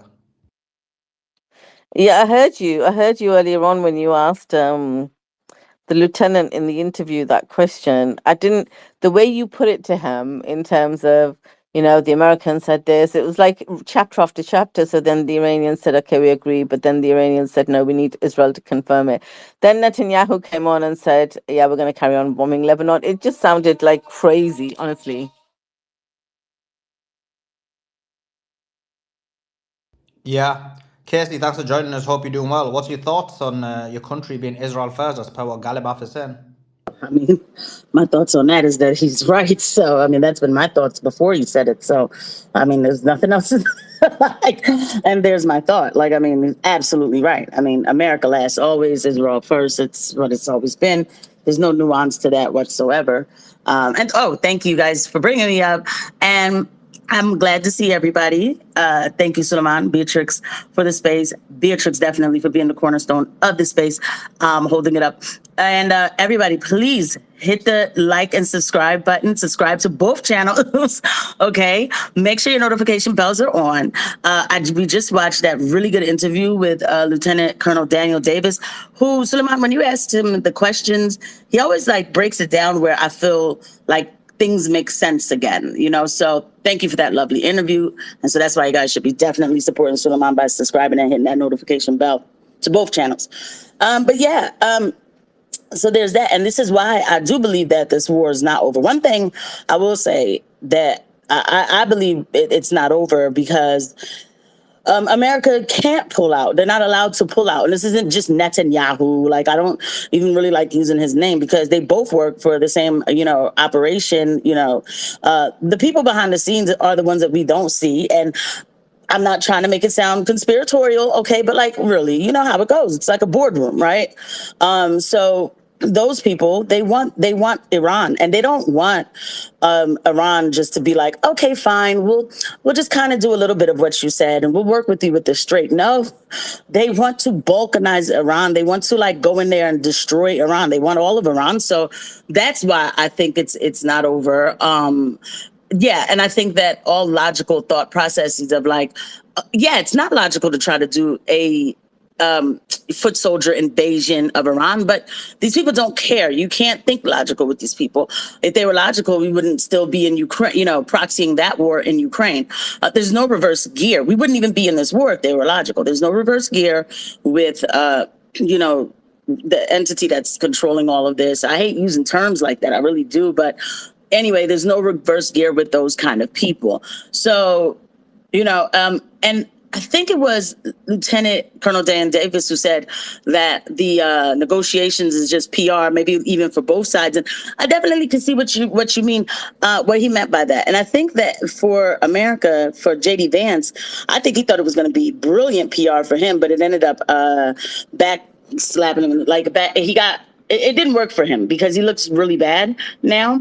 But the way he walked in there all excited, I think that he was going to be able to put it with his campaign. I wanted peace. You know, I'm really America first and all of that. I think that's all that was about. So, yeah, their objectives have not been made in Iran. And the objectives isn't to play around with the Strait of Hormuz. It's closed. It's not closed. It's closed. It's not closed. So I really hope the people in Iran who I'm going to keep it real. Look, hey, I am not the one making decisions at all. I'm still praying for the resistance on all fronts.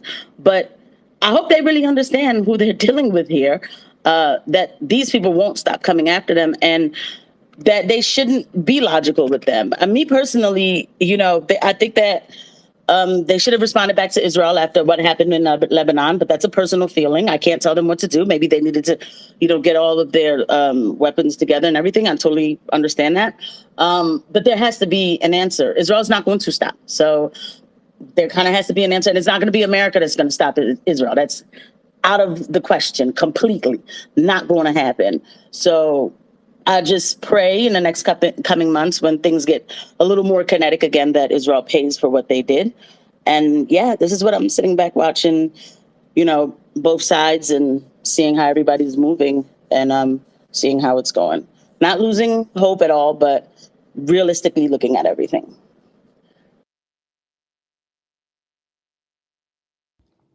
Thanks. Cyrus, what's your thoughts? First off, Hassan articulated it so well regarding the dynamics between Hezbollah and kind of the escalation dominance that Iran holds. Just want to add a couple points to that. The Lieutenant Colonel Davis, he pointed it out that Trump wants to make one big overture, either a series of attacks, maybe 1 week long attack, so he can do his victory round. I hope Trump can do that without the attack. I don't know how they're going to kind of, you know, put the optics on the United States, you know, population where they can kind of parade this as a victory. But I don't think the U.S. wants to re-engage kinetically. That's only a wish Israel wants. And if they fail at that, they're going to hyper focus on Lebanon and Hezbollah. That's their new mission, which they're essentially ethnic cleansing all of South Lebanon. And what they fail to realize is that Hezbollah has shown a lot of restraint not to overtake the entire and overhaul the entire government of Lebanon. They could easily roll over the Lebanese army. They don't want to do that. Israel has been trying to push Lebanon into a civil war. And in fact, Hezbollah has been a glue to that nation because all the other forces are corrupt. Both the Christians and the Sunnis are beholden to foreign powers. I mean, Hezbollah is the only genuinely pro Lebanese people. You know, that they're the only humanists in that mix. And they do so much for that population. I mean, they were incepted in 1982 where there was nothing but chaos and anarchy in southern Lebanon. They didn't have running water. They came in, provided health services, provided security, provided policing. I mean, they're wearing so many hats, and they're wildly popular among the Christians, among regular Lebanese of all creed and backgrounds. They are wildly popular. They're respected. So what Israel is trying to do is to demonize them and kind of marginalize them so that Lebanon is completely beholden and at the whim of the evil powers, the Epstein class and mostly Israel, because they have an expansionist agenda. They want that land. They want that beautiful land that Lebanon has had, since antiquity. These are sacred lands for the indigenous people of Lebanon, and it's under attack.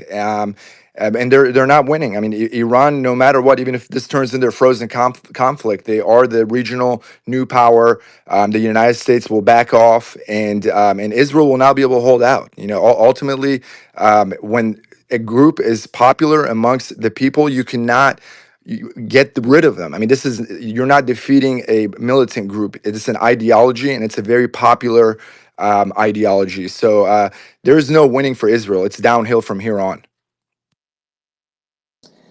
If I could just kind of come in real quick and say, I'm sorry, because I've heard this talk a little bit, and it's weird to me, just a tad bit. Like, definitely, I will say, from what I've learned about Lebanon, like the Christians have been like a little out of pocket. Like, I did not realize, and that's sad as a Christian, right?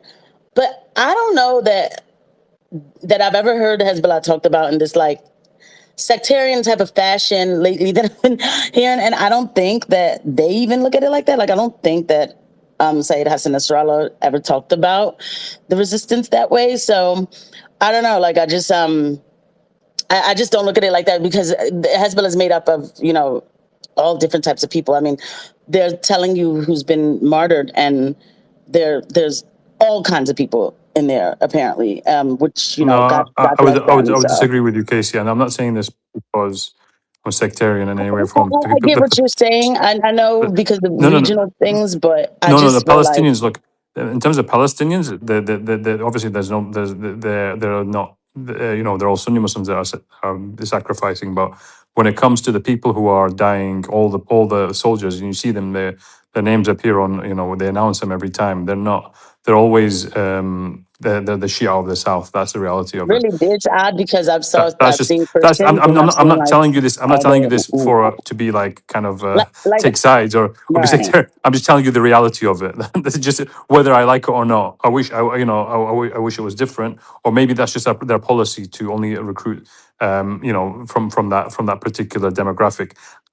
It could be a combination of both, but that's the reality on the ground. I think that because Do you know yeah, go what? ahead. Yeah, go ahead, Casey. I want to say, because I actually agree with you, Casey, despite the fact that I believe Brother Hussein's statistic. I do believe maybe his statistics right. I've not looked her up, but I trust he doesn't. I know him, and I know he doesn't just make things up. But I agree with you, because what you're trying to say, I think, is that on a broader perspective, and I'm seeing a little bit of this surface every now and again across spaces. Just every now and again, someone will come up and say it's the Shia cause. And I'm like, well, is it? I thought it was about a humanitarian cause. Because the Palestinians aren't Shia, and their resistance, or are we now going to make it sectarian? No, So what you're saying I agree is with it you on that, shouldn't by be the way. like that. Yeah, I know you do. I know you do. And that's why I'm saying that I agree with your statistics you gave me, but I wanted to clarify Casey's point before I gave the mic back to her, because I know you agree on that, Brother Hassan, and you were giving us statistics for a different reason. But Casey, back to you. Yeah, and it's probably that I'm not clarifying it correctly because I'm trying to give it as much respect as possible.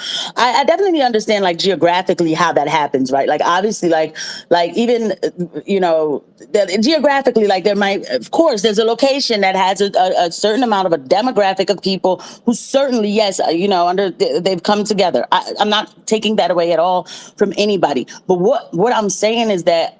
It's something that I see too creeping up, and I feel like I don't think they have a doctrine that says, well, only this kind of people can come and be a part of the resistance. They can't possibly, because I've seen some of the martyred pictures, of these men, these brave men who, gave up their lives and everything for their people, their land, their blood. And some of them were Christians, some of them were Sunni, you know what I mean? So so I'm not discounting the statistics and the numbers. Of course, I'm not doing that. And look, I admire all of them. I don't care what they are. I'm down with all of them, right? So, but it almost feels like this thing that's trying to happen. And I feel like right now, maybe I'm just being extra protective too, because I feel like with Hezbollah, the world is actually seeing them for who they really are. No matter how much this PR machine online, on Twitter, oh my God. And it has to be true, right? Because all of these bot accounts just started coming out and lying about Hezbollah and all. They're trying to control the narrative. It's already out there. People see that these people are resisting a true oppressor. Like, this is real resist. This is that real fight back energy. And the real people of this world, I think, are looking and they're realizing who these people really are. And they're not what our governments told us they were. So I guess I just don't want anything to spoil that or whatever. But I don't just want to disrespect any part of it. And in any I think fashion. that there's no doubt an ideological component to this, by the way, and this is not that's kind of embedded in Shia culture, and eschatology, which is the sacrifice and martyrdom. It exists also in Sunni Islam. We see it obviously with the Palestinian brothers, but no doubt there's maybe more focus on it. That just plays a part in it. It's just a reality of it that and I'm not one of those people. I'm not trying to take it, say but if you look at the how martyrs are honored, and I think Ahmed from Propaganda and Co, I think he's a friend of Sulaiman. He mentioned it in one of his interviews, just I think it was yesterday with Sneeko, I think it was. He said that that with the way martyrs are honored and their pictures are put up all over the country. If you go to South Lebanon, if you even go to Iraq, you go to Iran, they've got their pictures everywhere. They're like treasured, and like you congratulate someone who's from a martyr family, and it's something that's really, really like core and eccentric in the culture. That I'm just saying that plays a part. There's no doubt that plays a part in it. Just like you've got with this Greater Israel project, where they believe that they have the right to genocide and to Holocaust people to achieve their objectives. So there's the ideological component plays a part in what's going on in the world at the moment, and also the resistance to oppression, refusal to there's a concept which we about dying, in honor is better than a life in humiliation. This is one of the core kind of principles that she has, not all of them, obviously, but a significant proportion of them live by. That we would rather die, all of our family die, rather than bow down to these oppressors. And that's just something that isn't. I'm just telling you the reality on the ground. This isn't as widely seen elsewhere. And to add to that, Well, let me just say something to that just real quick. And again, not to disrespect the Shiite Muslims at all, right? But I really do believe that I'll leave it there. I believe that Christianity has that doctrine, right? It's just you don't see it practiced because, I mean, look at America. I mean, so there's that, right? We're not supposed to say yes to the oppressor, the entity, the state, basically choosing the state over God. That's what they're basically asking you to do at the end of the day. We're not supposed to do that, right? But I think that a people who this has been placed upon, they're going to practice their way, of course, appropriately to fight back. Either way, I'm praying for the resistance every day. Every day, I'm praying for the resistance. So yeah.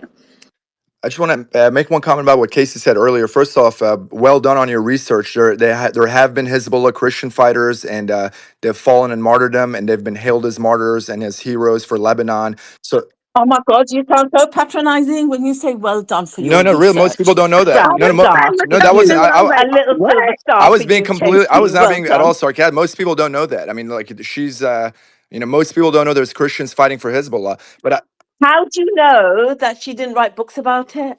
How do you know she's not a celebrated she author? knows what she's talking about. But to add to that, we as Westerners we have a hard time understanding the sectarian enclaves and the ethnic and tribal enclaves. These are very organic to the region. You have the Druze, you have the Alawites, you have the Assyrians, you have the Shia enclaves, right? So they can interact with each other and actually help with each other's security, especially in the face of a foreign evil entity such as the Zionist regime and what it comes with. So it's not that you're disrespecting Hezbollah, but the reality is they're an extension of the Iranian Islamic Revolution, a Shia revolution. And that, like, for you to get inside their apparatus, not only you have to be a Shia, you have to pass their metric and their filter. Even in Iran, like most people are like too secular to be able to be, approved to be part of the government or the IRGC. Like most people just are not considered, religiously, in tuned enough to enter it. So they have a certain apparatus kind of protocols to let people in. That's just how they operate. They're very tight knit, and they're an extension. They're not a proxy of Iran. They're very autonomous, and they're woven from the same fabric. That's what the Western analysts fail to realize, that Hezbollah is not a proxy. A proxy does the bidding of the power holder, right? But Iran treats Hezbollah as a autonomous ruler of the Shia population in Lebanon. So they have a lot of authority, a lot of latitude. They're by no means are they taking orders from Iran. So that's a falsehood that is perpetuated in the Western media. I mean, this is a wildly popular, very organic, very dedicated group that has a militant arm and it has a political arm, and both are operating very successfully. And they just cannot be torn from the Lebanese political power structure. Without Hezbollah, Lebanon would fall apart. Right.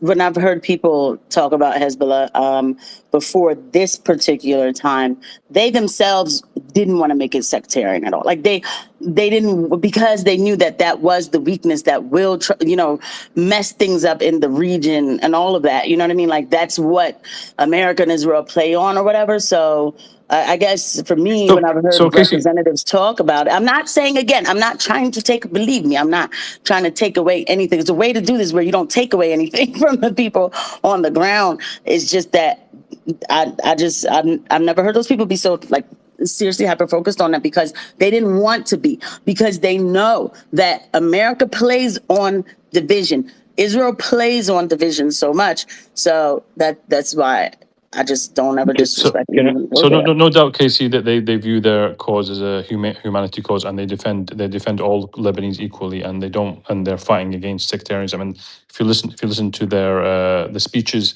constantly speaking out against division amongst Muslims.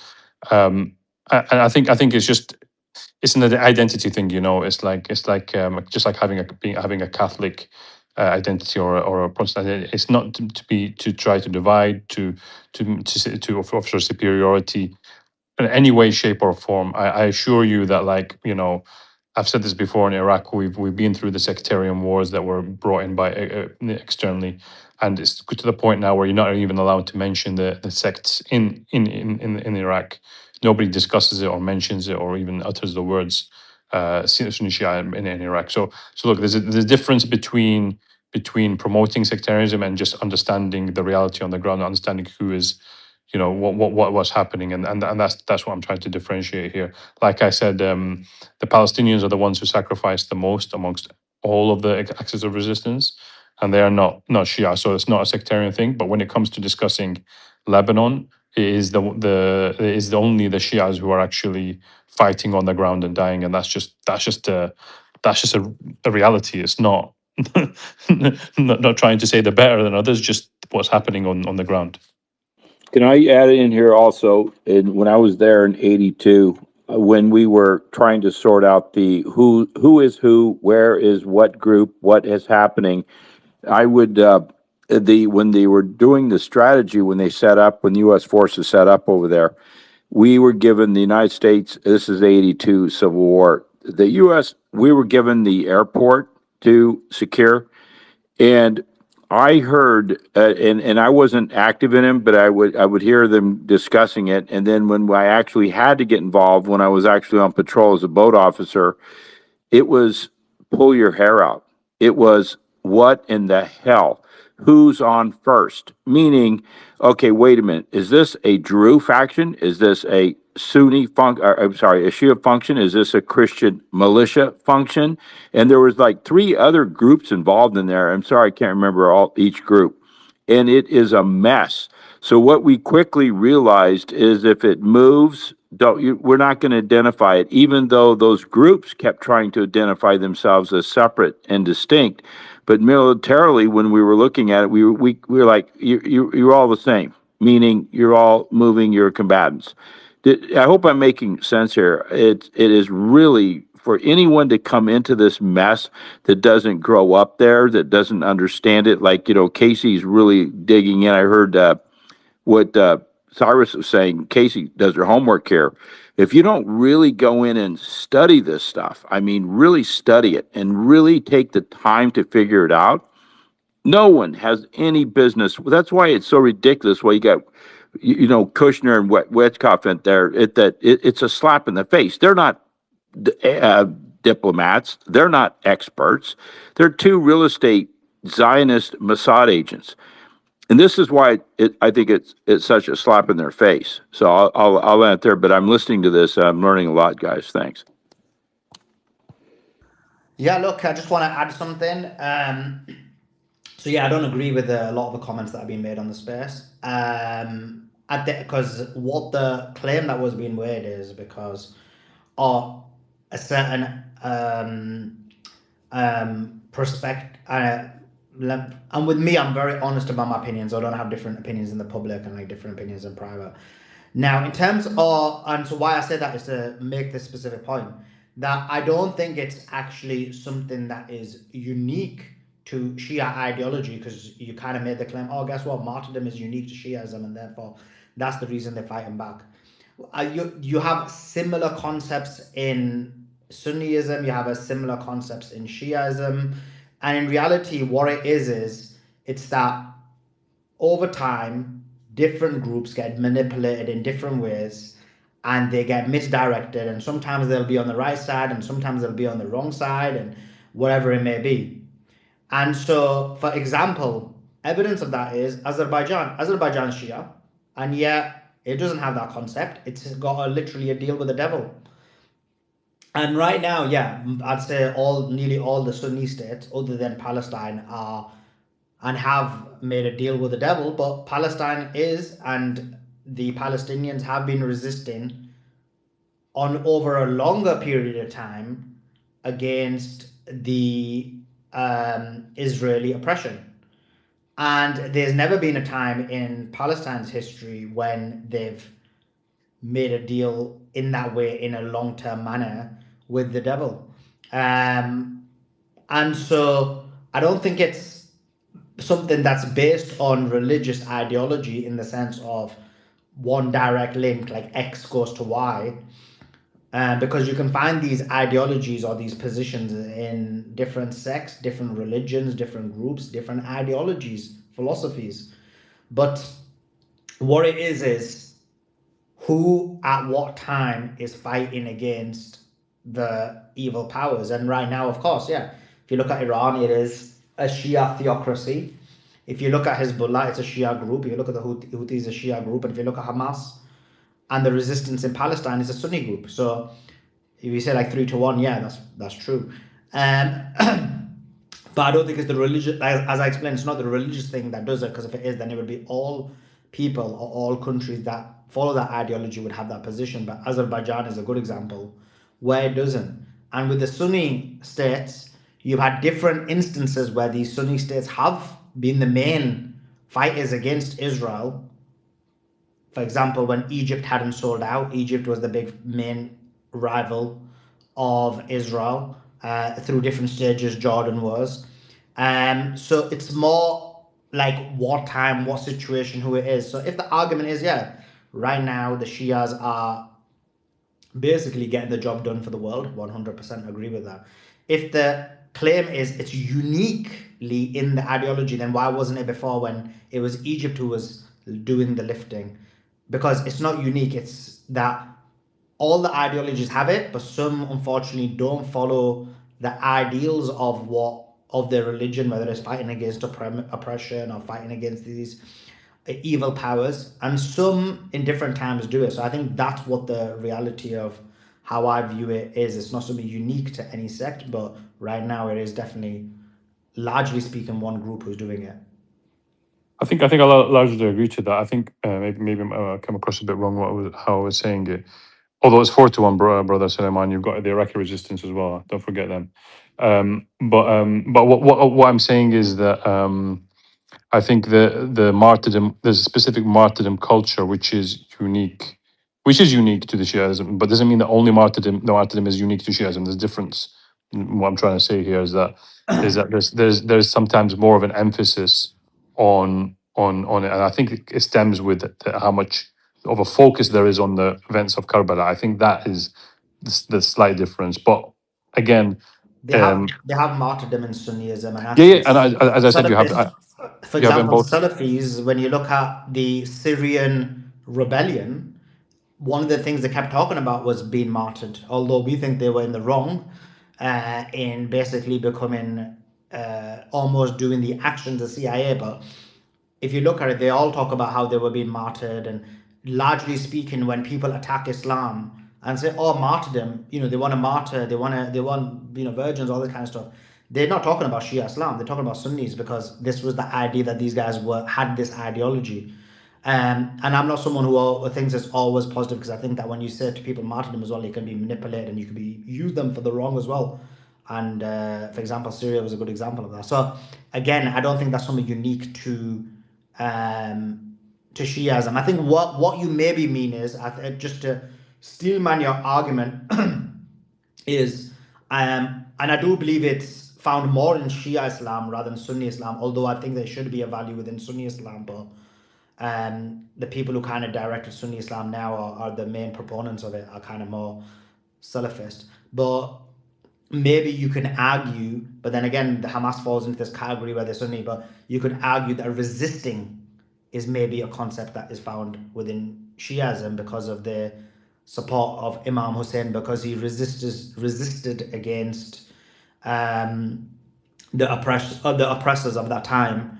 Maybe you can make that argument that that's what maybe is more different with Shia Yeah, Islam.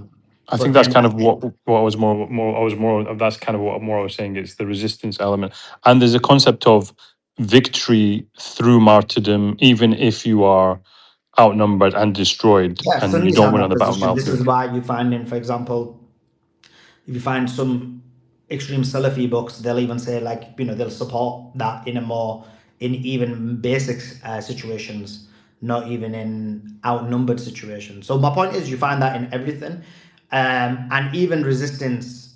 That's in resisting against oppression is definitely within Sunni Islam. I was just trying to steelman your argument to say that maybe what it is Sure. with the No, Sufis. I think you make valid points. I think it does exist in both, and also the Imam Hussein is by a lot of Sunnis, especially on the Sufi side, is a fundamental figure as well. So that's not unique to Shias as well.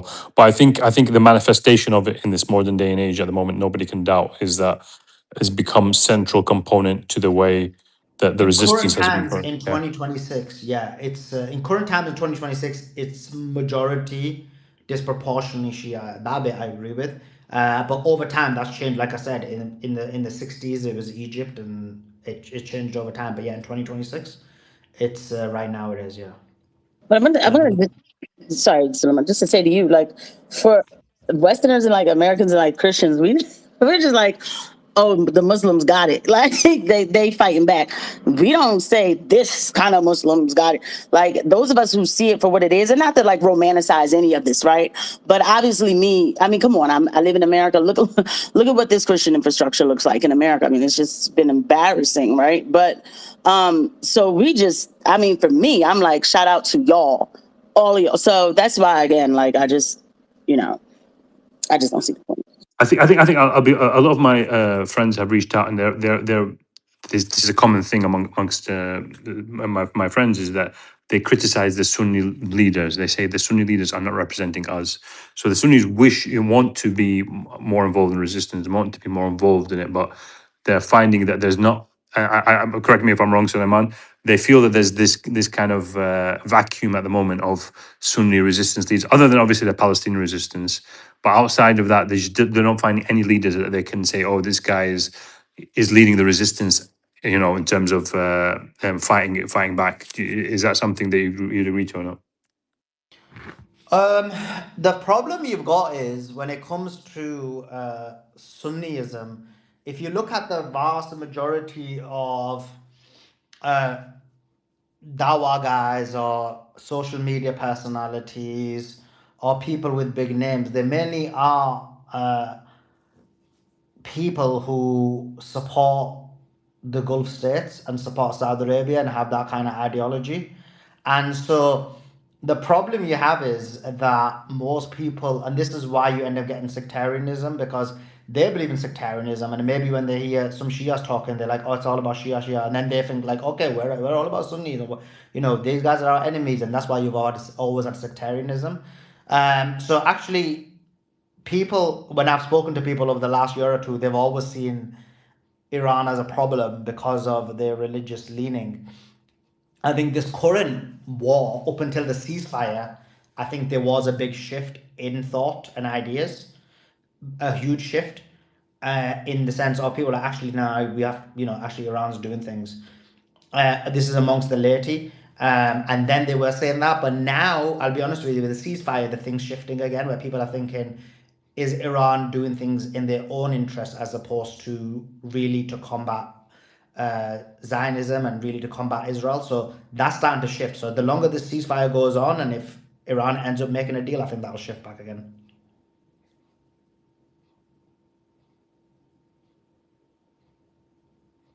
Hassan.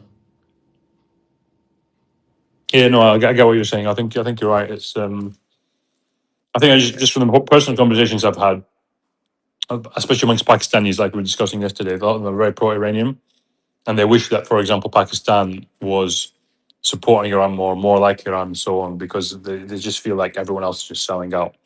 And the reality is, in terms of the actual one single country, complete country that's sovereign and fighting back, it's only Iran, and that's just the reality of it. And they just wish that other countries could join. Yeah, that's definitely true. Yeah, totally agree with that. Let's go to. Oh, I was gonna. I had something to do, but I forgot what it was now. Let's go to Casey. Jump in, Casey. Yeah, thank you. Because just to say Hassan, what you just said, like about Pakistan and stuff like that, I understand why y'all saying y'all agree with that. I do think it's good right now to not just, you know what I mean, jump in and just start doing things when it comes to like the other countries. What I'm praying for is that like Pakistan understands exactly who they're dealing with and has their plans, in the tuck where nobody needs to know about it. Because this kind of battle that I think that we're seeing the first stages of, it can last a long time and escalate to something else. So you don't want to just go in all hype and, right now when your turn might be coming up, for lack of a better term. So I just don't think anybody's dumb when dealing with America representing Israel. You know what I mean? Like, it's so in your face now how we operate that you'd have to be silly to think that you're on, quote, our side. I just don't think anybody's that dumb. I think that they're just playing it cool. But I could be coping too.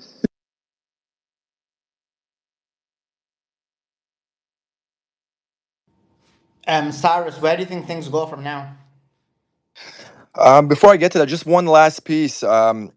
regarding Hassan's comment. So the one, unfortunately, the Sunni movements, there were the only ones that were funded were, starting with Al Qaeda, which was the Mujahideen, left over the remnants of the Soviet invasion, and then later on, forces like Al Nusra and ISIS. These were funded by Israel and by the United States, by these very nefarious forces. They would have never really gained any type of major momentum. So from the Sunni side, the moderate Sunnis have been silenced. They've never been funded properly to have a proper movement that is like popular amongst the population, because these very Salafi hardline kind of ISIS type movements are just generally not popular with anybody. They're just too extreme for anybody's palate. So that's been a problem. And the madrasas that they fund in Waziristan and Sorry, say Pakistan. that again. I missed what you said. Start again. Um, so I was talking about the lack of moderate Sunni militias, or at all, because Al Nusra, for example, all these very Salafist, Wahhabi extremist groups have been funded either by Israel or by the United States or by Saudi Arabia. So there's never been a chance for a wildly popular moderate Sunni armed movement, and that's why you don't really see them. And in the Shia side, the main one is Hezbollah, and then in Iraq you have the Kataib Hezbollah. They're newer, but they generally fall in line with the same kind of protocol, and that they operate the same. So I think it's the reason we haven't seen any popular and moderate Sunni voices is because they've been essentially, Saudi Arabia and the United States and Israel have hijacked those, voices. So there's never been a moderate Sunni movement, and the funding of the madrasas in Pakistan, that's where the quote unquote terrorist factories are. I call them extremist factories. They flow into the Taliban, and which is really interesting. The Taliban has become so popular and strong that now the Pakistani Taliban is giving the government a run for their money. So they've created this kind of this creature that they can't really control, because initially it was part of the ISI, the Pakistani intelligence agency. That was their pet project. The Afghanistan Taliban was their pet project, and now it's taken a form of its own, and now Pakistan's having problems kind of keeping them under control. So it's very interesting how these things work, and so where things go from here, initial last. Well, on that, Mhm. and you're right, it's not just Pakistan, it's like Central Asia, it's many of these regions that are extremely poor. And in reality, they were funded and financed by Saudi Arabia because of their allegiance with Israel and the United States of America. So this was a multifaceted operation in order to create either ideologues or mercenaries in order to carry out their objectives. And then we've seen that through many military, militia, and regime change and color revolution operations that have occurred through these modes and methods by this funding mechanism. And then now, and so many of these people, for example, would be basically given, so for some of these people, they would be given free education to go to, for example, Medina University. And imagine like as an example, a poor person from like Uzbekistan going to these institutes in Medina, being radicalized, going back, then teaching that extreme ideology to these people in their region and reshifting ideological perspectives. And then you saw many of those people, for example, carry out their actions. For example, if you see in Central Asia, many of them went to Syria and various other things. So like these are the examples of the multifaceted operation that's occurred for decades. This is why when some of these Gulf states are like, oh, guess what? There's extremism in Europe or in the UK or in America. It's like, bro, first of all, there isn't. But the what elements they are, you guys financed, funded, and created them. So what are you all talking about? And Suleiman, it's no conspiracy. The culmination of that effort is Al Jalani in Syria, a guy that straight up cut off Christian heads, and now he's being paraded around in the White House. Got a little trim on his beard. Put him in a, decent suit and parade him around. He's shooting some hoops in Washington, and hey, he's good to go. It is laughable. I mean, America has lost all moral ground. For years, we're fighting GWAT, global war on terror, global war on terror. Let's go get these Salafi, Wahhabi, savages, right? And then it turns out Operation Timber Sycamore. I implore all the listeners, you know, let's encapsulate and actually have a tangible thing you can point out to in your debates.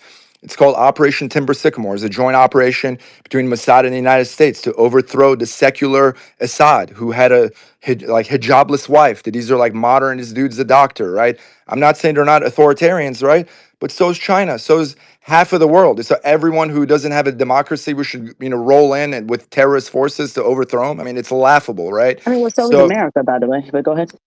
so my point is, if like during your research, like it's very important to understand this is a concerted effort. These are majorly funded, deep operations, and it's called Operation Timber Sycamore. I think initiated 2014. So it's not, oh, Trump did it. This is during Obama's days. This is the deep state. This is rogue elements of the CIA. Same folks that took out Kennedy, same folks that probably took out Charlie Kirk, right? This is the hidden hand that is moving things. And again, and with Jelani in power, we've lost all credibility, all moral ground, and couple it with the genocide. We're complicit in a genocide. I mean, we have taken such a hit to our reputation. It's almost irreparable. I mean, we need to do a hard about face and do a complete overhaul and raise our hands, be like, yep, we were infiltrated, we were corrupted, and we engaged in reprehensible behavior that caused the deaths of millions. I mean, just since 2001 till now, 4 million civilians have died, either directly or as a result of these wars, whether it's lack of medicine, food, starvation, cholera, dysentery. 4.5 million people for what? And for $8 trillion in, we're broke. We can't fund our elderly, our veterans are homeless. Meanwhile, Israel is enjoying free healthcare, free college. I mean, as an American, it's like a spit in the face. I mean, it is so appalling. But slowly, the noticing's happening. The willful ignorance is coming to an end. I mean, it's staring at us in the face, where it's affecting our dignity and self-respect as Americans. I mean, the change is coming. So they killed Charlie Kirk. A million of them got born. A million new Charlie Kirks got born. Just wait till you see 5 years from now. Every one of them will have their own sphere of influence. You have all these new personalities popping up. You can't stop the truth. Once you take that veil off and that light starts to shine through, it's going to keep getting brighter and brighter. Suleiman, Beatrix, you guys are the champions of this. You're the captains and generals of this movement. One very important role you're playing, and I wish you all the best in this endeavor. It's a very noble and a holy endeavor, and it's a human endeavor. We're trying to win humanity back. We're trying to win our human dignity back that has been taken from us, and our governments are acting in such a way that it doesn't reflect anything that we represent. And the change is coming. I'm sure of this. That's you, Cyrus. That's you talking, right? I can't Yeah, see that's me. them. Yeah, Who's that's me, that? Andrew. Yes, Yeah, Andrew. powerful, powerful. Amen. And add millions more on the slaughter. Add millions more on. Add Vietnam on it, and go and on. And that's why we're in this moral resistance. Exactly, man. That was powerful, brother. Amen. The God bless you, brother. God bless you, Andrew. Yeah, God You're, bless you too, brother. Keep fighting good fight. yes, sir. That's right, Andrew. We are in the moral resistance. We may not agree with each other's opinions 100%, but we are still part of the moral resistance, all of us equal members. No one's going to try to occupy the moral resistance because we have a different perspective to them. Yes. Just saying. Yeah. And, Go. and the diversity of your audience is a testament to that. You have Christians, you have Americans, you have Brits. I mean, humanity doesn't have borders. It doesn't have religion. I mean, this either you are on the side of goodness and human dignity and love, or you're with the forces of darkness and evil. It's really clear now. The road is bifurcated. There's no meandering, the middle line. Either you're on the side of good or you're not. There's plenty of evidence out there. There was a Exactly. genocide in 4K. Go watch it in 4K, and if you're So, Cyrus, the thing is, you can have differences of political opinion and still all be part of the moral resistance. And I agree with you. And that's what I'm saying. We're all part of the moral resistance. Moral resistance belongs equally to us all. It belongs to us equally. No one person can occupy it. And we're all part of that, including the YouTube crew and everybody. And you can have differences of opinion in that. I disagree with a lot of things Andrew might do, Suleiman does, whatever. That's all I'm Why is saying. Suleiman laughing? He's Yes. cracking up for like 30. I tell you why he's laughing. Should I tell you why he's laughing? Let me tell you why he's laughing, Tell Cyrus. him. Because he tried to bully me and tell me that he was talking to me about my opinions, and he was like, "We don't agree with you," and I was like, "Who the hell's we?" And he's like, "Me and the moral resistance," and I said, "I'm part of that moral resistance." He says, "No, you're not. Not with those opinions. You're not. Me, I stand with the moral resistance." So I thought I needed to clarify this on the space that the moral resistance belongs to us equally. Just because of a difference of opinion, he can't occupy it and say it's him and the moral resistance versus me. So He tried funny. to excommunicate you from the moral resistance? No way, He did, Richard. he did, yeah, he did. He didn't even try, he just did it. He literally Wait, executed it real time. How about excommunicated her when she was never part of it in the first place? No, she's been the cornerstone of it. What do you mean? Bro, she has her wacky thoughts, which are definitely not in agreement with us. We are the moral resistance, will always be with the resistance. And we're And always going to. she's with the Oh. resistance too, but we're in a wacky time too, though. Yeah, bro, she's got some crazy opinions, let's put it that way. We're not with her on this. We don't, we don't, we don't, we don't condone that. So, We. So this is where I said to him, "Who's we?" And he says, "Me and the moral me resistance." I'm and like, "What are you talking me and the about?" moral resistance. So let's get back into the conversation. Yeah, I agree with you, Cyrus. I think, like for example, now we are like for example, me. I don't get into sectarianism. I'm a Sunni, but I don't get into any of this sectarianism, and I find it allergic when people try and do it. I find it annoying. Now in terms of coming back to the conversation, Sully thinks he's managing. That's funny, bro. Oh, it got deleted though. Guess it wasn't that funny. Um, the what was I gonna say? You were saying what's going to happen next? Oh yeah, no, I was gonna read the super chat. Super chat is it's gone up. Saudi is the funding hand of the CIA, and look, you can be a CIA agent without even knowing you are one. Some random ISIS member doesn't know he's part of the CIA nation building, and he doesn't need to. True. This is factual. This is factual. They are but the arm of the CIA. I agree with that. Agree with that completely. Let's bring some people up though. You know what? Wait, what did they say is the arms of the CIA, like all the ISIS and stuff like that? I'm sorry. Yeah, Saudi is. Which yeah, you're Oh right. yeah, yeah, ISIS is an example of that. yeah. And just to say, I know you're bringing people up, and just say real quick. That's why I don't even. I'm sorry. I've gotten to this point. Words mean something. Oh, And I'm not, yes, the microphone is on. About time. so Adam, speak on. there's always somebody now. So Oh no, can I just say something, Casey? I want you to speak, but Adam, please just listen. You sound like you're British, and you Brits always come here and show us up. So can you just keep your mic muted? Have a little bit of decorum, you know? Just let Casey finish representing up here British people, and you got to behave. Go ahead, Casey. thank you. No, just real quick. Yeah, I'm not saying ISIS is good or Al Qaeda good or whatever. I just don't call them terrorists anymore, like terrorists. I don't. I call them American proxies. Absolutely, I do. Words mean something. Because this thing that we always claim to fight, we created it. We created it. We trained it. We created it. All of it. Those are our agents. They show up when they need to be, when we need to go in and invade something. Oh, look at that. ISIL is here. ISIS K, all of that, right? Those are our proxied agents. They're part of all of this. So no, I'm sorry. I don't even call them that. I refuse to do it because we create all of them. Abu Shabaab, Boko Haram. Even you got to keep hearing about Nigerian Christians and all of that, which people in Nigeria are being killed. Our agents, they set up the propaganda and everything. So it is important that people understand this kind of treason that is taking place upon the American citizen art and their stuff. And not to mention Sudan and the John Jaweed militia, and now they're called the Rapid Reaction Forces. And essentially they're funded by the UAE. All those are brand new UAE weapons that they've handed to them. They're literally driving around with technicals, massacring Christian villages, and we're silent. I mean, this it's the new Gaza. As the Gaza genocide is going on. I mean, how can the United States turn a blind eye to this? I mean, and yet we're championing human rights. Oh, let's go save the poor Iranian woman. Yeah, let's go save the Iranian women who are pilots, who are judges, who are university heads.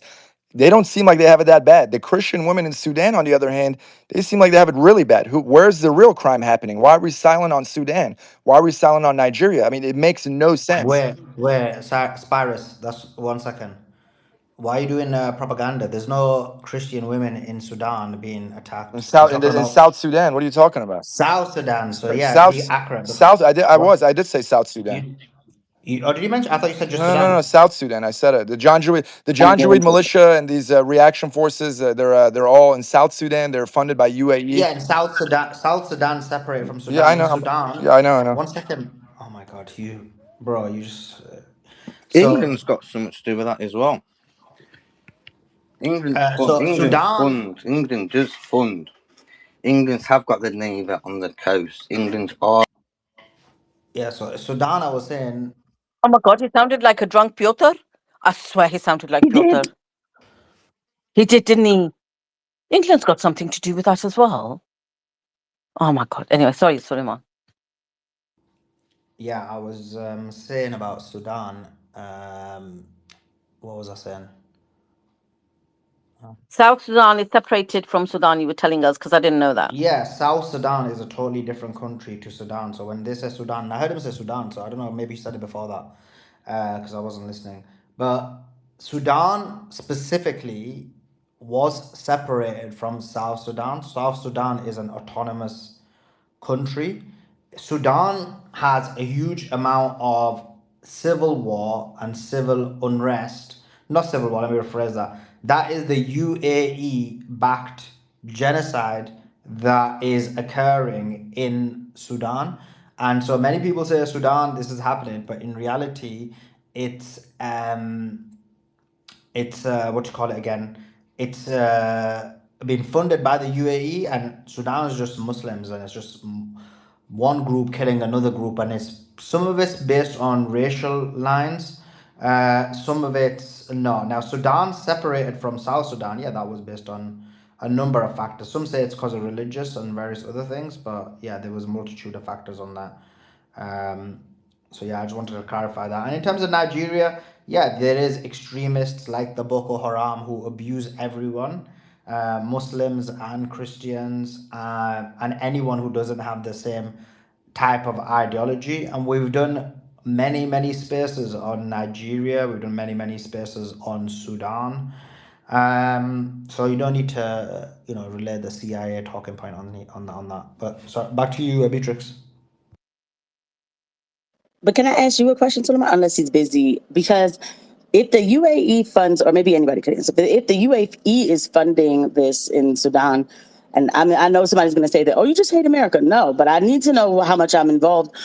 Does it still come back to America because we fund certain things in the UAE or whatever, or is this completely their thing? I just don't see how we're not involved. That's basically what I'm saying. It's mainly the UAE.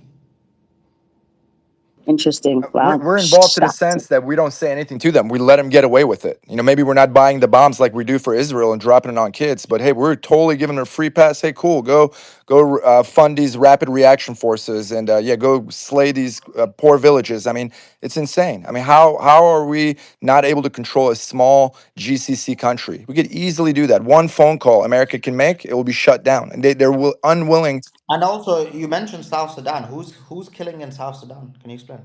Well, it's the remnants of the John Jaweed militia that have now turned into, they're called the RSF, the Rapid Support Forces. It's the That's Sudan. You said South Sudan. South Sudan. That's where they operate too. No, not the south of. Okay, not the south of Sudan, but there's a different country called South Sudan. South Sudan, the country, which is a separate country, is about 60. I don't know what is it, like 60-70% Christian. it's like 20 or 30% indigenous African tribe, and very, very small amount of Muslims, just a couple of percent or something, a few percent. And the tensions in that area were not religious. There were different groups, like the differentiation was between different tribes, and you had, for example, is it the Dinka tribe and a few others who were basically disagreeing with each of the tribes, and sometimes tribes do end up following religious lines, but it's more tribal over anything else. And they had a civil war a while ago, but then they made up, and there is obviously some issues going on there here and there, but it's not as the way you're relaying it.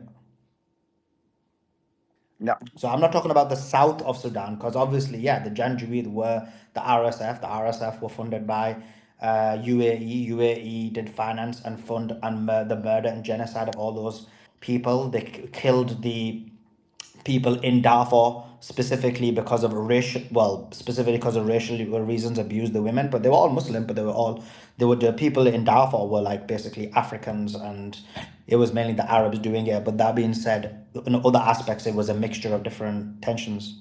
Yeah, my focus was on the UAE funded militias, the RSF and the Janjaweed. So You seem.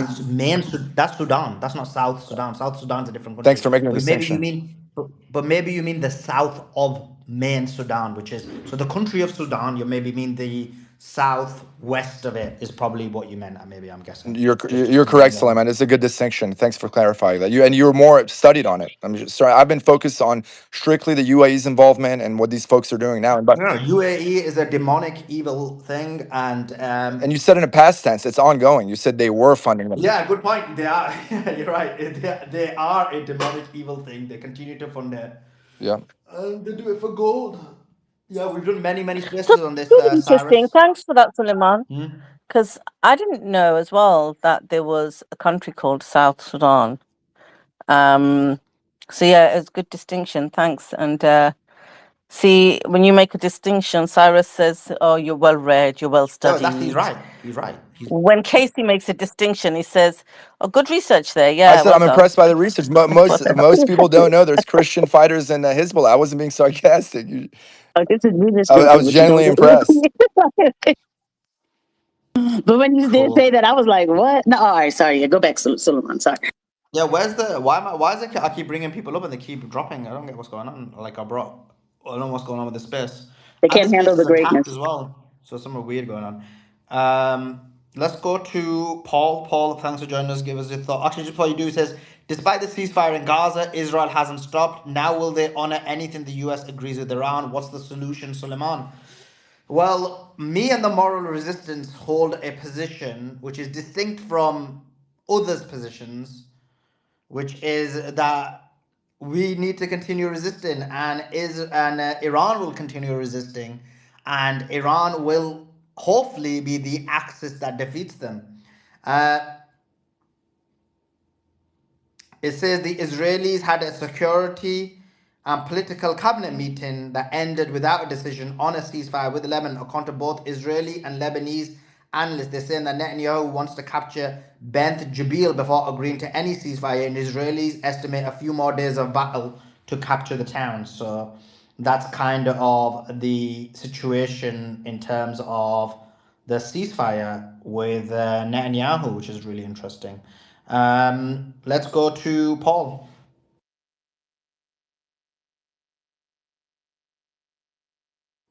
Hello, can you hear me? Calling in from Australia. This is Paulie. Hi, Paul. Yeah, we can hear you. How are you doing?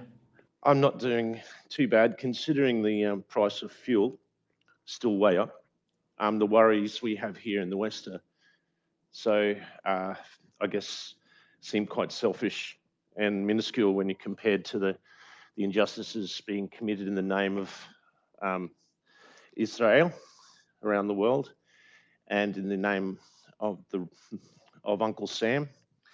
I'd like to ask the panel if they have any information on how successful the Australian Prime Minister is likely to be in actually securing and leveraging fuel for, because Australia, we're a geographically isolated nation.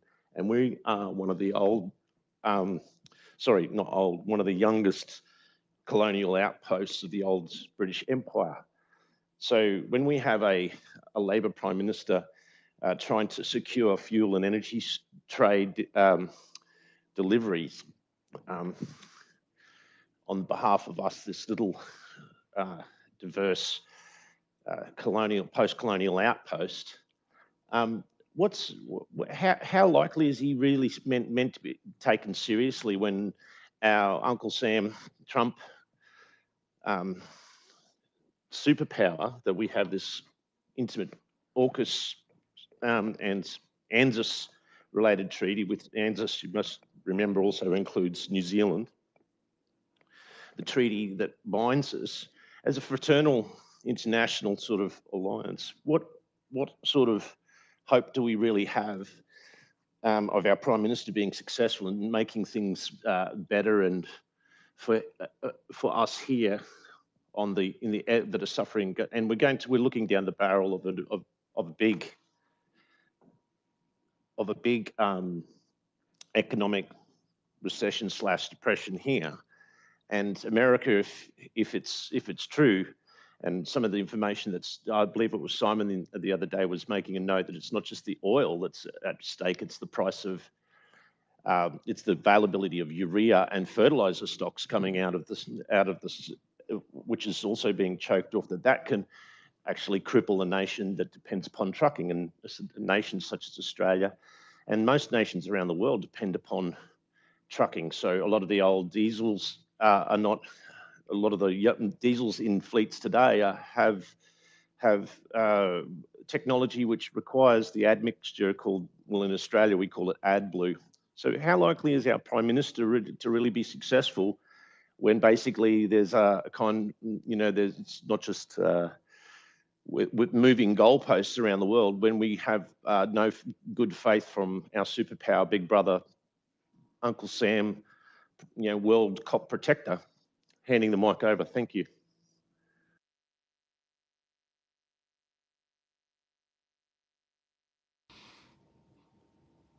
Cool. Let's go to Lossel. Lossel, jump in. Hey guys, I ain't got much to say, but I just wanted to say thank you to all of you on the panel here. You guys been doing an excellent job covering this war and analyzing all the issues or strategies that come out of this war. You guys been doing a good job on day in, day out. So excellent work. I know they try to suppress you guys so much that I find it hard to find the spaces sometimes, but you guys are doing an excellent job, man. Keep it up. I got a quick question though. With this war right now, how would this war affect the midterms? Like, do we think that Trump and the Republicans might start losing their seats over this, or how would this affect them overall? Kirsty, what's your thoughts on that? I'm sorry, how would it affect Trump? What, with the midterms? Is that what you're asking? Yeah, about the midterms. I personally think it's not going to. I don't. I might have been the wrong person to ask this question. I'm extremely black-pilled on this, so I don't think it is going to affect him that much in the midterms. I wish it would, but I just don't think it is. And then even if Democrats do take over control, I do not think that they're going to impeach Trump. They are not allowed to impeach Trump. There's thought process that Democrats are going to come in and put a stop to, calm some of this down is absolutely not true. They can't do that. They're not allowed to do that. Even Hillary Clinton herself, I've heard her just say the other day, if she was president, she would have attacked Iran, right? So the policies stay the same regardless of who's in charge. So that's how I feel. So, but this doesn't mean that people shouldn't, that people shouldn't still wake people up to what's going on, so that one day it can make a change eventually. But this thing is going to take time, and this machine that wants this war, I think they just have everything prepared where it's not really going to hurt that much in the midterms. Yeah, also we have like Doc and others. Yeah, I agree, Casey. Where it's a uniparty system. I wish people just wouldn't vote. I mean, revolt the vote. Don't even vote. It really slap in the face. to even think you go to the polls and even you're going to make a difference. Now, maybe go Green Party or something like that, like Anthony Aguilar, and I understand there's that, but I did a deep study on this, and I quit voting back in 1972 when I saw the same insanity going on with the Vietnam War and Nixon and all that. But here's the thing: there with midterms, okay, it deeply affects. There's a complete change. Now we have a Democratic Congress, so we got rid of those Republicans. It's laughable. My mother, I remember in '82 with the Reagan era, my mother was so happy. Oh, thank God we have godly men in our Senate. Now we have the Republican, the red wave. We're going to change America. See, this language has been going on for some time. And I remember thinking, well, let's wait and see. Well, we saw what happened. So, yeah, let's please get off of the political Republican Democrats uniparty system. That's all I was going to say. I've got a bit of news. It's not massively breaking. Suleiman, do you want me to go to it? Or should we, Yeah, would you go like for it, to? go for it. Okay.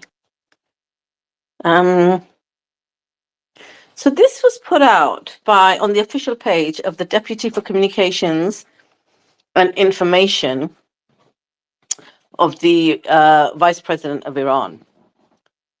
So this guy's the Deputy for the Vice President of Iran, or what is it, Deputy for Communications and Information, that's what he is. He says Iran for years has been subjected to sanctions for the crime of defending justice, humanity and freedom.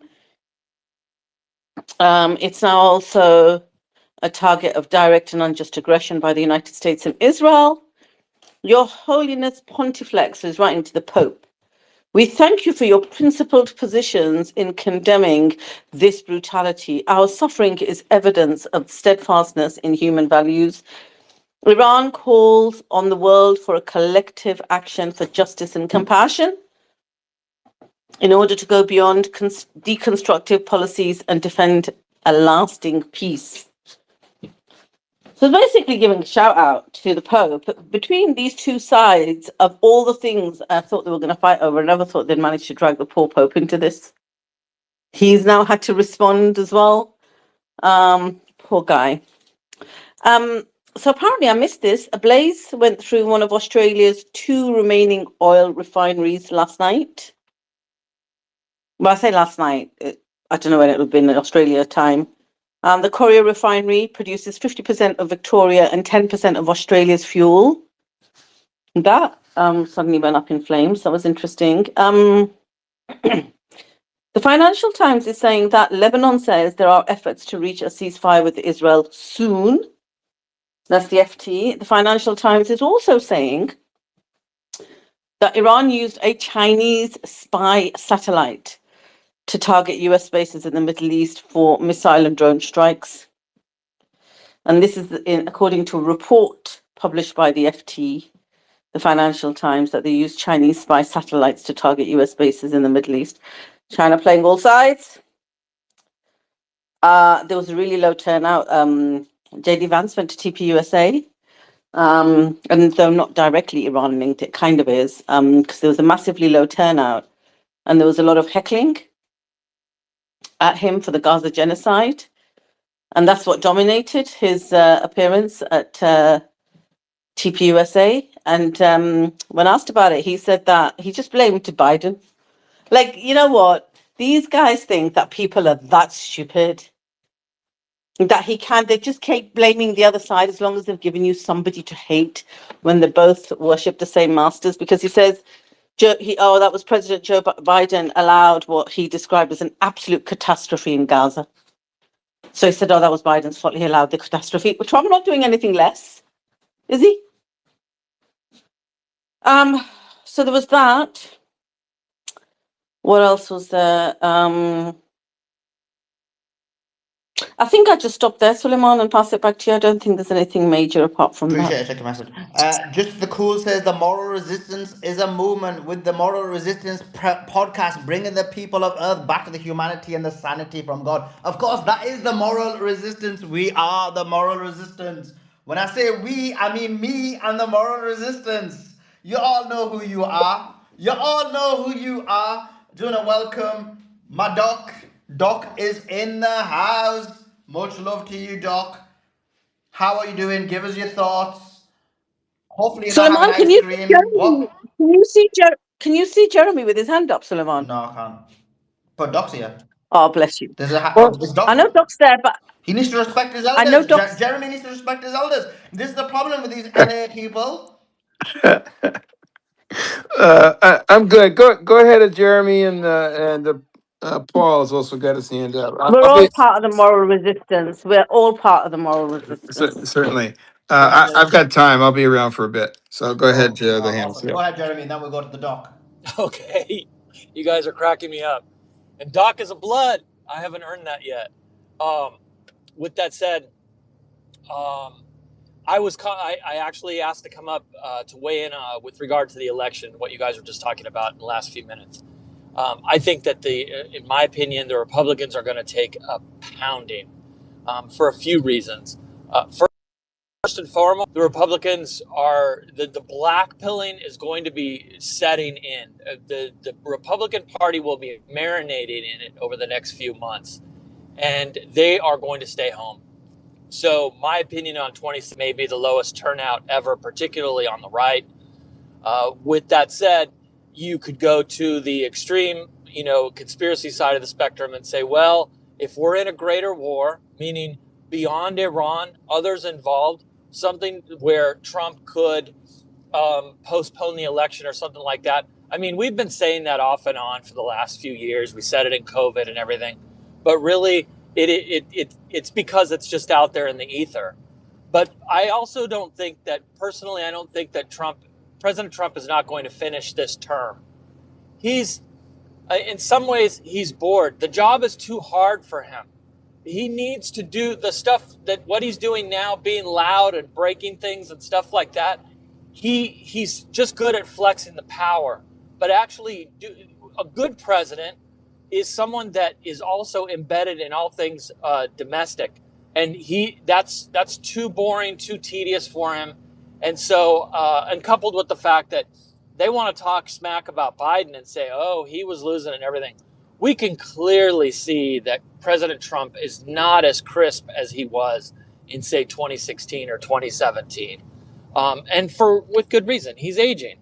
And he's a miracle that he's actually alive, given the fact that, physical fitness, his diet, everything that we know about.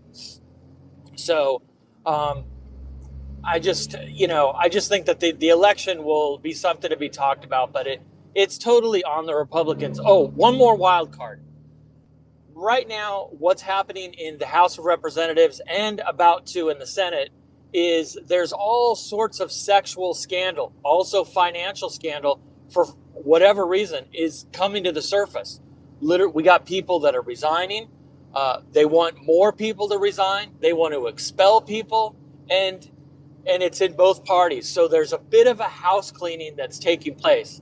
My opinion on that is that also don't discount the Epstein wild card, with women coming out and talking about, say, with Congressman Swalwell and some pretty hardcore word pictures. There are women hanging out there in the ether that have probably similar stories about Donald Trump. And if you have one or more that are credible, that also maybe you could link back into the files, total connections, linking to what Melania Trump did last week out of the blue, going to the podium, talking to the country, making this weird denial. No one had even brought it up, but she just did it out of nowhere. There's definitely stuff brewing. So not only do we have things being totally tumultuous globally, but the United States has a low level, seismic political activity that's taking place right now, and it could get worse. It will get worse. So, Jeremy, just to add to that really quickly, this was something we read out on the 1st of April, that 36 House Republicans announced that they won't seek re-election. And that's what Donald Trump was facing at home. That was on the 1st. And this is obviously months before November, so it just kind of goes to prove the point that you were making about the fact that you feel that there's a house clearance going on. Yeah, they're they're Um, toast. I mean, when you look at these people, like I know that you, those of you, you solely, you know what's going on in the United States of America. You know when we mention what blue and red are and what that means, and when it's the counties that traditionally have been red counties, some that were crimson red. And now it's like that's all just fading and getting it's just dissipating, and it's a mind blower. It's for some, they would think that that's tragic.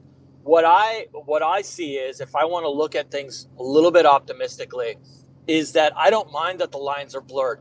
I like that the country is beginning to think that the country is essentially, the two-party system is two cheeks on the same ass. And the more that that begins to permeate through our society, the more that we have the chance someday, maybe if we survive, that we will get the opportunity to have a viable third-party candidate, particularly in the presidency. But it would be great in Congress as well. And but I really think that the ultimate fix for the United States is if we have term limits within our Senate and in the House. If we did that, we would have a game changer. Most of the shit that we talk about, we wouldn't be talking about. It wouldn't be an issue because the House would be refreshing itself periodically. It would be wonderful. Thanks, Jeremy. Casey, jump in and then we'll go to Doc. Oh yeah, I'll make it quick. I'm sorry. I still, if I don't, I'm sorry for being so jaded, but I just don't see the Republicans losing control. I really don't. They're doing everything that these people want. Look how Trump was a lot of people aren't ready for that part of the conversation. I just don't see it. Maybe later on down the line we can have that bigger conversation, but I just don't see it.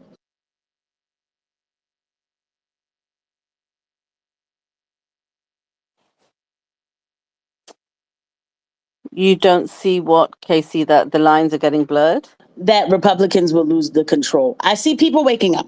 Of course, praise the Lord. I do. I just think that what controls this country, I'm sorry, after 2020, they woke my eyes to the fact that, okay, things get manipulated.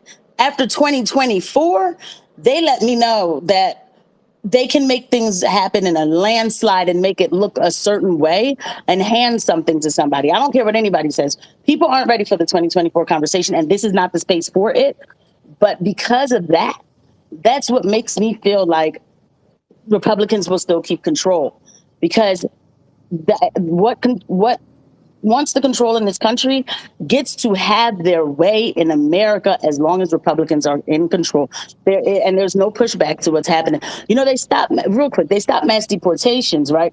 But they're going around revoking visas from Iranians and to deport them, right? Or revoking their residencies and green cards and such things like that, and citizenships, right? That's not what people asked for, right? But that's what's happening. So yeah, but Casey, do you think that if President Trump, would you agree that this last election when Trump won, that the House and the Senate and any of the legislative Republicans rode on his coattails, and his popularity right now is an indicator that they are in trouble? He's a lame duck. He can do whatever the hell he wants because he doesn't have to win another election again, which is, it's crazy. And that's why probably after November, it's like he's going to be neutered. Yeah, I just, in a real world, yes, that would matter.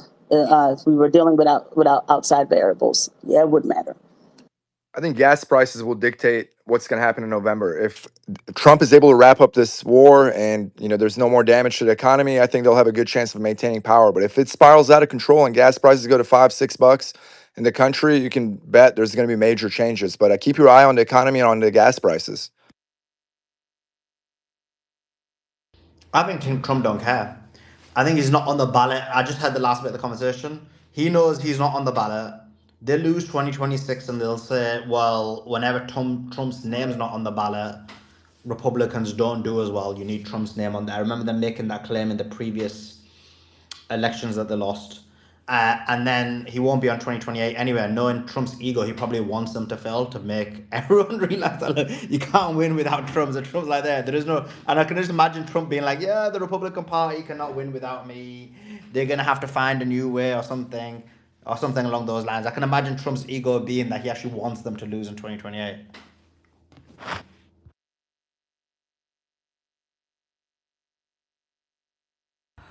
But That's actually quite funny. Let's see if we can go to Doc and see what he thinks about this. The Doc, as you call him. Sure. Hey, the midterm elections lost the Republicans.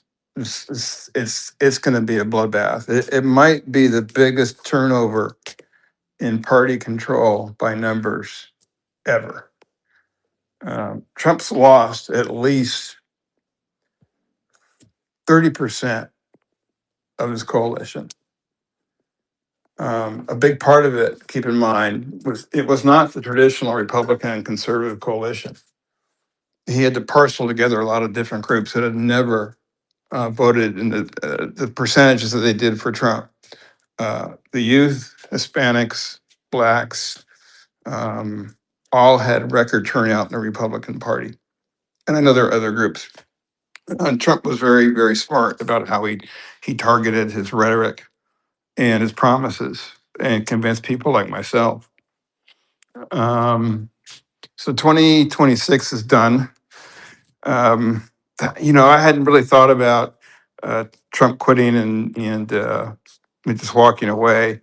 We know that he's made maybe billions collectively across the Trump organization. The grift that his sons and daughters have been on. And yeah, he is getting older. I think he's got all of his mental capacities. I think this is a game somehow that he's intentionally trying to be just as offensive and appear to be irresponsible, even mentally deficient. And that's why, as an attorney, that you can avoid criminal prosecution, as Biden did, by either being or pretending that you've lost your faculties and you can't assist in your own defense, and so you can't be prosecuted. And if he is the pedophile that I believe him to be, and as I believe, the Epstein material has compromised him, and that in part explains his breach of his previous commitment, not just in the first administration, but going back 30 years about avoiding wars in the Middle East. So something very strange is going on, and it's still a very dangerous situation. But I I think we're going to see Democratic control for the next couple of elections. I think it's a Democrat. Democrats have to be smart, though. They have to get a candidate and take on issues that the average American cares about and responds to when they go to vote. And that's the coalition that Trump put together is the working man. And he's completely lost the working man. And we already see it in special elections that have already taken place this year. That the Republicans are losing across the board. So, you know what? I'm 67 going on 68.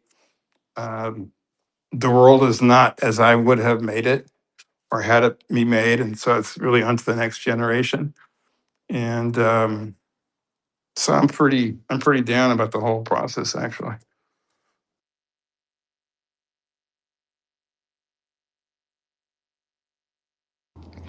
yeah, I mean, I blame Beatrix, but we all have our.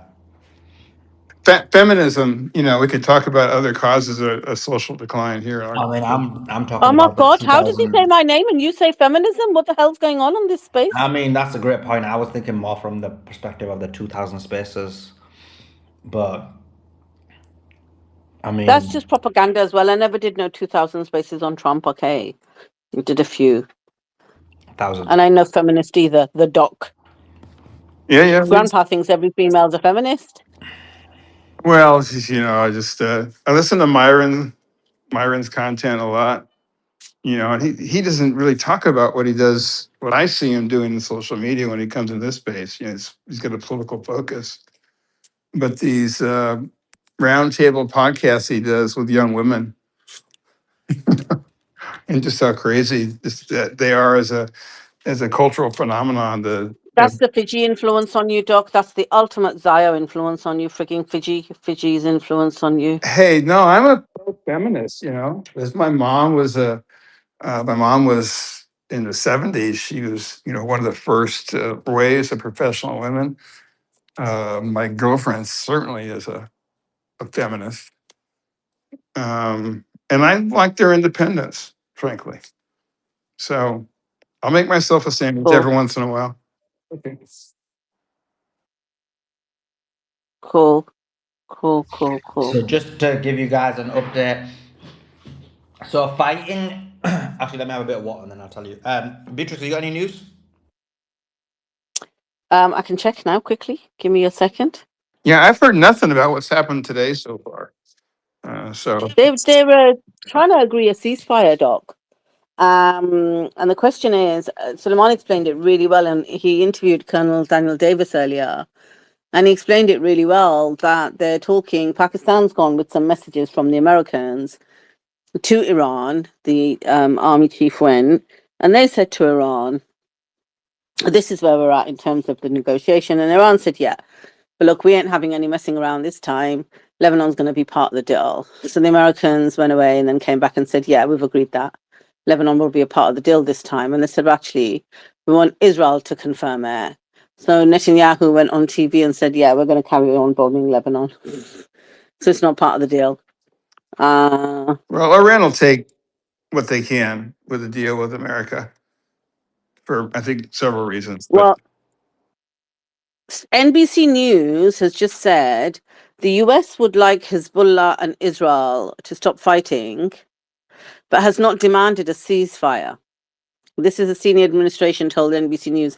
Now, in this headline, even that really triggers me, that the US would like Hezbollah and Israel to stop fighting. They're not fighting. You've literally got one side bombing them, trying to steal their land, and you've got the other side defending. They're not fighting. If it's fighting, it's because two sides have come together to have a fist punch or whatever, a war. They're not equal. So, yeah. Sod the media. Let's see what else. Oh, yeah, I wanted to talk about this. So, the IRGC, right, today, they captured a lot of people, that were like Israeli spies and stuff, a lot of them. They're getting rid of all the dirt, all the mess, all the Mossad spies. Let's have a look. Oh, Israel released a list of its top anti-Semites across the world. So that's interesting. Yeah, why didn't I make the list? I was looking at that. Is it because you gotta have 1 million followers? Didn't you? I haven't checked. No, I didn't make it. Not been doing good enough work. Good. they should But put them on Mosem, camera, these Israeli agents. They should put them on camera confessing who they are and what they did. That would be such a huge PR benefit to Iran if they did that. They do that. If you look at the local coverage with the news channels over there, you can probably find it on YouTube. They do that regularly.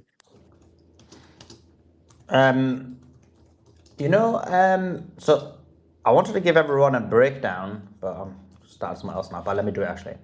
Let me just quickly finish this off of what's happening in South Lebanon, because I just noticed in the chat some people are saying it's a quiet day. I actually don't think it's a quiet day, but I guess we're not doing maybe a good enough job explaining what happened, what's happening, and apologies for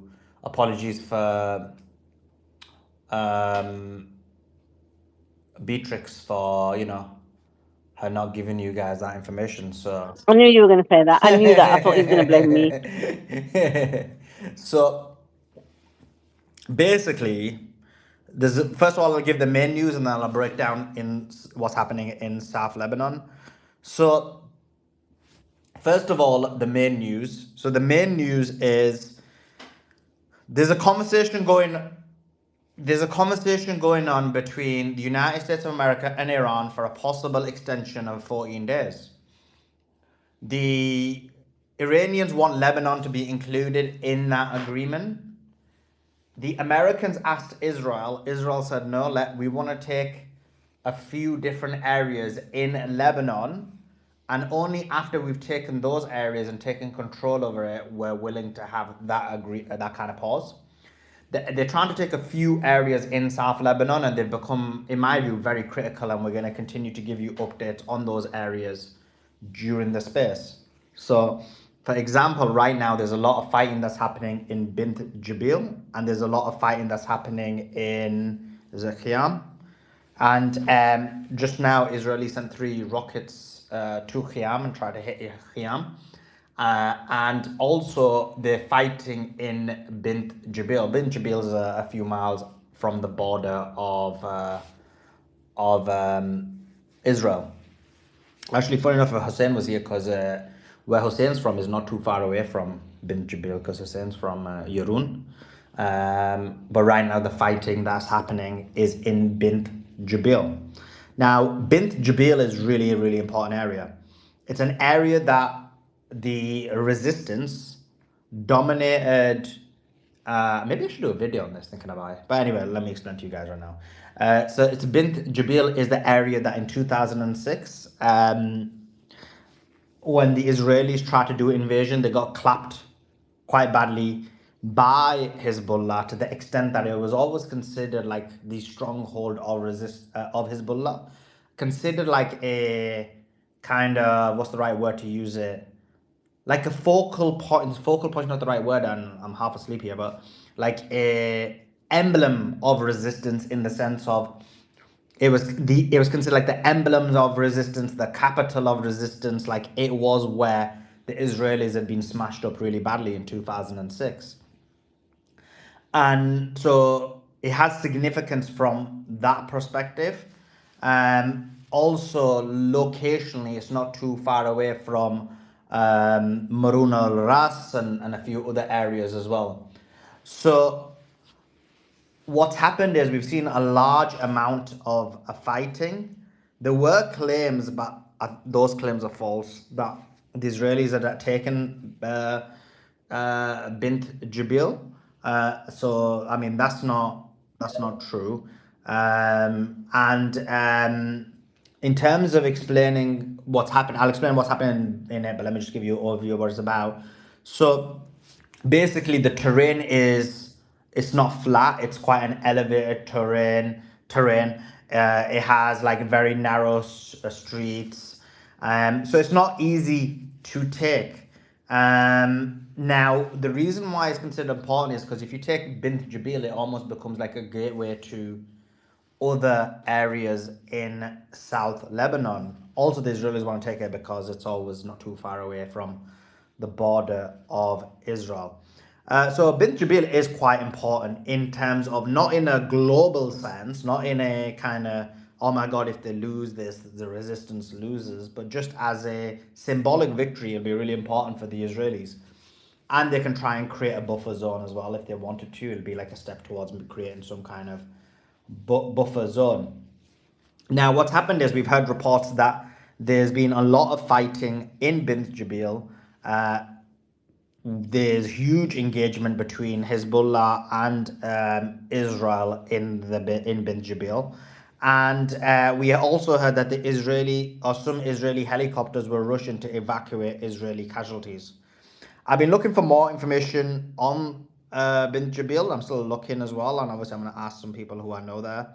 But that's kind of the latest on that. So that kind of small battle for Bint Jubail is actually very important. If the Israelis take it, they're gonna start, expanding into Lebanon, try and create a buffer zone, and so on and so forth. So that's why that's important. The other area that they're trying to take is Khiam as well. And I'll explain that in a second, because I've just seen Hussein come up. I want to hear what he's got to say. Hussein, thanks for joining us. Hope you're doing well. Give us your thoughts. Hey, Sully, am I coming?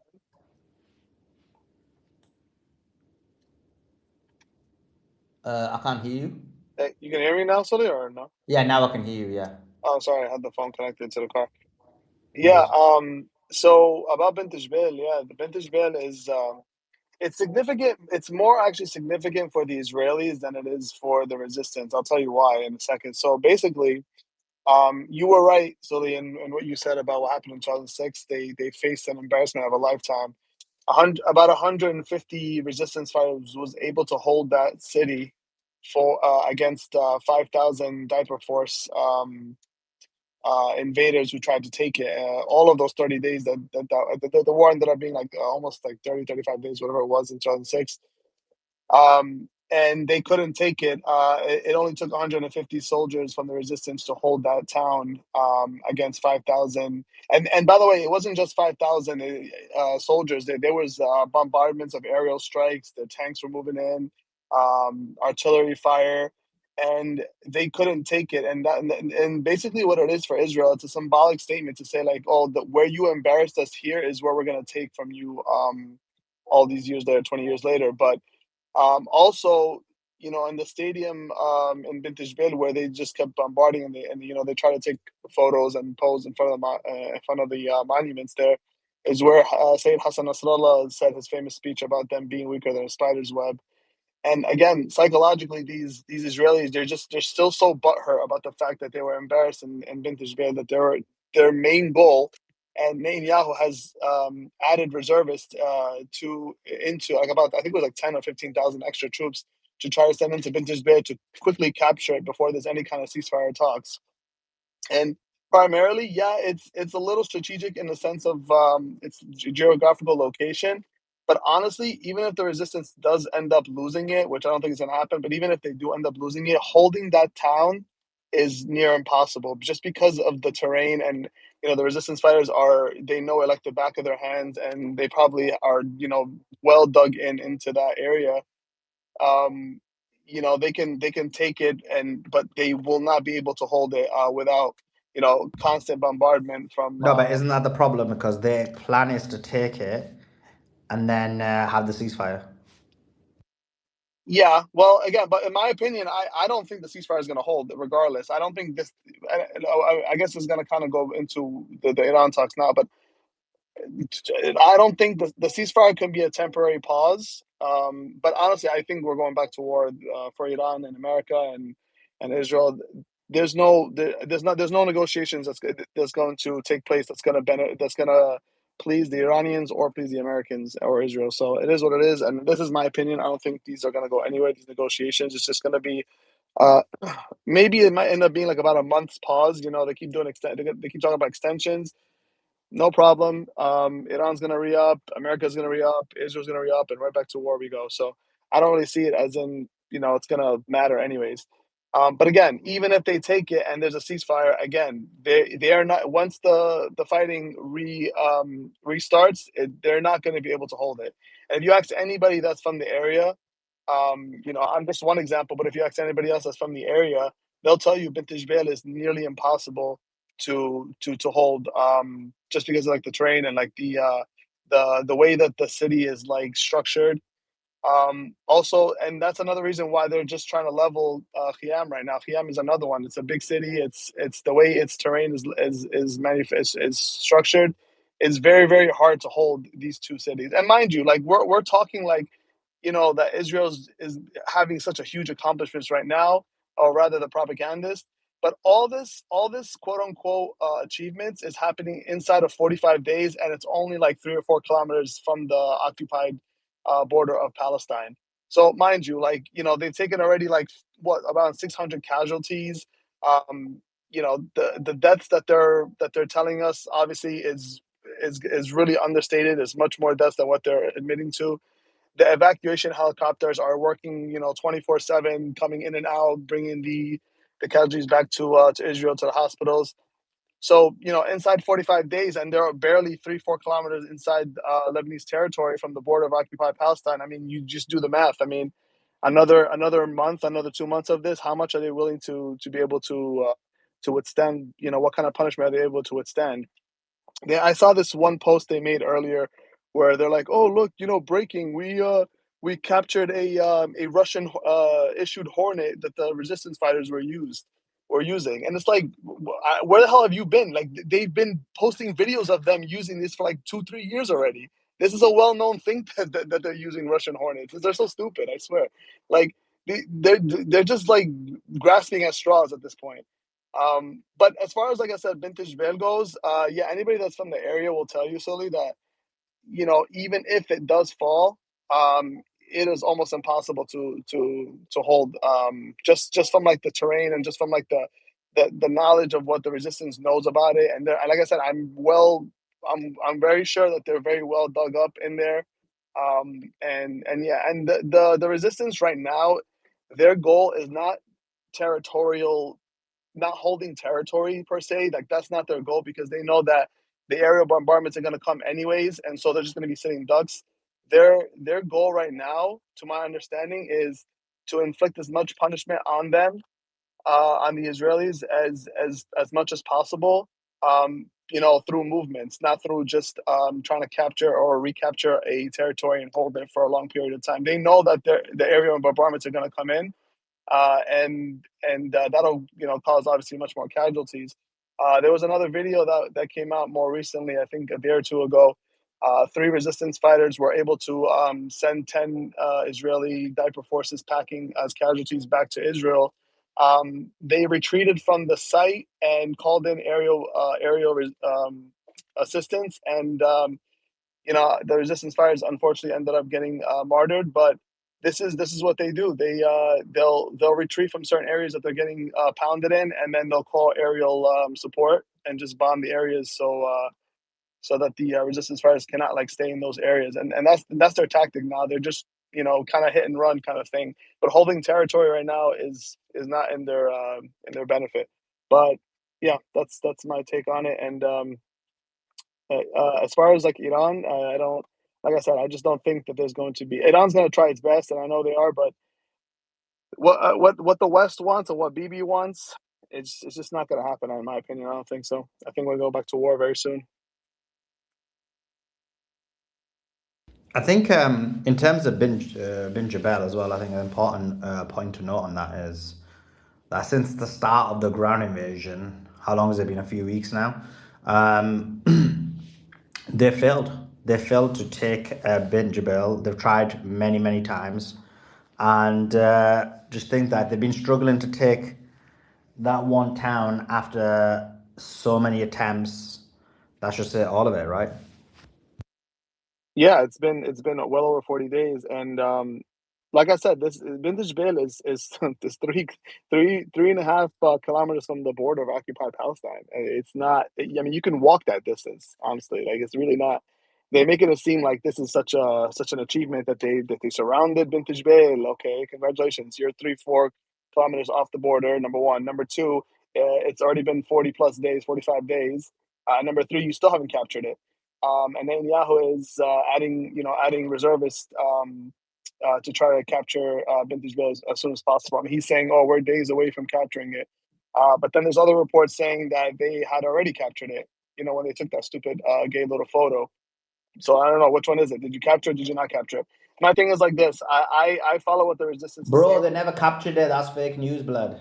Yeah, no, of course, and because they took a little photo op. You know what they do? They take a little photo. They'll plant their little Bro, flag, do you and then remember they'll. remember in the 2024 war where they ran it into Maroon al Ras, literally put a Israeli flag and Yeah, then ran out, took a picture, then ran out, and it was I, like, you guys haven't even got Maroon al Ras. Like, why are you trying it for, blood? I was just about to say that. And again, Maruna Ras is like literally right next to Vintage Vale. It's right before Vintage Vale, so that's even closer than Vintage Vale is. But yeah, that's what they'll do. They just want to. It's all for them. It's all psychological. They just what happened to them 20 years ago. They're trying to erase by leveling Vintage Vale and try to capture it, and to say like, oh, there's no more embarrassment in the south of Lebanon. Because if you remember in 2006, it really didn't go past Vintage Beer anyways. Um, and so, and the war was in 2006 was roughly around the same time as this. It was about 35 days. I can't remember exactly how much it was. I was there. I was there in the summer. I was there, getting ready to have a good vacation with the family. 2 weeks after I arrived in South Lebanon, the war started, and I was stuck there for a few weeks, for a couple weeks, while the bombing was happening. And I'm from Yerun, so Yarun is actually much closer to the border than Bint Jbeil is, right? So Bint Jbeil is 3-4 kilometers. I'd say Yarun is probably 2, if my math is correct. But yeah, I was there in 2006, and I remember listening to the radio, the news radio, because all the television stations were all obviously blacked out. They took out the communications. We just had like these little radio, battery power radios that we were using to listen to the news and to see how we can escape. And I just remember, like, the news coming out of the Lebanese stations talking about how Beit Jbeil has not been shaken. It's being held. The Israelis are failing to take it. And then the war ended up ending after I left. But yeah, anyways, it's a little short history. But like I said about Iran, I don't think there's going to be any negotiations. We're going to go back to war. And unfortunately, this is what it's going to be. Trump's gonna try to weasel his way out of it for the midterms somehow. He's gonna try to paint a win. I mean, he already said the war is over, but we all know that's not true. There's still negotiations. Yeah, that's what it's gonna be. The midterms, and I don't, the midterms, whatever. The midterms are the midterms, whatever. He's in his last term. Whatever, whatever scrutiny he's gonna get is not really gonna matter. He doesn't care. He's working on behalf of Israel anyway. So what does he care? As long as he's getting his money from Miriam Ailes and the Zionist lobby, he's just gonna keep on trucking and do his Zionist stuff. I'm sorry. Anyways, I'm driving. I don't know if there's a lot of noise, but I'm just I'll land here. No, you were clear. You were clear. You were clear. We could hear you. Yeah, I'm in agreement with everything you said. To be honest, I think it is a border town. It's not that much of a big deal if they would take it. But I think the hilarity is that they're so different. They're struggling to take it. They mentioned you mentioned they did a photo op, but they announced it to the public a couple of days ago. They were like, "Oh, we killed 100 Hezbollah members. We've taken over the whole town. There is no Hezbollah left in the town." But then now, the last 2 days, apparently there's so much fighting. So how did that happen? Did they come back from the dead? Is it like, you know what I mean? These guys just chat so much nonsense. It's unbelievable. But the fact that they're not able to take a town, as per what you said, just 2-3 miles away from the border, it's literally a joke. Like, how can you not take a town that is that close to the border? It shows the weakness of the Israelis. And remember, we thought the tactics of Hezbollah is going to be they're going to allow Israel to actually come in and then clap them. But the fact that they're not even able to take a few miles in is simply ridiculous. Now, I do think that the Israelis' plan is that they take the Jebel, and then they know that they will lose it if they were to take it immediately, and then they'll run to America and try and go for the ceasefire, and then be like, "Oh yeah, ceasefire's agreed." Did you get it? So I do think that that's their plan in order to kind of slither in and out of the situation.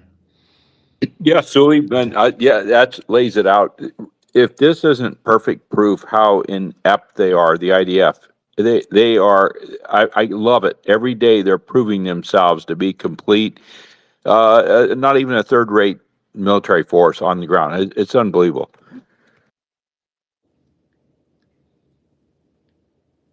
Yeah, they're shockingly bad, aren't they? But Suleiman, because you talked about this yesterday, I think you mentioned the fact that like the IDF's getting decimated, right? Trying to do this as they do every single time, trying to do the Lebanon invasion. But it's not that. It's the fact that when Israel goes and bombs South Lebanon continuously to get people to move north so it can occupy that land, my concern is, and I guess you can let me know what you think, and Brother Hussein can, that if enough people move out of the real southern Lebanon because of this bombing, Israel will come in, have its buffer zone, occupy that land, and then like they'll keep pushing people north up until the line that they want in bits, but people are never going to be able to, after a period of time, come back south and claim that land back, a bit like Golan Heights. So it's by air. If it was just on the ground between the two sides, yeah, of course. But Israel never plays fair, Hussein? Yeah, I mean, look, and obviously that's a real concern, but I'll say one thing, Beatrice. You got to remember also, like, in the 80s and the 90s, Israel did occupy South Lebanon and even parts of Beirut, to be honest. And then they were met with with the resistance, and they ended up fleeing. So these things do happen. Now, again, I don't think this is going to happen this time, though. The resistance is much stronger than when they were originally formed, and the dynamic is much different.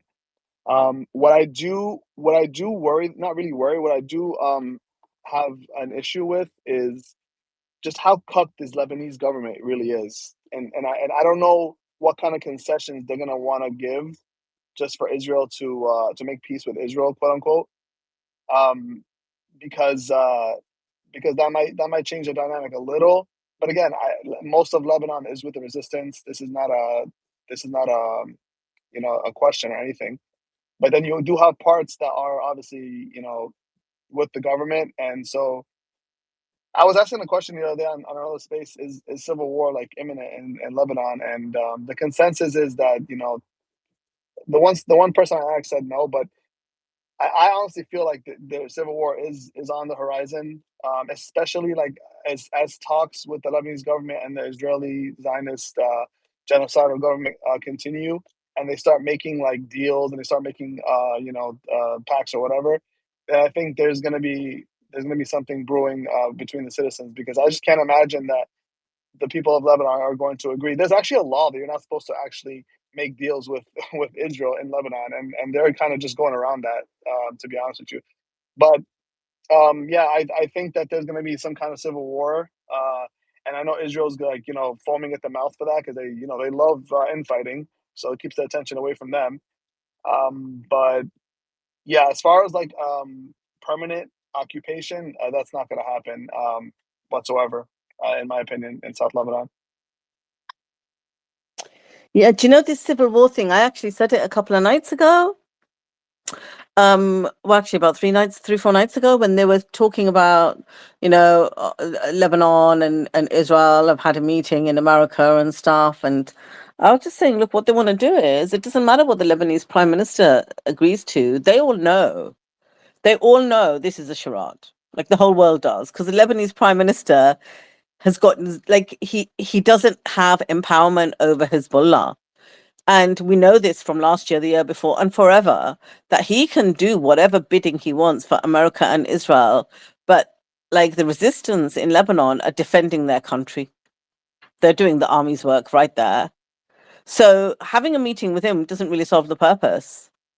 You know, Yeah, it doesn't. It it doesn't doesn't, really. but it gives a little credibility to the anti-resistance people in Lebanon. Not that there's so many of them. They're not definitely not the majority, but just them having those talks gives them some kind of credibility, I guess, in a sense.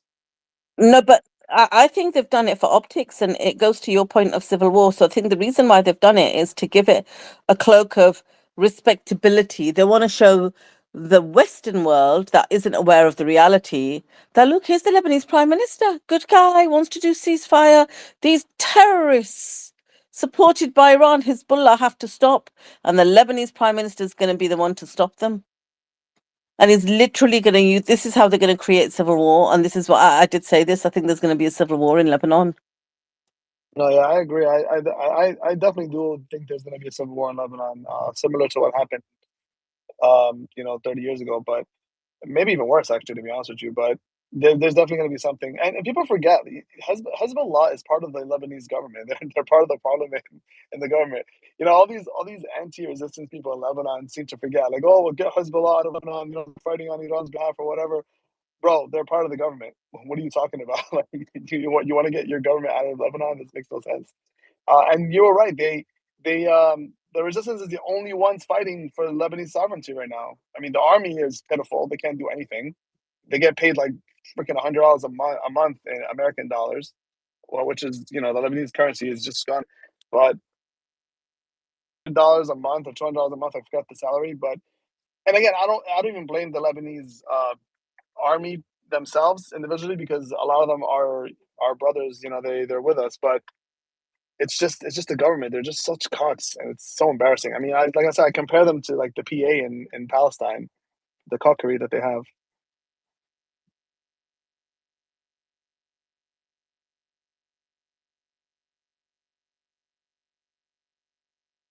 Yeah, I agree.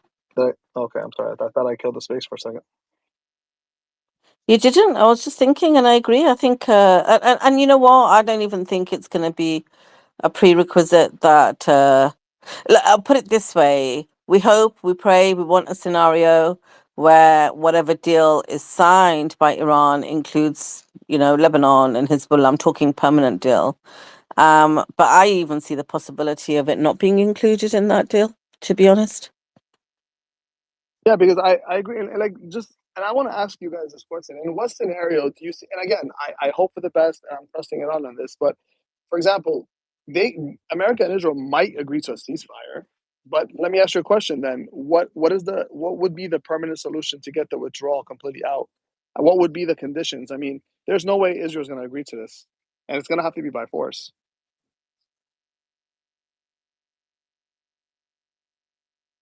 Let's see what Suleiman's got to say about that. Yeah, what was the question? So my question simply, Like, oh, sorry, go ahead. yeah. No, go ahead. You repeat it. So my question is that although there could be a ceasefire, with Iran and America saying that Lebanon's part of the ceasefire deals, that is just a temporary hold. But what would be the negotiations to include Lebanon to get the occupiers' full withdrawal out of Lebanon, if it's even possible? To be really honest with you, I think what the Israelis are trying to do is to take Ben Jabil so that they can say that this is now going to be the new line, and then that's what the drama will be about. Because they'll be like, "Oh, but we're giving you a ceasefire in Lebanon, so like these different areas within South Lebanon, they're always ever changing. In the 80s it was different, in the 90s it was different, in the 2000s are different. So I think the Israeli objective is this, to try and take some of these towns in South Lebanon, such as Ben Jabal, and then just basically say, look, this is ours now, we're going to do a ceasefire, and then make sure all discussions after that occur where that's the kind of dividing line, if that makes sense. Yeah, I see your point. It's going to be tough for Iran to kind of negotiate that part out, because it's not that the Americans won't agree to anything, because Trump said he doesn't really care about Lebanon. To be honest with you, it's about Bibi and the genocidal maniacs in Israel. No, but Bibi will say that. Bibi will say, oh, guess what? Let me keep this town, and yeah, we'll what you call it again? What's the word again? That will make sure that we have a ceasefire agreement. And so, and then if there is a greater agreement, they'll be like, look, we've taken these areas, this is going to be our buffer zone, we want to keep this. Then that's where I think that's where the negotiating point is going to be. And then people, for example, will pressure Hezbollah and Iran to say, wait a sec, they're saying they're going to stop bombing us, they're saying that there's going to be a complete ceasefire, like, so what if they take that town? It's only a couple of miles away from the border, as an example. Yeah, there's no way Hezbollah is going to agree to that whatsoever. That's why I'm saying the only way out of this is by force.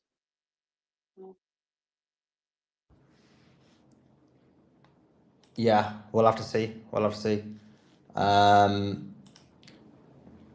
Because I think it's not going to be. I think it's going to be a lot more complex than we think, actually. Let's see how it goes, though. Maren, you doing okay? Okay. I just think that let's just bring some people up as well. But yeah, I think that will be. I know you said Hezbollah won't agree to it, but you never know. Like, if someone said to Hezbollah, listen, you have to give up a couple of miles, but then that's it, there'll never be any war, like Israel will never expand, do you think they wouldn't agree to it? No, there's no way. I can bet you my life that they'll say no, and they'll fight to the death to take back what's theirs. I promise you that. That I can. If there's anything in life I can guarantee you at 100%, this would be it right here. Other than the fact that we're all gonna eventually, meet our maker, this is one of the guarantees I can guarantee you that they're never gonna accept that. Interesting. Eric, is there anything you want to say? Yeah, Myron's a gay faggot.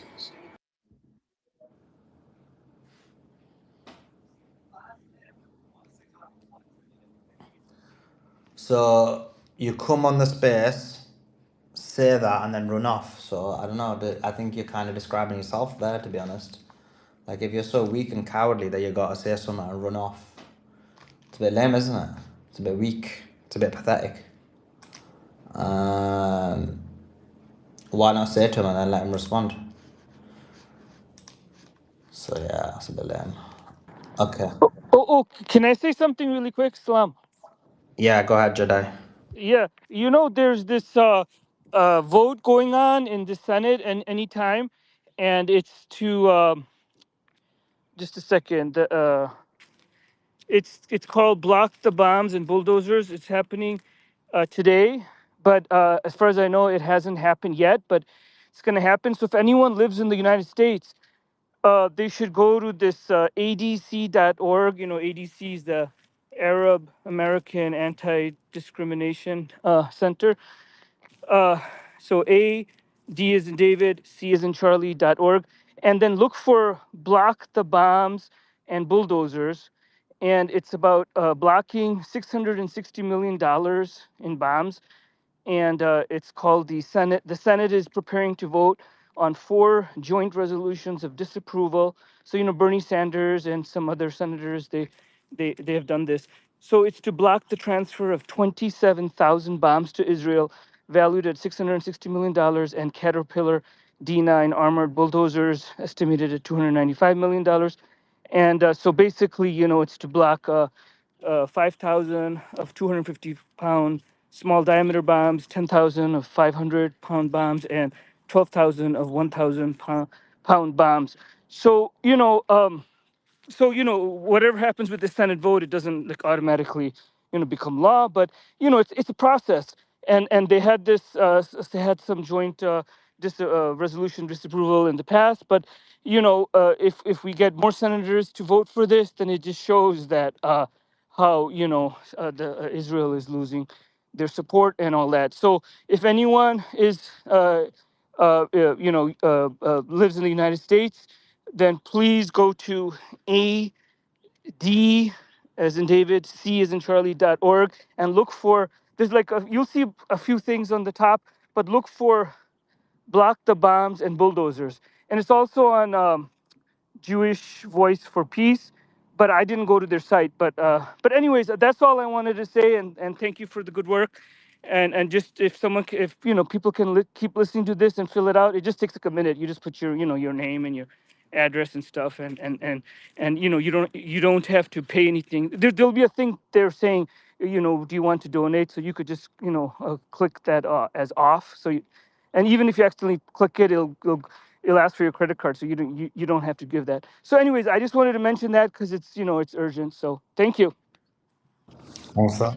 When is the vote? When is the vote, Jedi? Do you The know? vote, it was the it says that it was tabled at like 4:30 p.m. Central Time, but often I noticed it ends up being voted like later, like hours later.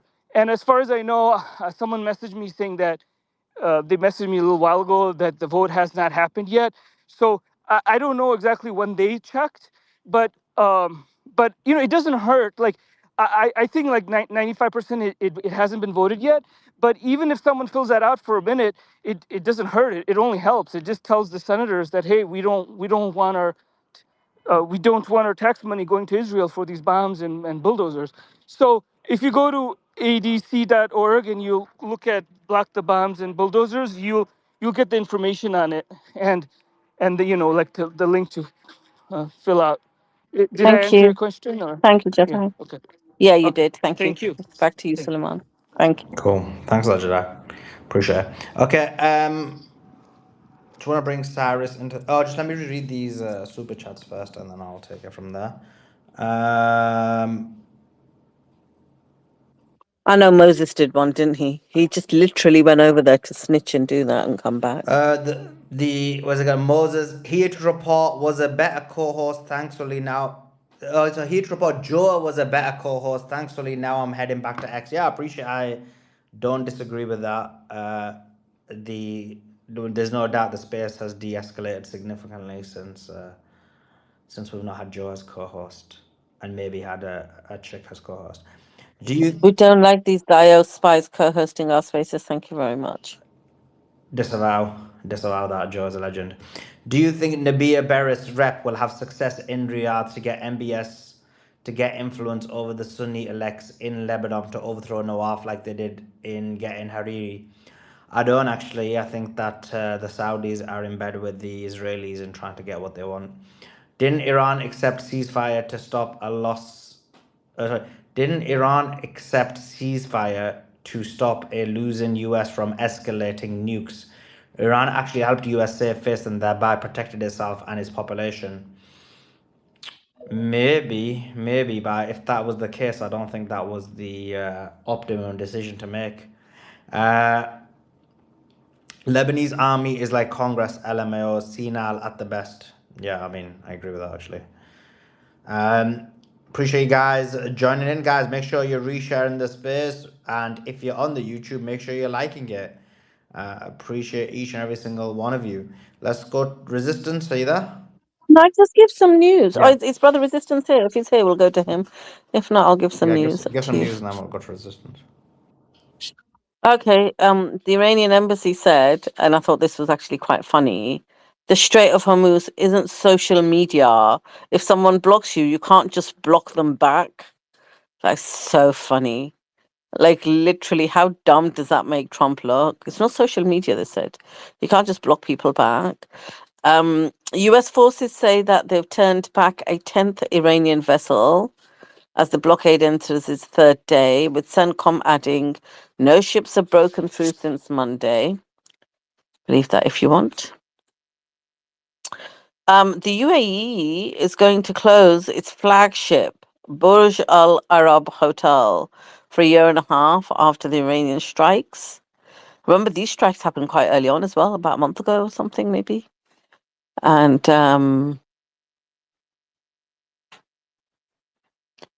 so there's that. And they're going to close it for a year and a half.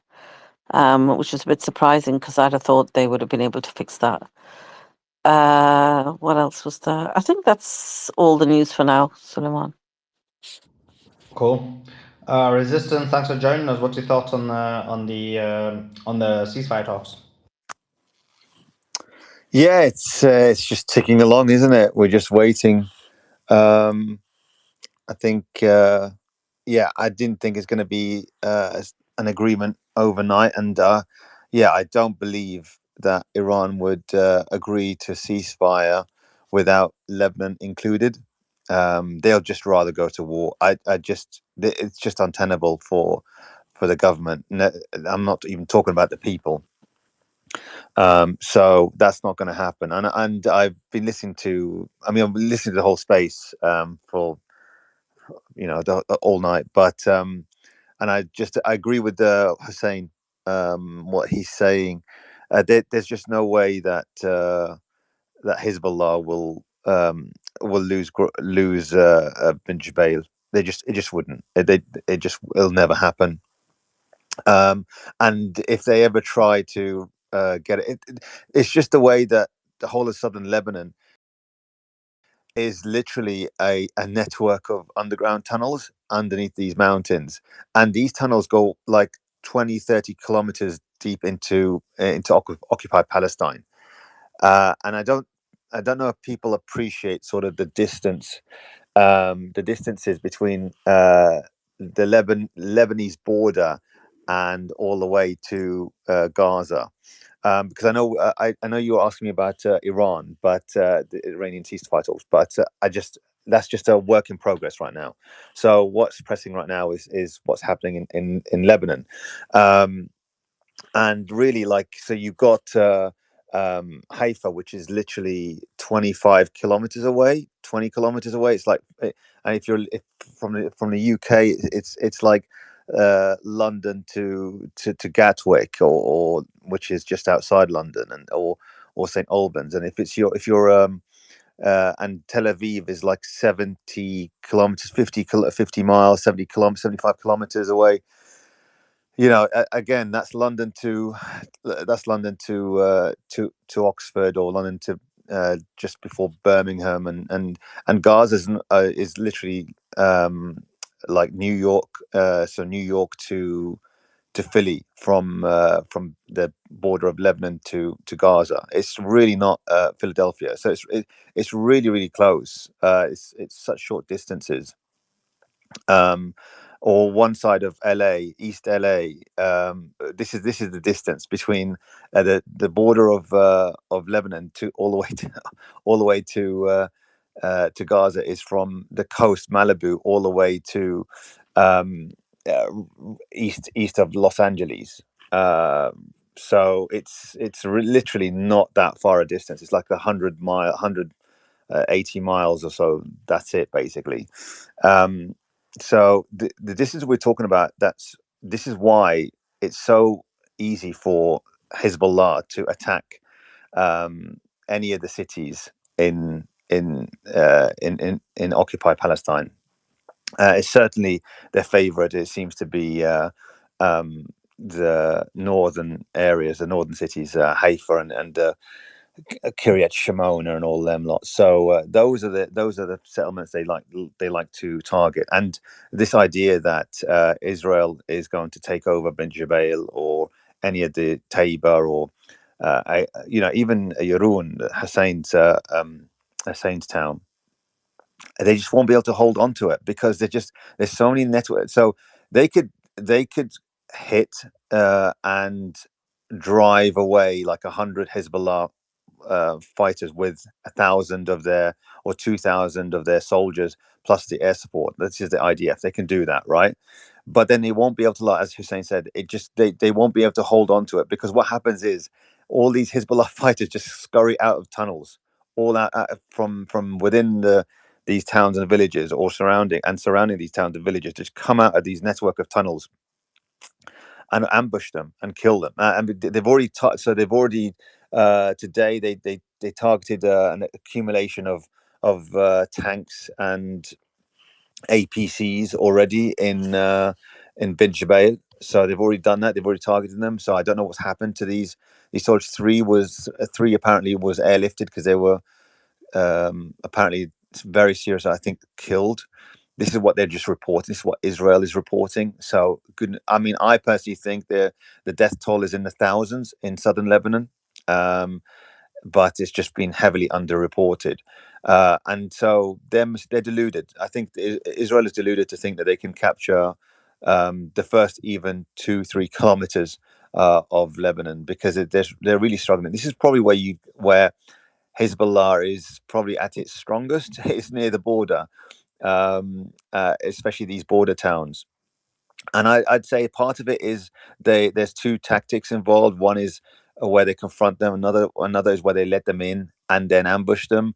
So it's just a case of they're sort of playing with the IDF. They give them false confidence coming in, and then they allow them to take. So you see pictures of these soldiers in these houses sitting on and parading in these Lebanese houses, that is, in these towns, thinking that they've taken over when they haven't. They just essentially what you just don't hear back from some of these soldiers. And I saw one soldier that was that took a picture of himself in this house, and now he's dead.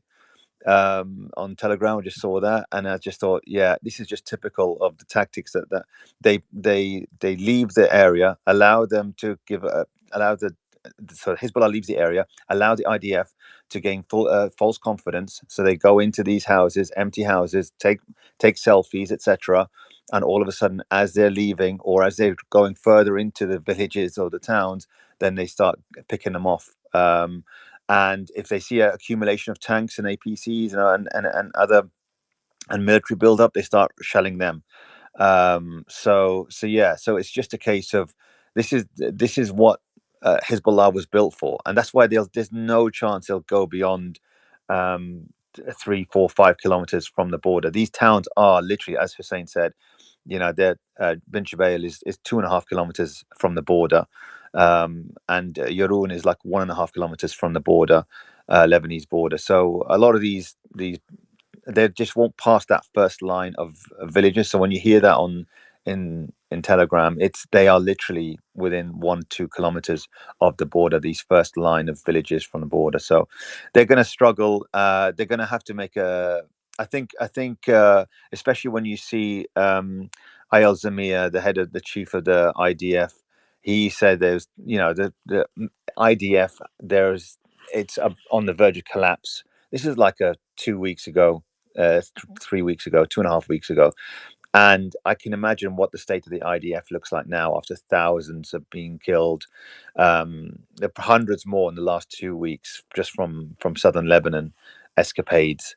So this is not going to end well for Israel. And actually, if we think that Iran is winning this war, and it will actually, they will make a ceasefire.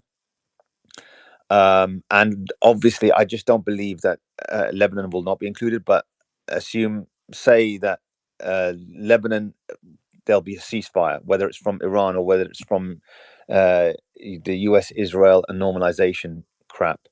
Iran will be a lot stronger, and so I would imagine that. And now the resistance, as Hassan rightly said, is not just Iran, Hezbollah, and the Houthis. It's now Iran, Iraq resistance, and there's elements of Syrian Shia resistance that's forming right now. And you're getting this really strong passage of resistance from Iran all the way to Lebanon.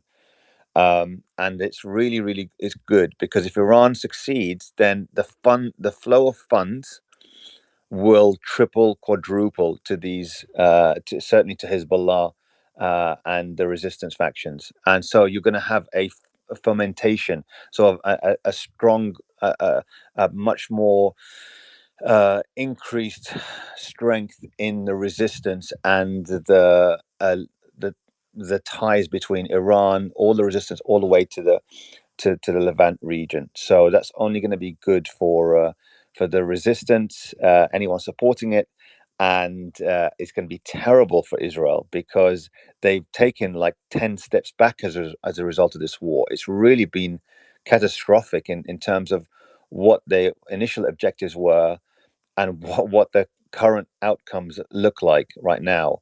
My only problem is, as a Palestinian, I'm just really disappointed, obviously, with the West Bank, and it's still struggling. I mean, they're arming themselves. It's slow, but we don't have the sort of similar mentality of resistance as the people in the southern Lebanon. It's a mentality thing. It's not a religious thing by any means. It just seems that we accept occupation, and it's just so frustrating when you speak to people in West Bank and they're frustrated, but they really can't do anything about it, and it doesn't seem like there are any plans to do anything about it. Of course, the PA has been very complicit, just like the Lebanese government has, but shockingly terrible in its treatment of the West Bank Arabs, because of the fact that they believe that they'd rather do a deal with the devil to keep themselves in power, and allow subjugation of the people of the West Bank to serve their own interests, serve their own party secular interest, which I think is just disgusting. They're the most unpopular group probably in the region, second only to the Lebanese government, I'd say. But they are very, very unpopular, the PA. So it's just such a sad state in the West Bank right now. There are lots of small militia groups, but they just don't have the network, the infrastructure, or the network of arms supplies like Hezbollah does, like Hezbollah has, because of the fact that Jordan is there, and they're absolutely trying their best to prevent any flows of weapons or through Jordan. So it's sad to see, but at least in the north, at least in that is southern Lebanon, north of occupied Palestine, it's looking like it's actually a lot better. I mean, people are thinking that's a bad situation, southern Lebanon. It's not. Yeah, it might be bad for the Lebanese government, but just try living in the West Bank. It's just a nightmare. It's just slow suffocation, and with pockets of just destruction of settlements, and then appearance of new settlements and stolen, and then just land being stolen, houses being just stolen just overnight. It's just so the amount of crime that's happening right now, it's unchecked crime. It's just so bad in the West Bank. So I think if I was living in that region, I would prefer to live there in southern Lebanon with Hezbollah there than slow occupation, and not being paid for months, because the Israeli government is withholding the salaries of civil servants, etc., and using the PA to crack down on Palestinians in the West Bank, in order to release the funds there. It's a horrible sort of life there now. But at least there's resistance in southern Lebanon. So all credit to Hezbollah, really all credit to Hezbollah. That this is why Christians, Shia, Sunnis, all in the south, vast majority, really love and support Hezbollah. They're a source of national pride, not just about resistance. And I personally think that if it was voting by proportional representation, you'd see a landslide of Hezbollah supporters there, absolute landslide. And I don't think that it'll just be a fully Hezbollah supported government with little pockets of ministers from of Christians and Sunnis that happen to support Hezbollah as well. I just think that the minority will be the ones, and I don't believe there will be a civil war. I personally don't think there will be a civil war, simply because of the fact that majority are supporting Hezbollah. And so who will be left is the ones up north in northern Lebanon that are unaffected, and that they're sitting in their armchairs and thinking this is they're angry with Hezbollah, but they're not going to do anything. And really, this government, it's an illegal government. They're doing illegal acts against the Lebanese constitution, Lebanese parliament. As Hussein said, they're not allowed to make any deals without ratification with the Lebanese parliament. So all of this, it's all, personally, as long as Iran is winning and as long as Iran succeeds, then Hezbollah will be fine. The biggest threat to Hezbollah is if Iran is defeated and it's balkanized. That's the biggest threat to the whole region, in my opinion, because then you'll see a splintering of Iraq. You'll see Hezbollah get weakened because it will be funded a lot less, and the Houthis will be isolated too. So it'll be terrible. It'll be absolutely terrible. But this is actually looking very, very good for the resistance. And so no matter what they do in the United States when it comes to dealing with the Lebanese government and Israel, that's all of little consequence, as Sheikh Qasim Naim said. So we just have to wait and see what happens with the ceasefire talks. But already this blockade, did Trump tackle on the blockade? Because it looks like the Chinese ships have been passing from Iranian ports and to Iranian ports, just like they have last week. So yeah, that seems like that blockade is a joke, and it seems like Trump has backtracked. Did anyone hear about the spokesman for the Chinese foreign minister? Because Trump said they've made a deal, they've lifted the blockade, and they've made a deal with China that they're not going to arm weapons to him. That's what Trump said. Well, the foreign minister spoke out. The spokesman for the Ministry of Foreign Affairs, Gao Jikun, he came out and said China strongly rebukes Trump. I want to put an end to the rumors circulating online that claim China has agreed with the United States not to supply weapons to Iran. Let me make it clear that no such communication has taken place. China has neither confirmed nor denied supplying weapons to Iran. Our security agreements and defense cooperation are sovereign matters that belong to China alone. No foreign country has the right to interfere in China's internal affairs. World leaders should choose their words carefully before speaking.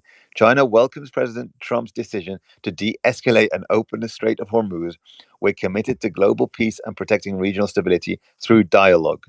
So that's China just slapping Trump in the face and just going through with their ships as if the blockade didn't really happen. So, yeah, China exerting their dominance, as I said in the space like a few days ago. So I think Iran looks like it's winning.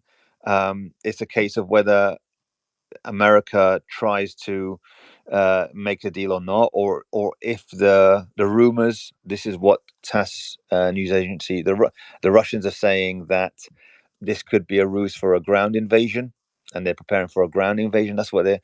But the Iranians know full well. But the problem is they're not preparing a ground invasion with 900,000 troops and like 7 carrier groups and so many and fleets of hundreds of jets, F-35s, F-16s, whatever. They're not deploying anything of the sort. So whatever this, if they ever try to do this ground invasion, it'll be a suicide mission with just 50,000 troops. Even if they, but that's all the troops in that region. I just don't think they'll do a ground invasion with 50,000. They're saying 10,000, but it's just a suicide mission. The numbers just don't stack up for a ground invasion, and certainly an attack. Do they want to resume the war? I don't personally believe they're going to resume the war. It's going to be difficult. I listened to you, Beatrix. I'm in agreement. It's going to be very difficult for them to resume. L. Yeah. Well, no, Double L. you got to listen to Beatrix. She's talking sense. We are the moral resistance. Yeah, exactly. So I just feel that I just don't believe. I think they will not do a ground invasion. I don't think they will. I think it'll be very difficult for them to resume a war. And all this effort of Israel going to making a deal with Lebanon in the States.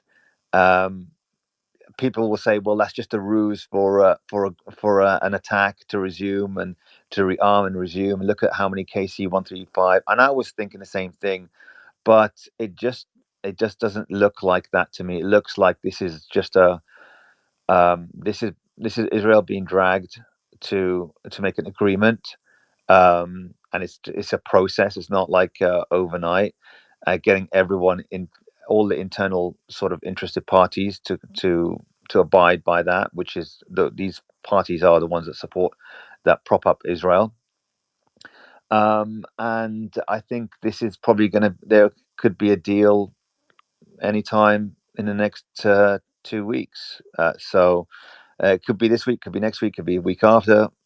It just doesn't look like there is going to be a resumption of a war, because at the end of the day, so look at what happened. Look what we saw in Israel. So there's been pictures of the So Edison. let's talk about that. So you're saying there's not going to be a resumption of the war.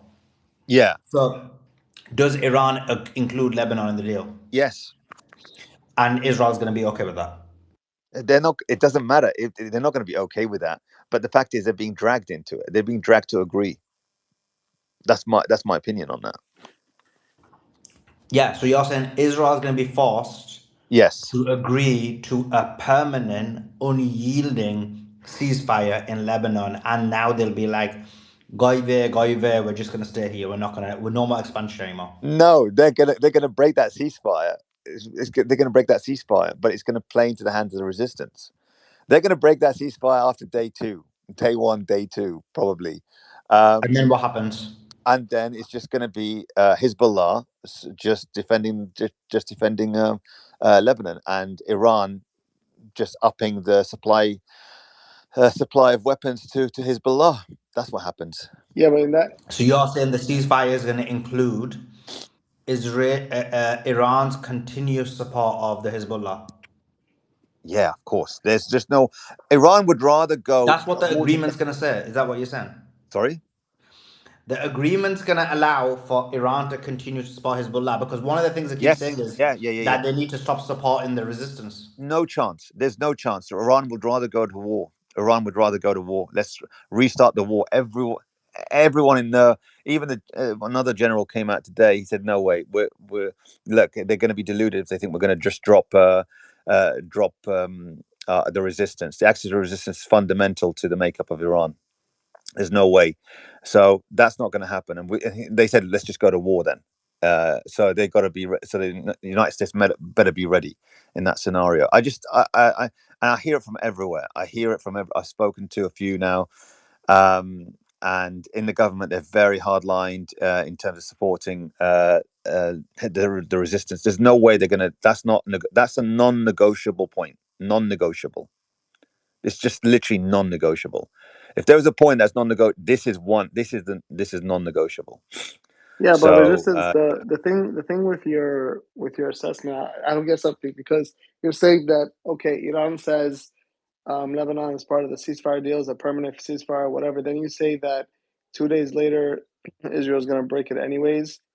I mean, what's going to be the ramification that just supplying Hezbollah with yeah, what just basically that's just what supplying. they were doing before, though. I mean, what's then Iran loses Yeah. that leverage about Lebanon, and so what's the point of even making negotiations about Lebanon if it's just Well, going to go back for, to for war anyways? Iran, for Iran is to sort of make this agreement for the benefit of the region, and so then they can lift the sanctions and Yeah, but then charge they'll a still be toll. leaving Lebanon to like high and dry, and essentially, No, they won't because be leaving high and dry. That now well, they got so extra basically money. it'll have to no. So then basically if your scenario is like, for example, if you told me that, okay, here's the permanent ceasefire deal, Israel has to accept it, they accept it, and then they break it, but then there's stipulations where, okay, if they break it, then Yeah, Iran gets to attack Israel. yeah, Because that would make more sense. But yeah. if you're just saying But like, okay, we'll just continue giving you arms, that's how it was before the war even started. So but there's it's a not like difference. There's a difference. They won't come in. They won't break it by a ground invasion. They'll break it by, some bombing here and there, occasional bombings. So it won't be oh, like so this. you saying that Iran should agree to a 2024 ceasefire? That's what you're saying. No, I mean it will be no. What they shouldn't, and Iran won't. It will be when they agree. It will be cessation of all hostilities. That's what they will agree. But Israel, knowing Israel, will definitely not. They break every single ceasefire. I mean, what does anyone think in the region that they won't break the ceasefire, no matter what we sign? So look, are you going to wait and wait and wait until Israel finally makes keeps a ceasefire Yeah, agreement? but you get your point, right? Because you're just agreeing with Hussein, though. This is one of the arguments that Simon was making, and obviously we all disagree with him. But the point is that what you're Uh, essentially claiming is, sorry, Yeah, not you, obviously. we all This is the Simon. This is the claim that Simon Beatrix and you were making, and the rest of the moral resistance yeah, was disagreeing with you guys. Which is basically what you're basically saying is yeah. that oh my god, what you're don't agree with that, brother resistance, when he what says you're the basic rest wait, of the moral I want to mute you. resistance. Can I just mute this chick? Oh flip, no, I can't even mute her. Okay. The that essentially what you're basically saying is Iran's gonna abandon the resistance They're because not going to. let me explain what the argument Hussein's making. That you're basically saying, because you're trying to say either Iran's ignorant or they have the knowledge that we have, which is Israel's going to break the ceasefire. So you're saying they're going into agreement knowing full well Israel's going to break the ceasefire in a day or two, and then they're just going to leave Hezbollah and Lebanon to fight with Iran on its own after Hezbollah joined the war to help them. Yeah, they're going to leave. This is what's gonna. This is the reality of the situation.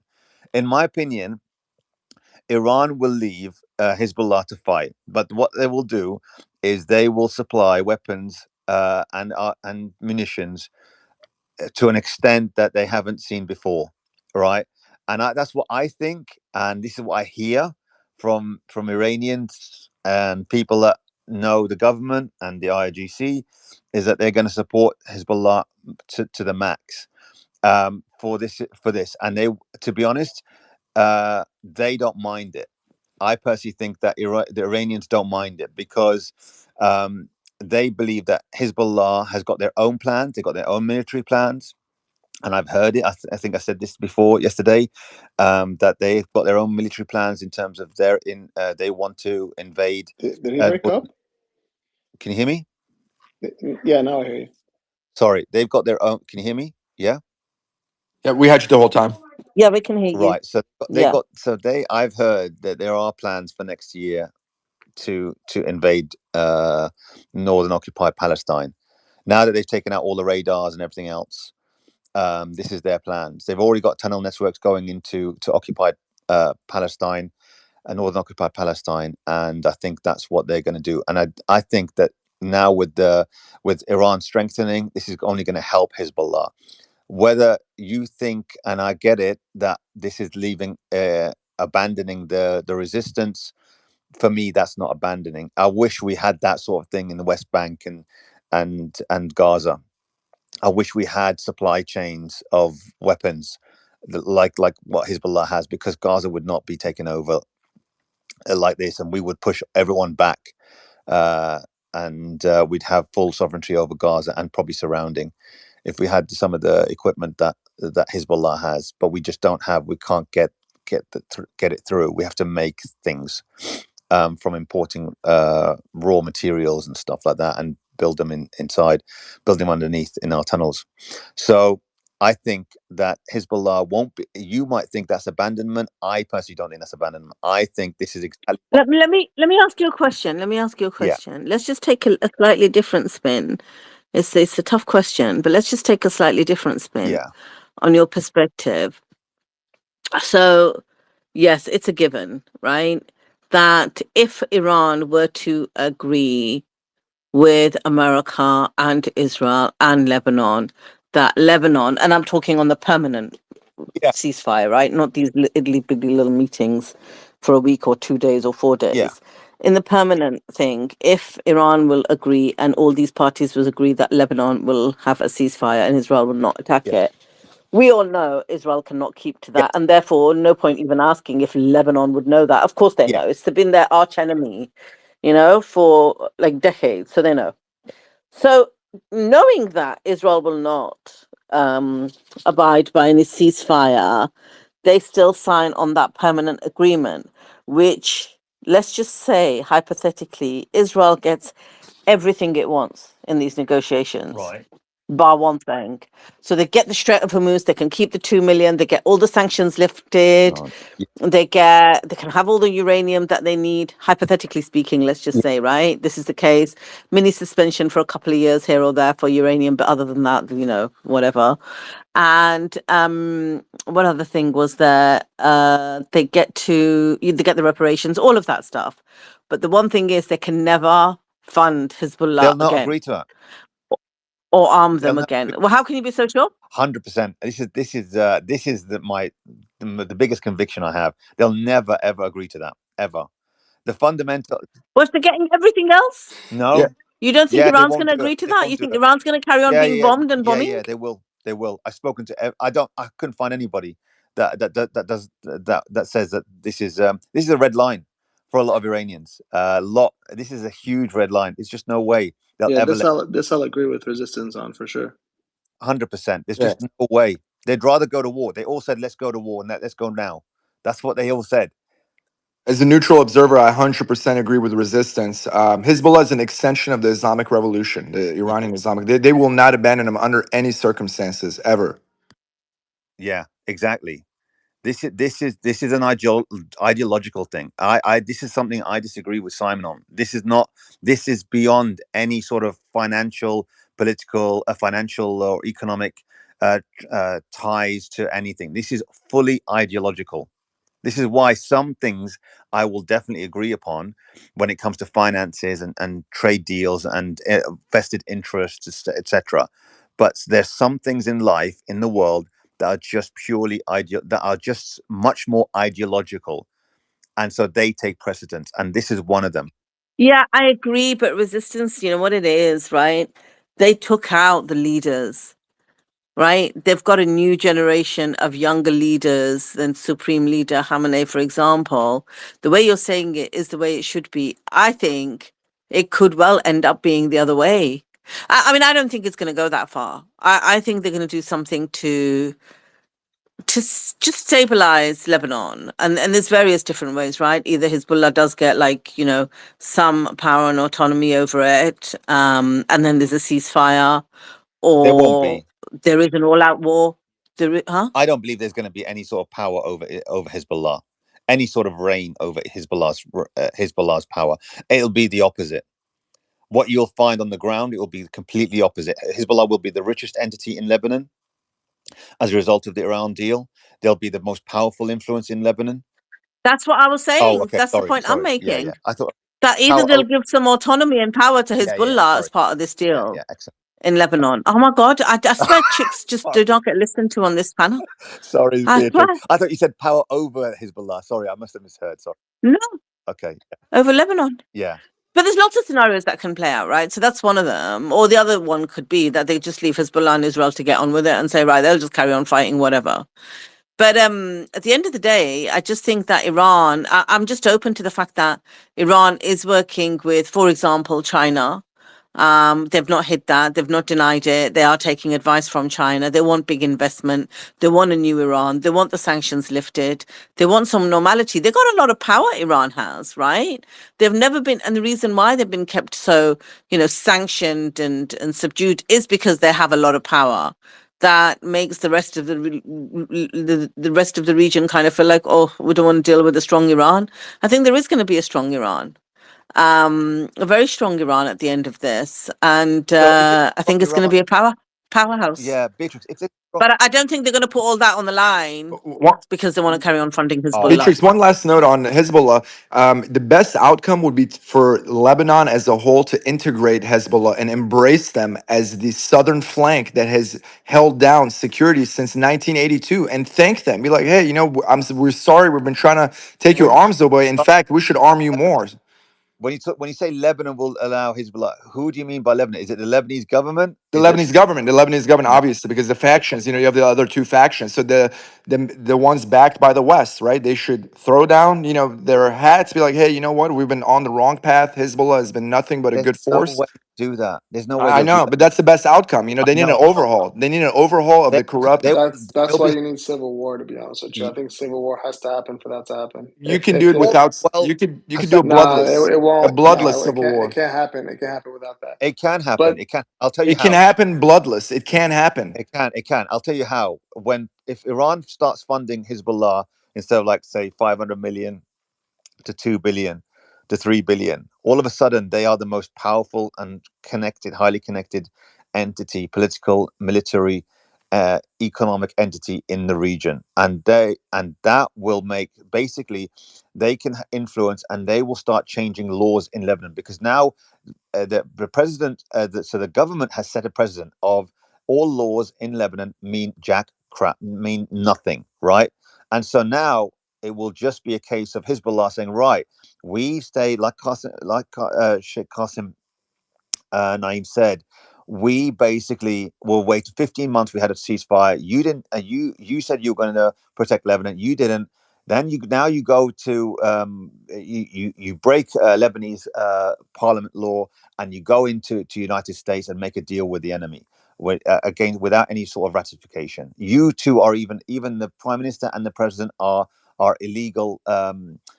You're taking office illegally, anyways. So this idea of some sort of law is not going to happen, and what they're going to do is going to be a slow sort of revolution of laws and political dominance by Hezbollah, if Hezbollah gets all the you riches need to that overhaul the system, resistance. You need to yeah, overhaul the yeah, it will system. be overhauled. But the thing is, we don't have time for this long game of overhauling long game. So the Lebanese don't have time. Well, maybe They're being invaded. No, they're being invaded. Their sovereignty is being put in question by the Israelis. There has to be something more drastic, and this is why I'm saying, like, more of an uprising kind of thing. More. I don't want civil war because these are my brothers and sisters in Lebanon. But listen, at the end of the day, like, you if it have has it to be, though, sorry, Hussein. You look at your people up north. They're not yeah. going to fight. They don't want to fight. They want to complain on their armchairs. They're not No, going to no. fight. So I'm talking about, yeah, exactly. So I'm talking about overhauling the government, not just Yeah, the marching around the government. citizens. That's if you're talking about a civil war, which is a political civil war, or maybe Hezbollah bring their troops, bring their soldiers in, and sort of surround the parliament there, and then all of a sudden take them hostage or something like that. They also at the same time take care of the U.S. embassy as well. They invade the U.S. embassy. I could see that happening, right? But an idea of a civil war with the people, I But don't think it's going. that might that's what I'm saying. That's most likely going to cause a civil war because it's going to cause. There's going to be some difference of opinions within the Lebanese about that if that was to happen. That's what I'm trying to say, and it would No, I get probably it, but cause some kind what of, yeah. Hezbollah? Yeah, I get it, but what Hezbollah will say? Look, we don't we want to rip up this whole political system, and we want to start a new system of voting based on proportional representation, and we want a proper democracy infrastructure there, and we have the funds and the resources and the means to do this, and this is why the funding from Iran is so critical as well to Hezbollah. So they in this situation where Israel they're in a ceasefire. They may do the odd, airstrike here and there, like they have been doing since 2024, right? Before this war, they may do that, but that doesn't stop Hezbollah from actually really taking charge in Lebanon, and I could see that happening. I could see them overthrowing the government there in Lebanon because they're Yeah, so but my point resistance, it's not going to be bloodyless. It's yeah. going to be bloody. That's what I'm I saying. would, yeah, but this idea of a like a typical civil war that you see in history from other countries, I don't think it will be that. It will be much more constrained than that. I think mainly because the people won't want to fight, and also Hezbollah will just be too dominant, and the Lebanese army will be paralyzed because they won't be able to do anything. So it will just be the government against I mean, I'm Hezbollah. going to be honest with you. Half of the Lebanese army might even just join them, to be honest with you. Yeah. That's No, I agree with you, Hussein. I agree with you. That's what I think is going to happen straight away. That's going to happen, and all of a sudden, and that's why I think the Lebanese army will be paralyzed because the other half they don't want to do the bidding of the Zionist government. So that's my take on it, and I think as long as Hezbollah gets stronger and stronger, this could happen within 2-3 years. So this is why I think this is why they, no matter what they say, that's a huge red line for Iran. There's no way they will let go of funding, supporting the axis of resistance. There's just no way. They'd rather go to war to the bitter end. Yeah, I definitely don't think they'll stop the funding whatsoever. I think that because the thing is, like, not only is it a belief system, it's also a strategic. I mean, Iran has Hezbollah right there at the border with the Zionist entity, right? So it would be a strategic loss if they lost them there. For them specifically, aside from from the religious and the other beliefs, but strategically, it would be a loss for them if they were Yeah, to have them out of there. I think strategy is maybe secondary or tertiary in their sort of thinking. It is obviously it's an advantage to have that, and your ally to be adjacent to your mortal enemy in the region, of course, to be right next door. But it's predominantly by ideology that they fund Hezbollah because they believe they're an extension of the Islamic revolution's sort of philosophy and religion. So this is it. That's why they do it. And so I basically that is why I call them allies rather than proxies, because proxies serve a strategic benefit, but an ally is where you're aligned in your ideology and your philosophy and the way that you conduct your business or your foreign policy or your politics. So that's how I see it. The same with the Houthis, and it's not because they're Shia or whatever. It's because of the philosophy of, and even I think Iran. This is the thing, because Iran would support Cuba. Iran has supported Cuba. They've given them a credit line as well to the tune of $500 million. because they support oppressed people. So if there was a Christian, if there were even Christian oppressed group militia, they would probably fund. They'd probably fund them. They'd probably support them in the region against the against the oppressors. So it's really not about because they are Shia. It's just an extension of their ideology of Islam and fighting oppression. They also So supported the South African apartheid big time. So yeah, that was and that was when Iran was very weak. They were new in their own revolution. They still made time to support the Palestinians and the South that's right. Africans. There was a big revolution in Hamas because there was a lot of some factions in Hamas 10 years ago just didn't. They were struggling, and it was Iran that wanted to help Hamas, and there was infighting in Hamas, and there was a power struggle going on.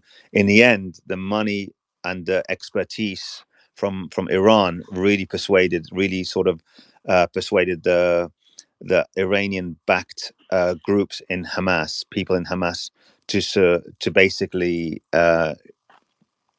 Ismail Haniyeh and a few others to really supplant that pro-Iranian stance in Hamas because of not just it wasn't so much the money, because the money wasn't a lot, but it's the blueprints and the ability to make weapons and tactics, military tactics and things like that Hamas really sort of benefited from Iran, from Qasem Soleimani's sort of history in the region and his expertise and his network, and that's what sort of led to a power struggle that was taken over which was resolved by the Iranian supported faction in Hamas to take over Hamas, and hence why you see a lot of the ingenuity, a lot of the ability to make tunnels and how to do it and why to do it and what things to use was from Iran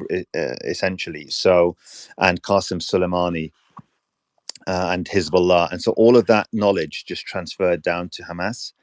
The thing is, though, in West Bank, there's a lot of Palestinians that aren't sort of pro-Iran. They're not pro anyone, right? They just want to be left alone, but they can't. It's just impossible, right? You need supporters, you need backers, and Iran is a good one. But this is why you'll hear it's people like Firas. He's been on the Spaces a few times last year. He says he doesn't support Iran. He doesn't want to be involved in Iran. He doesn't support Hezbollah. He just wants to be. They just want them to be left alone. But this is such a silly way of thinking about things, especially when Iran has shown nothing but support for the region, and I think it's sort of laced with a bit of anti-Shia bias, all right, or prejudice rather. And it is unfortunately prevalent in the West Bank in some areas, but it's slowly turning. The West Bank is slowly turning, and you can see now a lot of areas of West Bank is pro-Iran, mainly because of the 12-day war and this war that's going on now. So you see a sea change, and it's actually you're seeing a sea across the region. Resistance, let me ask you a question. Is it anti-Shia bias, right? Or is it just that it's anti-resistance bias? Because you're talking West Bank, you're talking Sea of Change, and therefore, prior to the Sea of Change, the status quo would have been pro-PA. And if you're pro-PA, then of course you're going to be anti-resistance.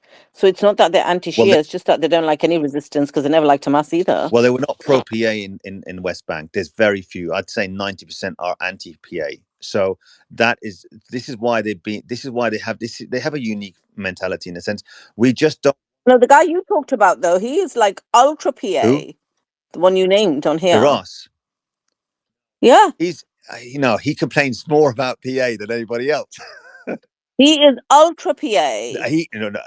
I've had so many in-depth discussions. I don't know what I haven't spoken to him in a few months now, several months now. But every time I have an argument with him, it's like he's complaining about the PA doing this and the PA doing that.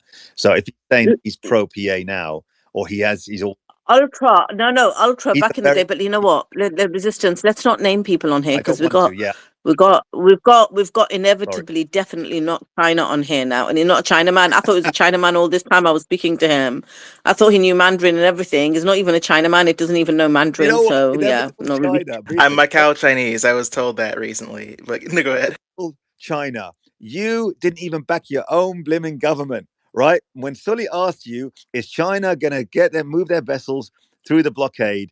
And you go, well, no, they're going to just do some economic stuff and blah, blah. I was the one Resistance was so backing your disgusted, country up. he ended up leaving. He left in protest. Oh my God. I was the one Well, that's back. what they said. They even said that recently that there were snapback sanctions, or not sanctions, but like snapback economic maneuver that they were going to do. They Um, didn't. They sent their ships through, mate. I'm well, the they did, yeah. country. But what's the status with that? Because even when I ask people about the Starry, right? Everybody says, well, it's still in the Gulf of Oman. It hasn't quite went into the Arabian Sea yet. What's But this? that ship, the Starry, the one that pretty Yeah, much but broke through. there's a number of ships that have left. So there's Yeah, and the there's some that's come through as well. Empty and ships from China come to port in. there's even ships that have come from Iranian ports as well, because the That's it. story that was coming from, I think it was the UAE, but the specific one that came from actual Iran, and this was only out of the first four we've seen, because remember there's been 16 more since then, so we need to Yeah, look at where they came from. But the first four, the Christina and the Elpis, both of them came from Iran. The Christina left Bandar Imam Khamenei Airport, sorry, not airport, airport in Iran, and the other one, which was the Elpis, that left Bushehr. So both of them left Iran and came out of the Strait of Hormuz. I have a little yeah, pushback for resistance and for Hussein. On resistance, you mentioned that if Hamas or the West Bank militia had the same kind of equipment and assistance that Hezbollah had, they would have been a lot more effective and they would have been able to secure areas. Because they are in Greater Israel, so that is occupied Palestine, Greater Israel, right? It's a concentration camp. They would use that as a pretense to execute what they did in Gaza. It would be Gaza 2.0. So the way yeah, the way the Israelis treat Lebanon, it is a it's a country. It is a sovereign nation. The way they treat Gaza and the West Bank, they see it as Israel, that it's just an open air prison camp. They're like, hey, they're there now. We're going to eventually ethnically cleanse them. They've proven that. And that's the worst case scenario that I always thought, hey, that's a low probability. That's how these people think.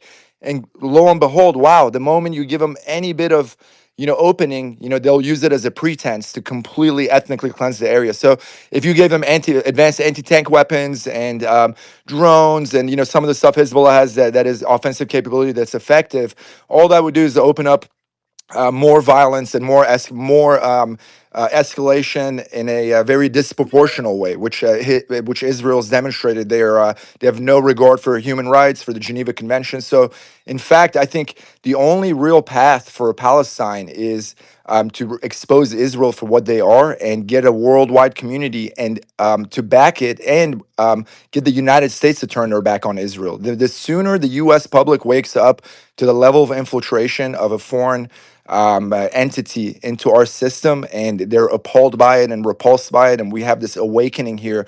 Palestine's future looks bleak. Otherwise, it will start in America, and it already has started. I mean, like the movement. I mean, I never thought I'd see a day when I'm still relatively young that this movement started. I thought what we're witnessing now, I will witness, 20, 30 years from now. So, let's definitely keep the positive perspective in the meantime, but let's also be honest about it. Israel has demonstrated in Gaza, they will level the place, they will raise it to the ground, and it's as unbelievable and as unconscionable as that is. They have demonstrated they'll do it again and again.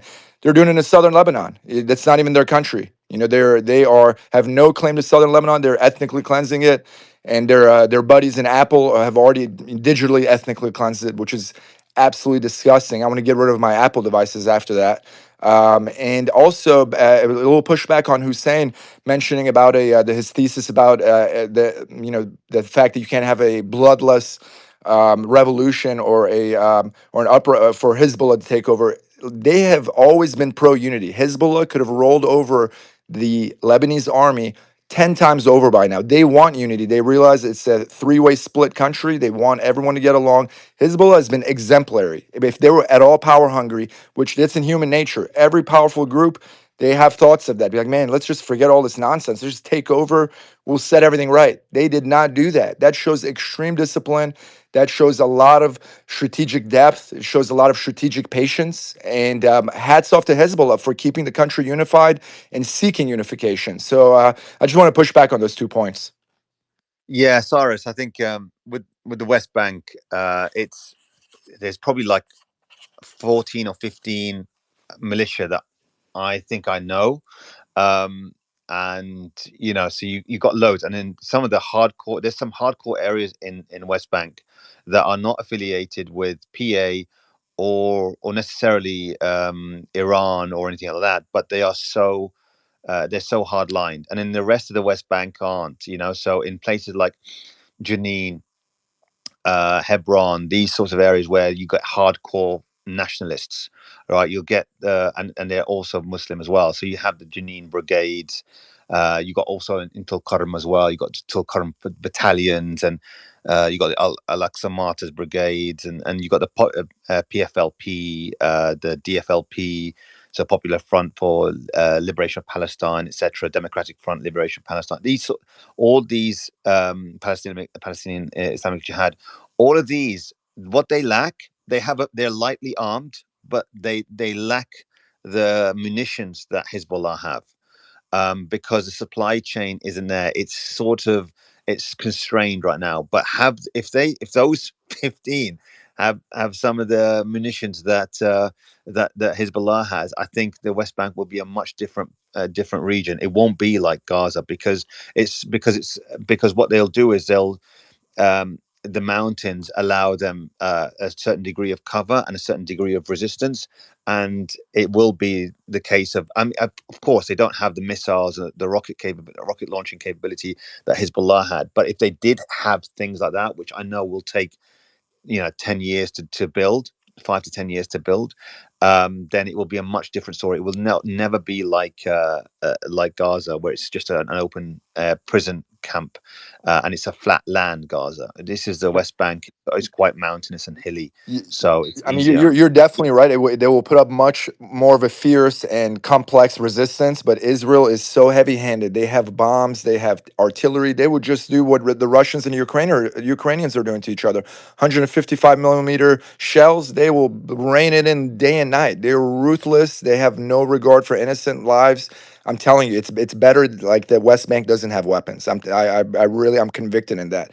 The only hope for the Palestinians is international unity and the U.S. to turn their back on Israel and socially and politically distance ourselves. We need an end to this bizarre and absurd marriage that we have with Israel. Well, I heard you guys say earlier too that Iran would never stop. Like, if there were agreement, Iran would never cease to send weapons and equipment to Hezbollah. I guess I was wondering, did you guys factor, because maybe I got in a little too late for the earlier part, but did you guys factor in Israel's response to that? Because I can't imagine that Israel would just simply allow Iran to send Hezbollah weapons and equipment without attacking Iran as as a rebuttal, You think right? like Iran? Iran's been doing it since You 1982. think Well, Iran's right, but in an agreement, I don't think Israel would stick to that agreement if they continue to send Hezbollah weapons and equipment. And in that case, it would actually be a really big problem for Iran because, why? in that case, because from an international standpoint, I Why? think they would actually get a lot more countries on their side. Israel would, right? If they can Say prove that what? There's Iran is no. continually There's nothing. giving weapons, Hezbollah is a popular political party. They are well loved. That's the issue. They are legitimate. They are, if they were they're not legit. even recognized internationally, It though, and doesn't that's it, that it- the that Lebanese does people matter. recognize them. First of all, they are recognized as a political party. Their militant arm is not, and the militant arm has never attacked civilians. They always hit like military targets, and it's always in response to Israeli aggression. Hezbollah never starts aggression, bar Well, none. I'm pro Hezbollah. Don't get me wrong. By no stretch am What I what's the opposed to them. But from an okay? international standpoint, I think Iran would take a huge blow. They would kind of lose all of their momentum if they were to agree with a peace deal. If they were able to get Israel to agree, hey, we're not going to attack Iran anymore. The U.S. is not going to attack Iran anymore, and they continue to Iran would never give sign that deal. Hezbollah. Iran would not sign a deal where Hezbollah gets Okay, disarmed. Yeah, they'll It yeah. disarmed Hezbollah is not part of the equation for Iranians. So then you guys agree there's no deal, right? That's what you mean. Like no, there's basically no way there will be a no, deal. there'll be a deal. There'll be a deal. It's just that the Americans will agree to this. The Americans will agree. The Israelis will be forced to agree.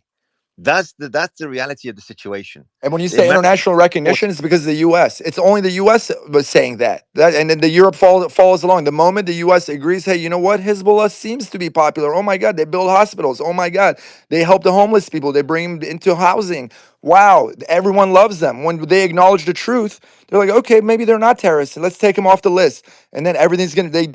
America needs to face the truth. They need to take off these weird tinted glasses that are You know what made in else? Israel. You know what I mean?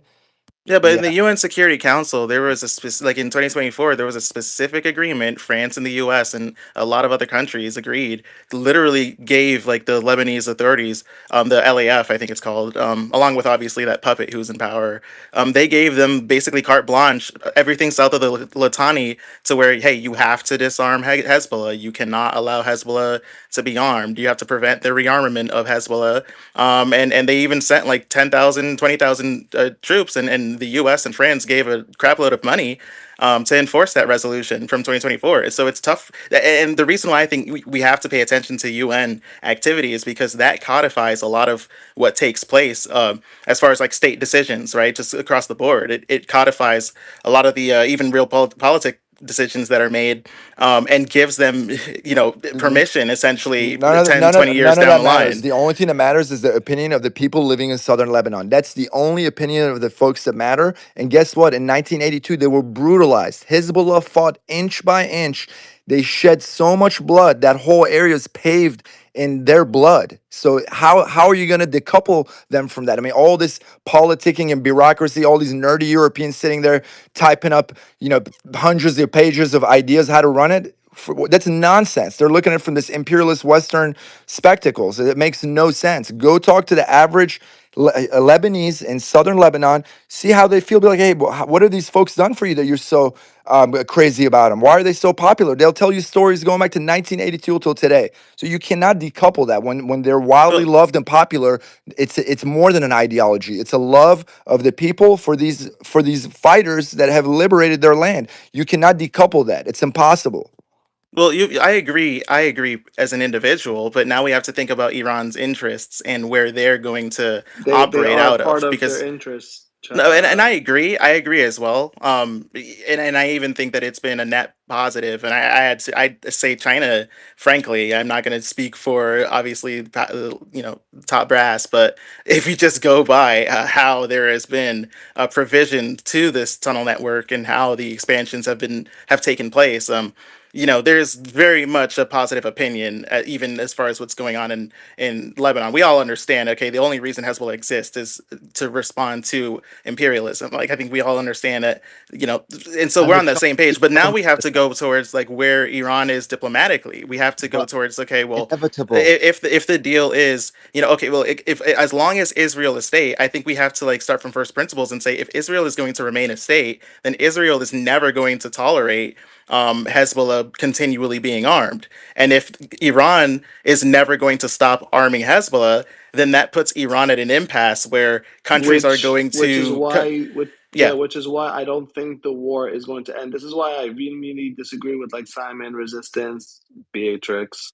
Um, Israel has spent the last Why Yeah, did you me 40 put and the the moral emphasis? resistance do disagree with them, Hussein. Do continue. it, Why did you put emphasis on my name like that, no, because you're the co-host, of course. Beatrix? But Why did you do that? Exactly. Why, Hussein? That was so it's very elongated the way you said her name. yeah, I don't know. Yeah, he did So right. He did right. Exactly. yes, sir. So basically, the Israel has spent the last 40 years trying to get America dragged into this war, right? They finally got what they wanted. Well, Bibi and Israel lobby, right? They finally got what they wanted. There is no way they are going to allow this war to go. The only way this war stops is if they're completely like either they have to surrender or they're completely blown to bits. But they are not going to stop going after Iran, after Hezbollah, the resistance, until their dying breath. So this is why I don't think the war is going to end, and they're going to do everything in their power possible to keep the war going. I And then agree. If as you're we Israel, oh, sorry, go ahead. I no, agree go though. ahead, Go ahead. jump in, go ahead, jump in. If Israel, like from their perspective, they are literally they've beaten the game almost. I don't know how else to compare it, but they are on the final step to essentially everything that they've wanted or what they've planned for well over 40 years. And now to your point, now I think the only other option here is a very serious like levels of security guarantees. I think it's going to have to involve China, Russia, Pakistan, and maybe a couple of other major powers, Saudi Arabia. There's going to have to be like ironclad codification. Nothing that we're seeing now comes anywhere close to that. We're talking about stuff that like is documented, has months and months of negotiations. This idea that tomorrow or maybe next week Israel's just gonna roll over and go, oh well, man, Iran was really serious this time. I guess we'll just, all right, guys, look, let's pull out of Lebanon and maybe let's let you guys be free. No, definitely not. To your point, then in that case, what's it going to take? Like you said, they either have to be completely defeated, they themselves would have to be victorious, which we don't want, or there's going to have to be a massive, obviously security guarantees everything, right? UN involvement, Iran and perhaps even Hezbollah actually getting recognition, the IRGC and Hezbollah getting recognition on the UN at the UN as a legitimate party to negotiations, right?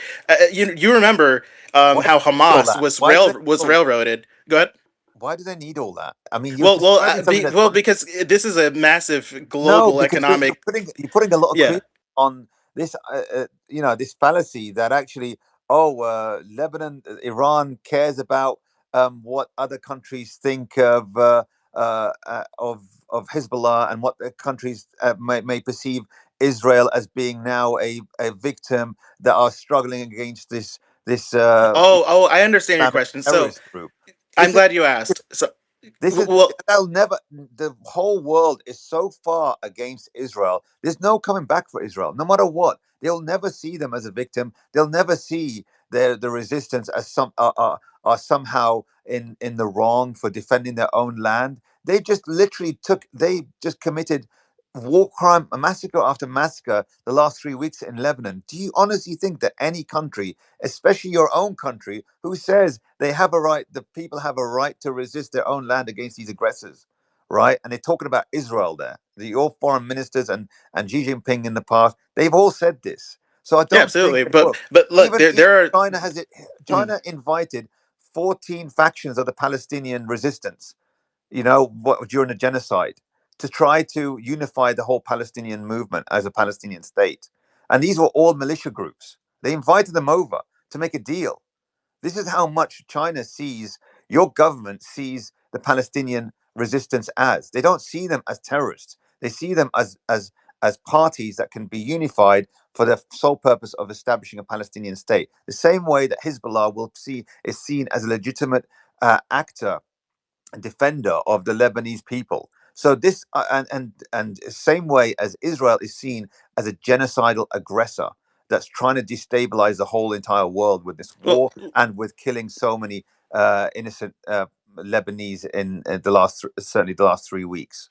Well, look, this lens is from the eyes of people. Look, there's the politically inclined, there's the layperson, and then there's obviously the government, and I think there's a separation between these. But as far as what you say with the people, first and foremost, Iran took obviously the negotiations. They went to Islamabad. So did the United States. And there has been this so-called rumor, and I'd even say it's more than that at this point, that China put Iran up to it. So I you I guys are agree. behind America winning. Say that one more time. This is why I can't trust the Chinaman. Oh well, look. I'm gonna be straightforward, right? Totally straightforward. I'm I sorry, think David. China definitely put Look, Iran up to it as look far at the as spokesperson. negotiate. So basically, what you're saying is Yeah, Iran was dominating this war, and then you guys basically forced them to give America a chance and a pathway back into this war. Oh well, I wouldn't say This is that, why I right? tell you China can never be a superpower. Like they make some of the because they're so scared of like missiles that they will never ever succeed in war. Go ahead, inevitable. Well, look, Explain a yourself. Explain superpower yourself, Len. status. Look, it's superpower status is as much, it's corporal as much as it is cerebral. And from a cerebral standpoint, look at the legway. Look at how much of a gain that Iran has made from an international standard since the start of the negotiations, since the start of the ceasefire. You've had South Korea, Spain, and a couple of other countries. Brazil has made a lot of movement recently. Countries that are outright saying, "Look, Israel is they're a problem." Pakistan, the head of I believe, the defense minister there called Israel a disease to the planet. This is all since the ceasefire started, and since All the countries you noted were literally about to have rolling blackouts. South Korea was about to shit a brick. They were in big trouble. well, They're in big trouble. So I know their heart's in the right place, everybody. Well, but they look, didn't start everybody's they having didn't start speaking out no. they didn't start speaking out until Look, the lights were going out. So that's when they started sure. speaking out. Look, So let's South not Korea. forget that. Hey, Yeah, but South Korea. Look, well, another let me point. finish. Right. Okay. Look, I hear you. Right, but South Korea is a like South Korea. It's not like a matter of convenience either for them to, oppose Israel. Spain, in particular, was not having rolling blackouts. They were not. Right, and they booted out the ambassador to Israel, or rather, they removed their own ambassador to Israel from the embassy permanently. They're never going back, as well as they reopened the embassy in Why do you Tehran. misdirect the conversation? You're not answered the question that I asked you. I am, but these details are important because Bro, what we're seeing is why did you guys help America start get into a better position? Please yeah, explain. but we didn't, right? That's just you can like it's not true, right? They didn't. America did not get help. You just What said they did. America You just got, said literally well, five no, minutes ago you I did. literally said no. I said they didn't. Tel Aviv was Right here, about cease to exist, and you guys came in and were like ceasefire, ceasefire. well, look, Americans, like if I were a plan trusting MAGA person, right, you would probably hear them say, "Well, Trump would have hit every single power plant in Iran, and it would have been it." So, like, you can always frame it, however. But Oh, here's so my Iran straightforward came point. to save. So China came to save the Gulf states. This is coming close to science people No, now. but that's fine. Look, I promise, I'll be straightforward and succinct. As far Inevitable. as Keep digging where that the hole. Keep digging that hole, my friend. no, it's not not whatsoever. So look, when Iran started the negotiations, you saw a massive diplomatic, like international diplomatic turn start to take, especially when Israel began to attack Lebanon. The world saw that. Now, many countries are not going to be able, at least right away, Oh my to just gosh, come I out cannot and believe go we're after listening to Bro, Israel, you're this. right? filibustering. None of Okay, this No, makes we're not. sense, dude. okay. What doesn't make sense? None Inevitable. of it. No, we're not going to listen. I don't know if you can hear me, but this is drivel, right? This isn't, they did the negotiations so Iran could show its goodwill and people recognize Iran and see it in a different light. That's down to their PR, right? Outstanding PR. That's down to the fact that we've come out of 3 years of a genocide and we all knew that Iran was the country that supported the resistance. And so there are many Americans who come to this space who recognize Iran for that resistance. That's for a whole load of other reasons, right? That people see Iran in this positive light. It's not because they went and negotiated because China told them to, so that people could start seeing them in a positive light. They were already seen in the positive light. It happened during the 12-day war as well. So, well, I'm referring to nation states, right? And here's the important part: heads of state, right?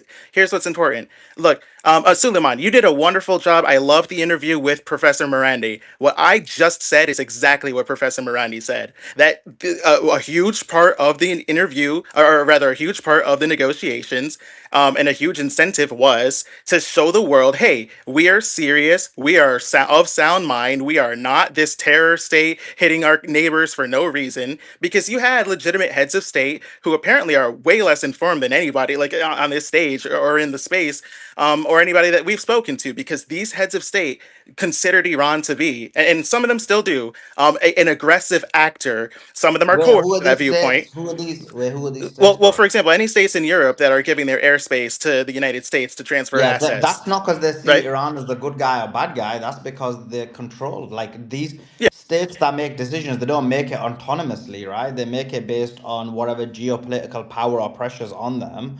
And the ones, and even despite that being the case, like you still saw like for example, Italy's Maloney, who came out and was like, "Yeah, this is crazy. We're not going to join." Like people you never think of have actually come on the other side. So, I mean, when it comes to the like narrative Spain. war, Iran was winning so badly, it was unbelievable. If anything, I would say, based on your guys, because of the China decision, now some people are starting to be like questioning Iran, actually thinking, "What's happened? We thought this was a war. This was."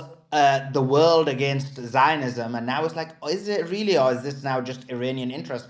I would say this decision has probably turned more people off than you realize, especially, for example, within the Muslims. I can tell you, like a lot of Sunnis who used to be very sectarian were like, actually, I was very sectarian, but I don't know, like Iran just standing and banging out. You know what? Even though I've always been very sectarian, but I just got to stand with Iran.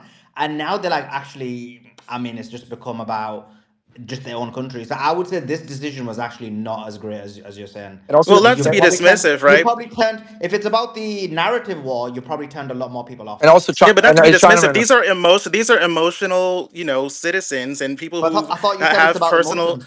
Wait, Well, wait. well, I thought well. it's about emotions. I thought you It's said it's not about just that, narrative. right? So there's No, what for is narrative? example, I don't get it. What is so narrative? so Spain and Germany both see the same information, but they made two completely different decisions. Germany has become basically the de facto hospital, military hospital for the U.S. in the Middle East, and Spain has completely severed ties with Israel. So where's the What difference, and right? and What's and that's got to do with Yeah. the ceasefire talks. So since the ceasefire started, Spain really ramped up their decision making, and then they made the decision to completely cut off the embassy of again, like the Oh my diplomatic God. standpoint, right? So We're look, not going to have this propaganda on this but space. Professor Morandi Spain said the stood same and thing. banged. Professor Morandi.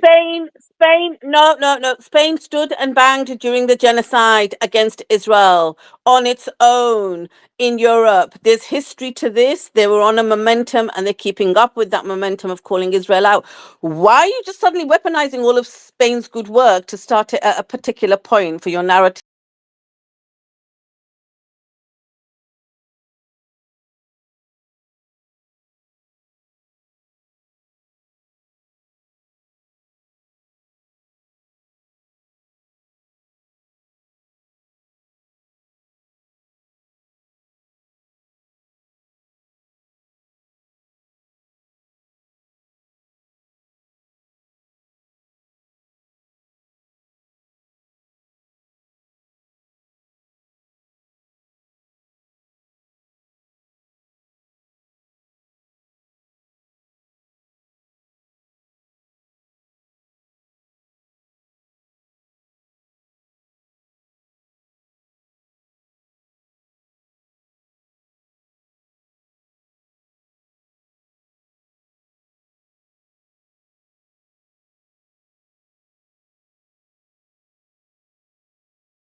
So sorry, 1 second, Suleiman. Can you fix the audio?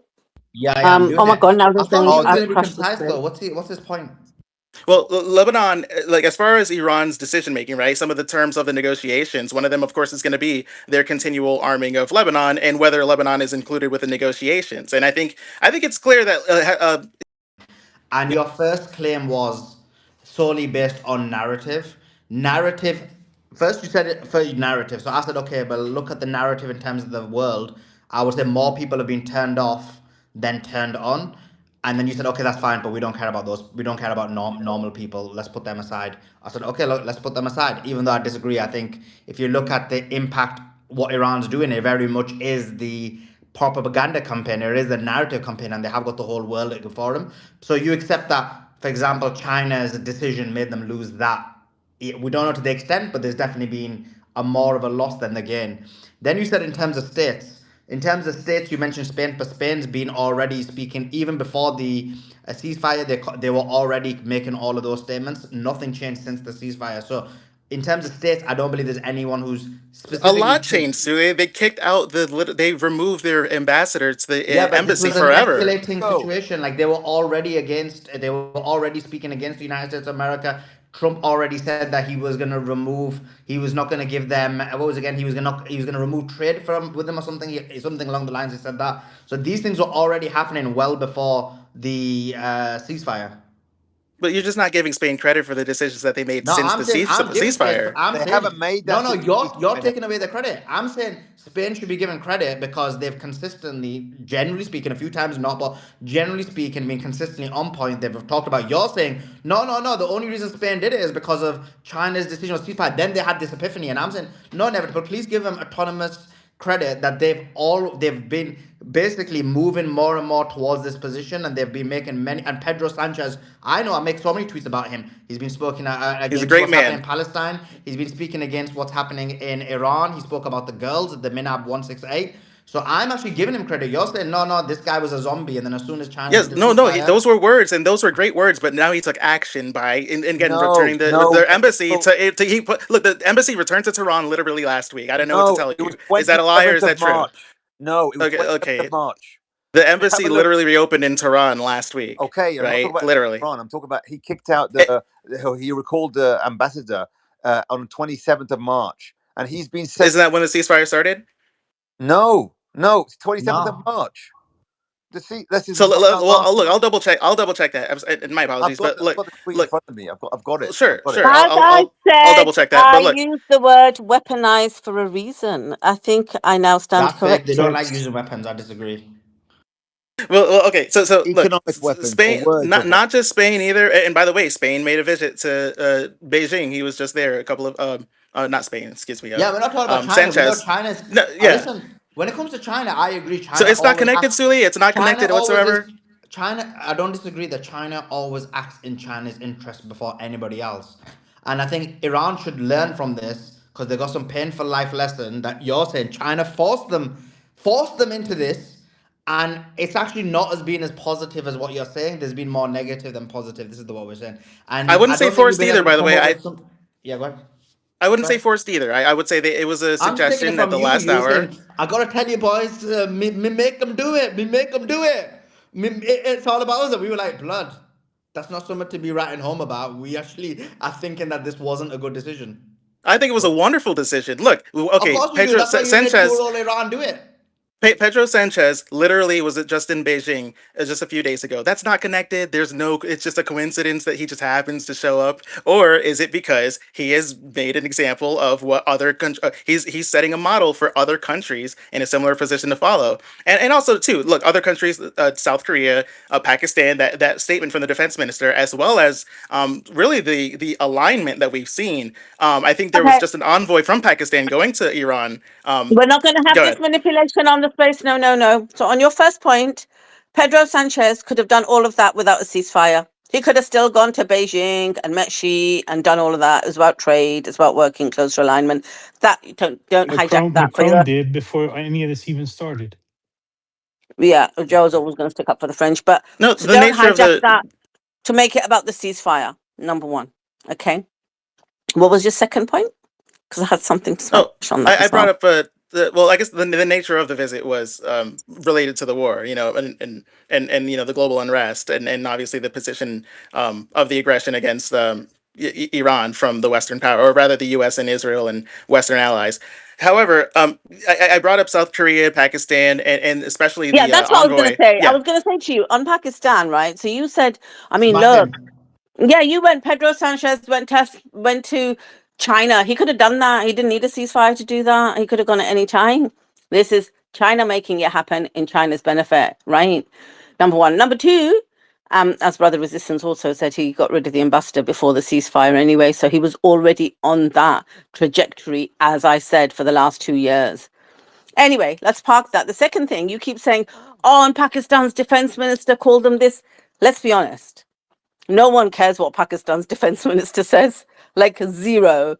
I know the news reported it because they had to, but everyone was just like, oh, well, okay, well, whatever. All right. But if a European leader, if Keir Starmer stood up and said that, my God, the whole world would shake. But no one cares what the Pakistan defense minister says. So you have to stop using that Also, as an America's example. loving them. Like they're making it look like America's helping them, making them make the decision. So oh, see, Suli, look, I think Pakistan has played a huge. I think they've actually really stepped up to the plate, and I also think that has been, would not forced, but They read encouraged a by script. China.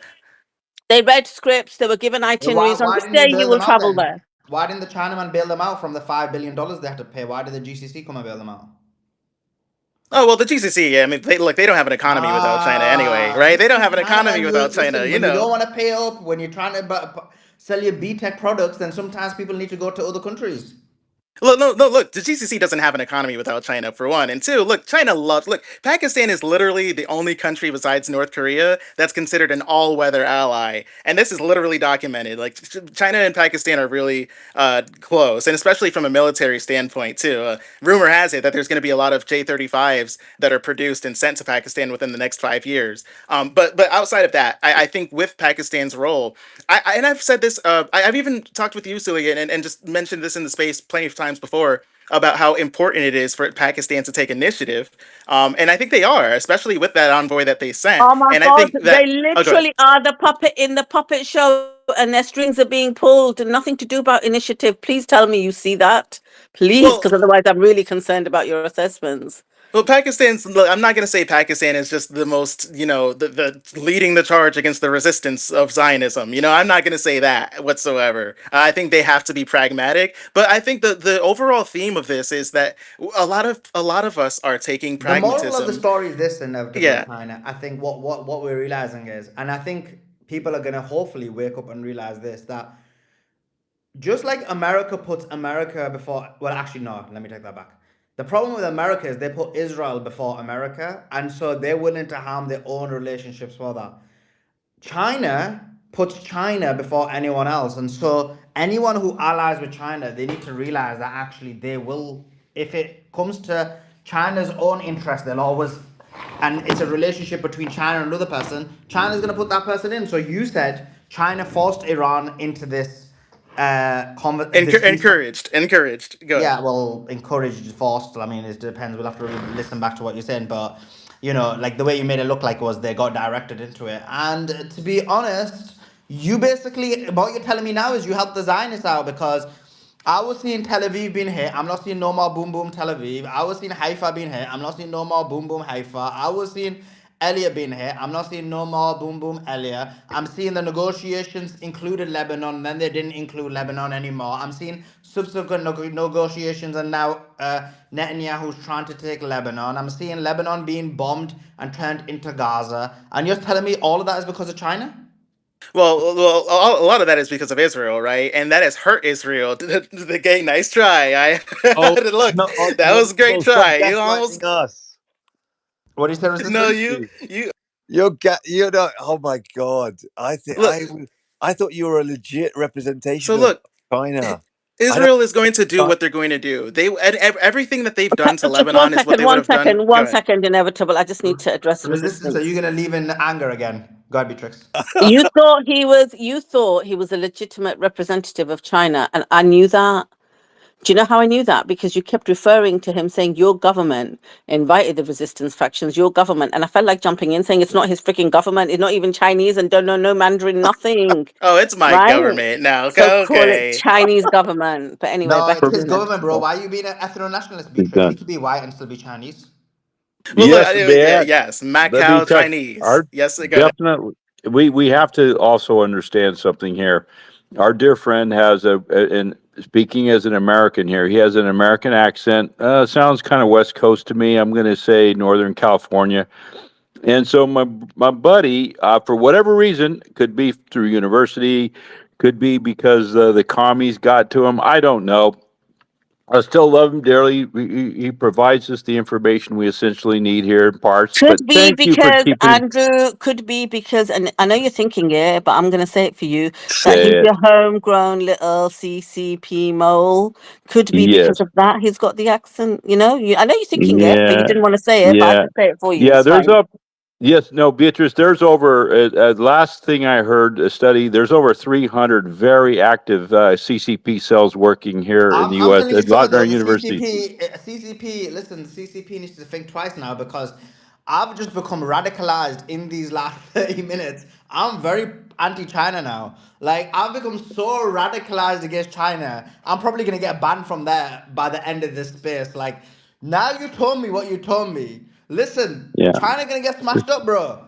And their Yeah. They're social very No, programs are look. active. gonna get smashed up, They bro. work I'm gonna be at overtime. minus 200 They by the end of this Thank space. you, Sully. Thank you. I'll get off, but he's got to do his USA, thing. He's USA, USA. Well, That's look, silly. I think I think we are punishing poor Iran and China and other countries for their Oh pragmatism. my God, That's what we're poor doing. China. We're punishing them for their Poor. pragmatism. You see how That's what we. resistance. This is what I mean. You see it? Literally using Iran as a human shield. This is why you can't trust the Chinaman, bro. Now they're using Iran as a human shield.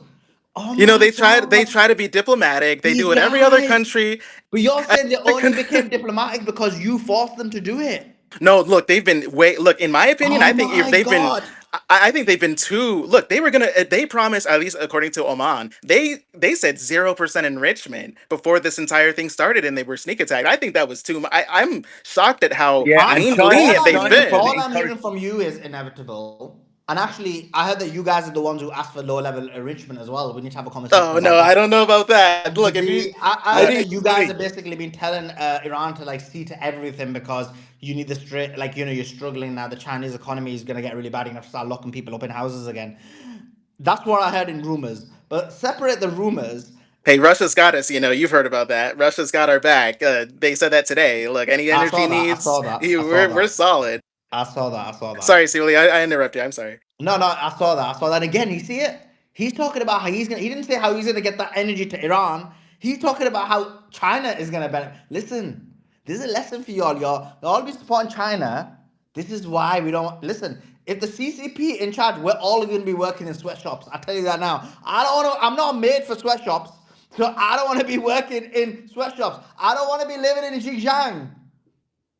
Neither am I. I am not made for sweatshops either. Trust me. But you know, I forgot to say. Look, they did say they'll help Iran too, and I'm glad. You're right. You got me there. But no, look, and I'll put a bow on this, right? And I this is not gaslighting. I promise. I'm being forthright, Joa. I'm being forthright when I say that Iran is in great shape. Everything that the U.S. and Israel are doing and have done, every war Yeah, we crime and agree all of with the it. We agree with allocation. that, Mr. CCP. We're saying Iran Yeah. was in great shape until China decided to meddle. And while I was about to see the basically the eradication of Israel, China now saved it. Well, no, no, I don't. I Is look. that got anything to do with your investments in Israel? Iran. Look, Were you Iran trying to is save your a. investments in Mhm. Israel? Is that what it was? Oh gosh, look, those are. If it comes down to it, I think Israel has been more of a liability than anything of those investments. You know, I know they have those gas fields in Gaza that they're trying to use for that port. You know that China has a little bit of ownership in, but that pales in comparison to what Israel has done to compromise the Okay. world. And I think yeah. Okay, inevitable. Okay, let me just read this super chat. Huge super chat from Haz. Really love you and appreciate you a lot. It says, "Good evening, all. Hope you are well." Well, we were really well, Haz. We were really, really well until our Chinaman came on and literally radicalized all of us against China. And now we're like, all of us are like anti-China. We're pro-America. We're realizing that they may have not been in Israel if it wasn't for China. And so we're like, what is going on here? And now he's telling me, listen, blood, don't worry about it. Me got myself sorted. Russia gonna give me some handouts. And I'm like, what about Iran? He's like, oh yeah, damn. You got me on that one, sir. Oops a daisy. Oh yeah, oh lordy da. Oops a daisy. Oh yeah, maybe we should have thought about giving them some energy as Oh well. yeah, Iran. Those guys. Yes. Yeah, what is going on? Oh, Hos, you're on the spit. Oh, Hos, what is going on here? I don't know. That's why I've literally been busy as a bee today working on Dan's project at the moment to get elected. And I've had my head up my own arse. So I've literally come into the space to find out from you guys what's going on. So I don't have anything to add or say, but tell me Well, we love what's Dan happened. Bilzerian. We have a huge amount of affection for Dan Bilzerian. Great friend, a He very close is friend of good mine. man. Um, I spend quite a bit of time with him as well when I'm in Vegas. Not doing Cool. none of the haram stuff, obviously. In his house talking in his house talking geopolitics. Yeah, But yeah, we love Dan, and we definitely want Dan to destroy the supremacist that is Randy Fine. So great job there, Hussein. yeah. Um, So what's happening? Anything? Can Okay, you so just give me a quick basically, let me update? tell you. So we'll tell you what the breaking news in the spaces, and then we'll tell you the breaking news in the geopol. So the breaking news in the spaces, Mr. Chinaman revealed to us that China forced, he's got inside information because he works with the CCP, that China forced Iran into this ceasefire agreement and basically saved Israel. So that's the breaking news within the space. Then the breaking news in the real world is, well, this is the real world as well, but the breaking news overall is, in the important part, is there's conversations about a 14-day ceasefire agreement extension. The Iranians are saying we want Lebanon in the ceasefire this time. America said, and Israel said, yes, okay, they're going to be in it. Iran said, well, this time we don't believe you. They sent a Pakistani delegation to give this information, so they're in Iran right now. And this time Iran said, well, we don't really believe you this time because last time you tried this and you you lied. So this time we want Israel to come out and say Lebanon's in the ceasefire, and then we'll know that something's going forward. Netanyahu came out and said, no part of no ceasefire. I'm going to bomb Lebanon and we're going to continue to take Lebanon. Then later reports came out that Netanyahu said he wants to take Beit Jebel and a few other areas in South Lebanon, and then he will accept the ceasefire agreement, but he needs a few days, he believes, to try and take that area, which at the moment, there's heavy fire, heavy fighting. Israel claimed they were lying, but Israel claimed about 2 days ago they're taking it and they're taking out 100 Hezbollah members. But for some reason, somehow these Hezbollah members rose from the dead and they smashed them up there. They've lost 10 Israelis. Helicopters had to come in to save them, but they're trying to take that area right now. So that's kind of the geopolitical situation in terms of that. I spoke to Lieutenant Colonel Daniel Davis in an interview. He said that he believes there will be kinetic war at some point that starts because there's just been too much amassment of military munitions and armament and fighter jets and KC tankers and various other things. So that's kind of the news for today and the bombshell that was released on this space by the Chinaman. Well, I've got some semi news, right? And I think it's all Well, I related. thought your other one was major news. You got another. Okay, well, tell us what else you guys have been up to. Go ahead. Oh, just additional details to kind of what you've been mentioning, just developments within Iran. They were able to rebuild their railway. I think it's in I think it's in Kashan, but it's a Yeah, they railway did. that Israel bombed that Faster was than China supposedly did, didn't linked. they? Faster than China, and it wasn't, and it Oh isn't a well, railway that just breaks after 2 days. oh we've rebuilt stuff in like 12 hours, but Iran did it really Yeah, but quickly. It how was about long? a few days, like two Yeah, days. you rebuilt things after 12 hours. How long did it take before that thing you rebuilt broke down again? Oh, I don't know about I've like been look. told There's very few inevitable. cases I've of been things told by breaking my down. Japanese. I'll tell you something. I've been told by my Japanese contacts, Ryan Dawson, and some others, that what happens in China is you guys have things, they break down. You guys try and build them, they break down, and then you get the Japanese to come in, and then they become strong and sturdy. I don't know if that's the most unbiased, impartial, I've heard it's very assessment, if you know what unbiased. I This is mean. coming from a American Indian white guy. He's got complete impartiality when it comes to this. I think that's the exact person you don't want an objective opinion as far as Japan is concerned. I think a white American guy is exactly. I Why are think you they fall attacking into the yourself? Japanese spell pretty Wait, why are you quickly. attacking Oh yourself? gosh. Why are you attacking yourself? Well, look, I'm a different breed, okay. But look, You're a different breed now. Now we're I'll talking be, about breeds. well, look, I'll be straightforward. Oh gosh, I said that word again. The railway was rebuilt, right? But there was also their missile cities. I think that was a big headline yesterday, where Iran was able to excavate, excuse me, a lot of their missile cities across the country and regain access to their That's true. copious, That's true. resources. Which by the way is I really don't know if they would have been able to do that without the ceasefire. In addition. Iran has Breaking because we news, okay, okay. breaking news. 1 second, we'll come with the CCP propaganda in a second. So, by the way, you're right about that, though, what you said about the excavation. But some more breaking news. Alan, I like Inevitable China. Such a nice guy. Like, I'm joking around with him, but he's a really nice guy. Like, the fact that you can have this much banter with a guy and he doesn't get emotional, amazing guy. I like him a lot. So, obviously, I had a bit of banter with him, but I don't want anyone to think that he's actually a We good. did see him I think he's a emotional really that nice other guy. day, though, didn't we? Sorry? We did see him get emotional the other day, though, didn't we? What happened? Like, did I miss it? Remember? Yeah. They were talking about. Do you remember Inevitable? Who was it? Oh wait, are you talking about Martin. that? Oh well, oh god. Well, this is played out like this whole. Well, this is all actually about China, and this whole war is actually about going after China for their oil. And it's like, dude, no, this is an Israeli Jewish plot. But I don't want to turn this into. Yeah, yeah, I don't agree with Yeah, that. He I think there was no like he an Indian guy who tried to come up and say that the other day, yeah and I he was like, came. this is He said, dumb. yeah, "Well, that's full of crap," and you know it. Do you Yeah, remember but Inevitable? yeah. all I know is, I'm saying he's a nice guy, but actually, Resistance is the first time I've seen him because he was defending, and then he was just left yesterday's space in disgust.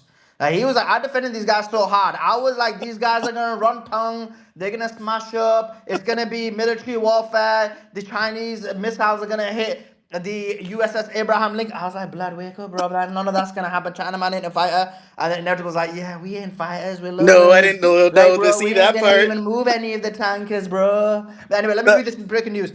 Alan Dershowitz said the following. This is not gonna surprise you, but it's interesting.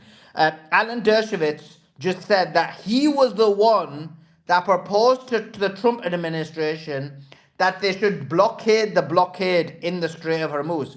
He said he wrote a column on the April the 9th titled, "If Iran closes Hormuz to some ships, US should close it to all," which got a lot of support from within the administration. He said, I can't mention who, but some pretty high ranking people in the administration have seen this article and have agreed with it.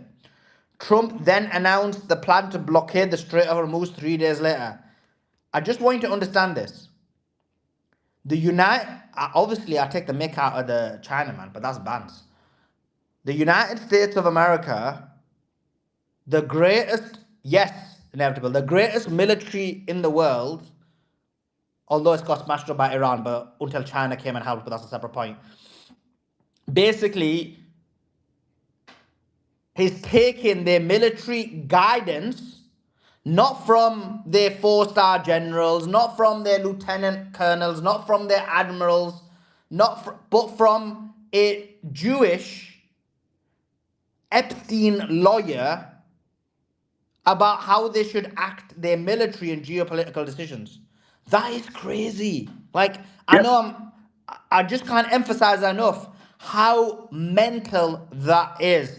Epstein's lawyer is deciding the geopolitical military decisions of the United States of America. That's crazy. And Sully, here's the thing that's so ridiculous about that. That's naval warfare 101 for strategy of containment. We study that. So this idiot, this moron, this reprobate, how dare he? I mean, I'm raging here. Got to destroy some furniture. I'll be back. City, yeah. can I ask you a quick update, please, as Yeah, well? of course you can. So, Yeah, yeah. mate, so how has Israel been attacking southern Lebanon today? Yes, yes, they have. They've bombed. They just now. I just posted one now as well. They've been bombing obviously continuously. Just now they bombed. I just tweeted it 1 second. I got to be Just honest now with they you, I'm bombed ashamed of Ibn. Iran. They just bombed healthcare service in Tibnin in South Lebanon, Okay, and that's the end. That should be the end of the ceasefire. Iran should be launching into Israel. This is bullshit. As an Iranian, I'm disgusted. well, I mean, Absolutely disgusted. to be fair with Iran, they have said that, because remember this ceasefire is ending in 7 days anyway. They are saying that Lebanon needs to be part of the ceasefire and they're not going to sign anything. And America agreed to it, Israel agreed to it, but now Netanyahu is saying he needs a few more days. Yeah, that's what I'm I'm saying guessing that then. will break down the negotiations. If it doesn't, then I'm on board with you about that. If Iran allows 1 inch of Lebanon to be taken, one square centimeter of Lebanon to be accepted to be taken by the Israelis, square centimeter, I'm disgusted.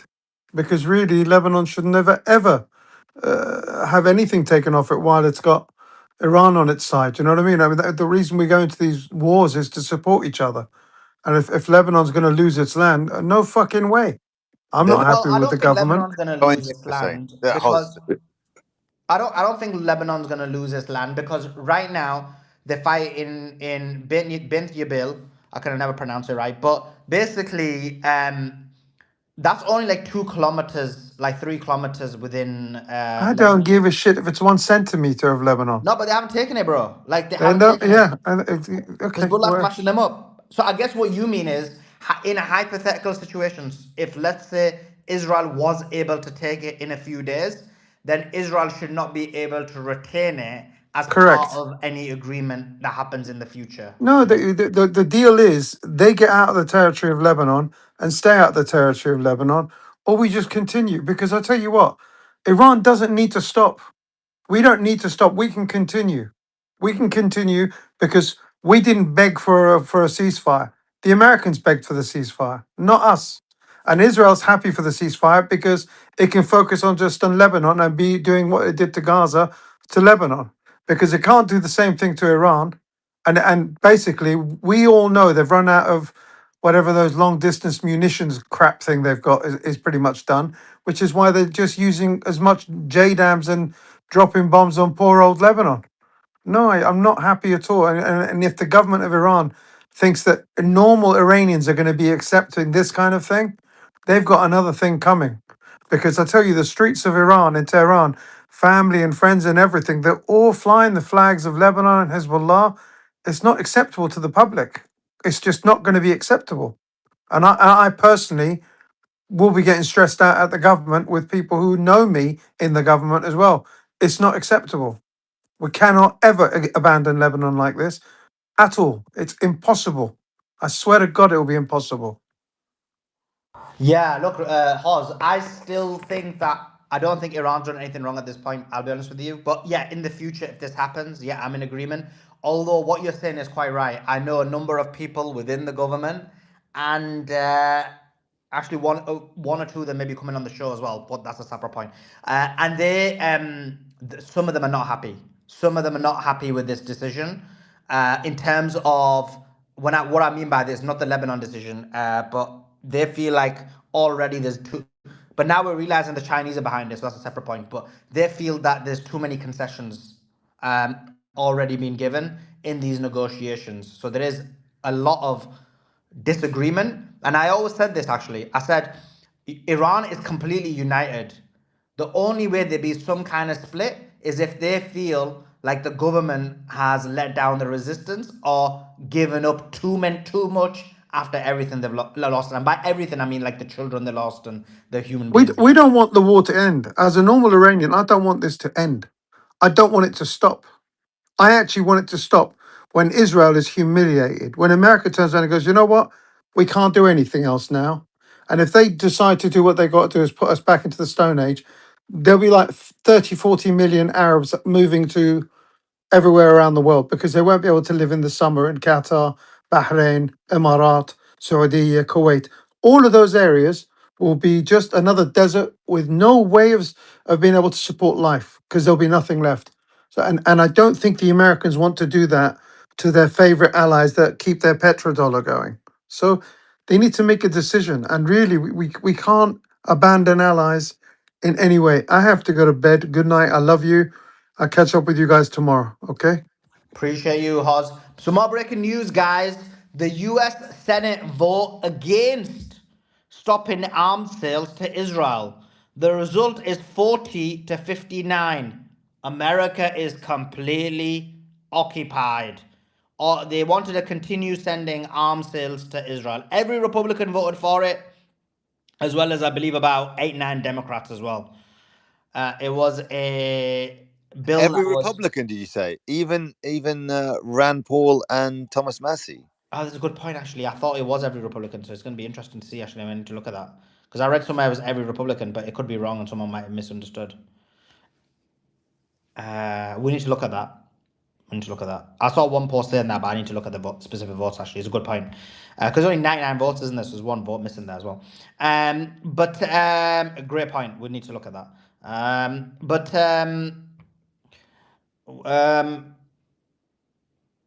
Yeah, let me check. But just while I'm checking that, Inevitable, anything to say in terms of almost you guys causing a civil unrest in Iran?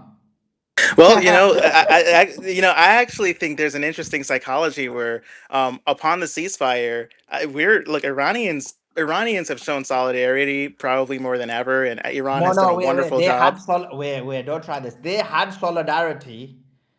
All of Iran was solid. The world was Oh, I solid. agree. You've caused some chinks in the armor. Let's put it that way, right? But Cyrus, you were doing some thumbs down. What were you doing the thumbs down about? Why were you attacking the Chinaman? No, listen, we're talking about. This is America for you, bro. Once they talk the big talk, isn't it inevitable? The Americans can talk the big talk. Oh yeah, Thomas Massey's not a senator. Resistance. So Is a you can Congress. talk the big talk, inevitable. It's like Trump, isn't it? He's doing his thumbs down. He's in front of his Truth Social, typing what he wants, saying he's gonna block the strait. But when the time comes, the Chinese vessels just go through, don't they? Inevitable. Well, speaking of which, Look at and the Cyrus guy's quiet now. He not even I, speaking. well, I wonder, and maybe Cyrus can speak to this too. He can't. He's too A scared. He's lot too of scared of the Chinaman. I'm not, bro. I was putting thumbs down with your news update. I forgot what you said. It was that He's instant when you scared of said something. G. You I'm just want to give G a definitely hug, not. don't you, Cyrus? Definitely not. But hey, Inevitable's, I mean, saying a lot of correct things today. I mean, he's on point. When he's trying to talk about Chinese military supremacy, that's when I call him out and kind of, crashes, so debunk his whole story. But other than that, so speaking of so Trump, so look, Trump is acting like a lunatic. He's having basically like a meltdown. The reason why he's invoking China, and the reason why a lot of these right wing pundits are also invoking China and trying to make it about this longer plan and all of this, hullabaloo about like the Strait of Malacca, for example. They're bringing that up and saying, well, look, this is about global oil dominance. Actually, no. The real what's really going on here is they were embarrassed. They were humiliated in this space. This space was basically one of the first places anywhere to actually correctly say, hey, this was a covert operation that took place 2 weekends ago, and they tried to do a heist in Isfahan, and they failed. They were they were thwarted absolutely. Let me just Yeah. read this. Let me just read this. After Cyrus got scared and ran away from the Chinese, when the Chinese stood up against them, when these guys said we're gonna block the strait, the Chinaman said, "Listen, you ain't gonna block no strait. We're taking our oil from the strait to China, and you ain't gonna do nothing." And Trump accepted it. Well, wait, has it crashed? Why's my YouTube saying 72 people? One second. Wait.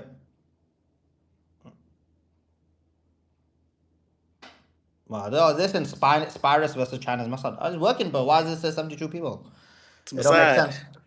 But anyway, what I was gonna say was, I forgot what I was gonna point I was gonna make. Go ahead, Inevitable. Sure. Hey, Well, Inevitable. Tell me this: how do you feel about China working closely with Israel, and also Oh, Jonathan Pollard stole American secrets, handed it over to China? How do you feel about that? I mean, you're an American living in are you talking China. about I mean, that Taiwanese guy from like no, the no, no. 90s? Jonathan Pollard, a Jewish American that worked high up in the defense industrial complex, stole a bunch of secrets from the United States, handed it straight to China. In addition to that, China works closely with Israel now on military technology. How do you feel about that? As So an you're talking American, about something from like As an American living in China. damn. an accusation from like 50 years There's no ago. accusation, just all facts to this day. What are you talking about? This is straight facts. You can look So into it. Jonathan Pollard from 50 years ago, this accusation that he sold secrets to China. I don't know. You might want to double check that He because last sold. time I checked, He that gave it was to Israel. debunked. He gave it to Israel, and Israel gave it to China. So so China works closely with Israel today. They have ties. No, no. Look. They have Look. ties. China has okay. China is the leading trade with 150, or excuse me, 130 countries,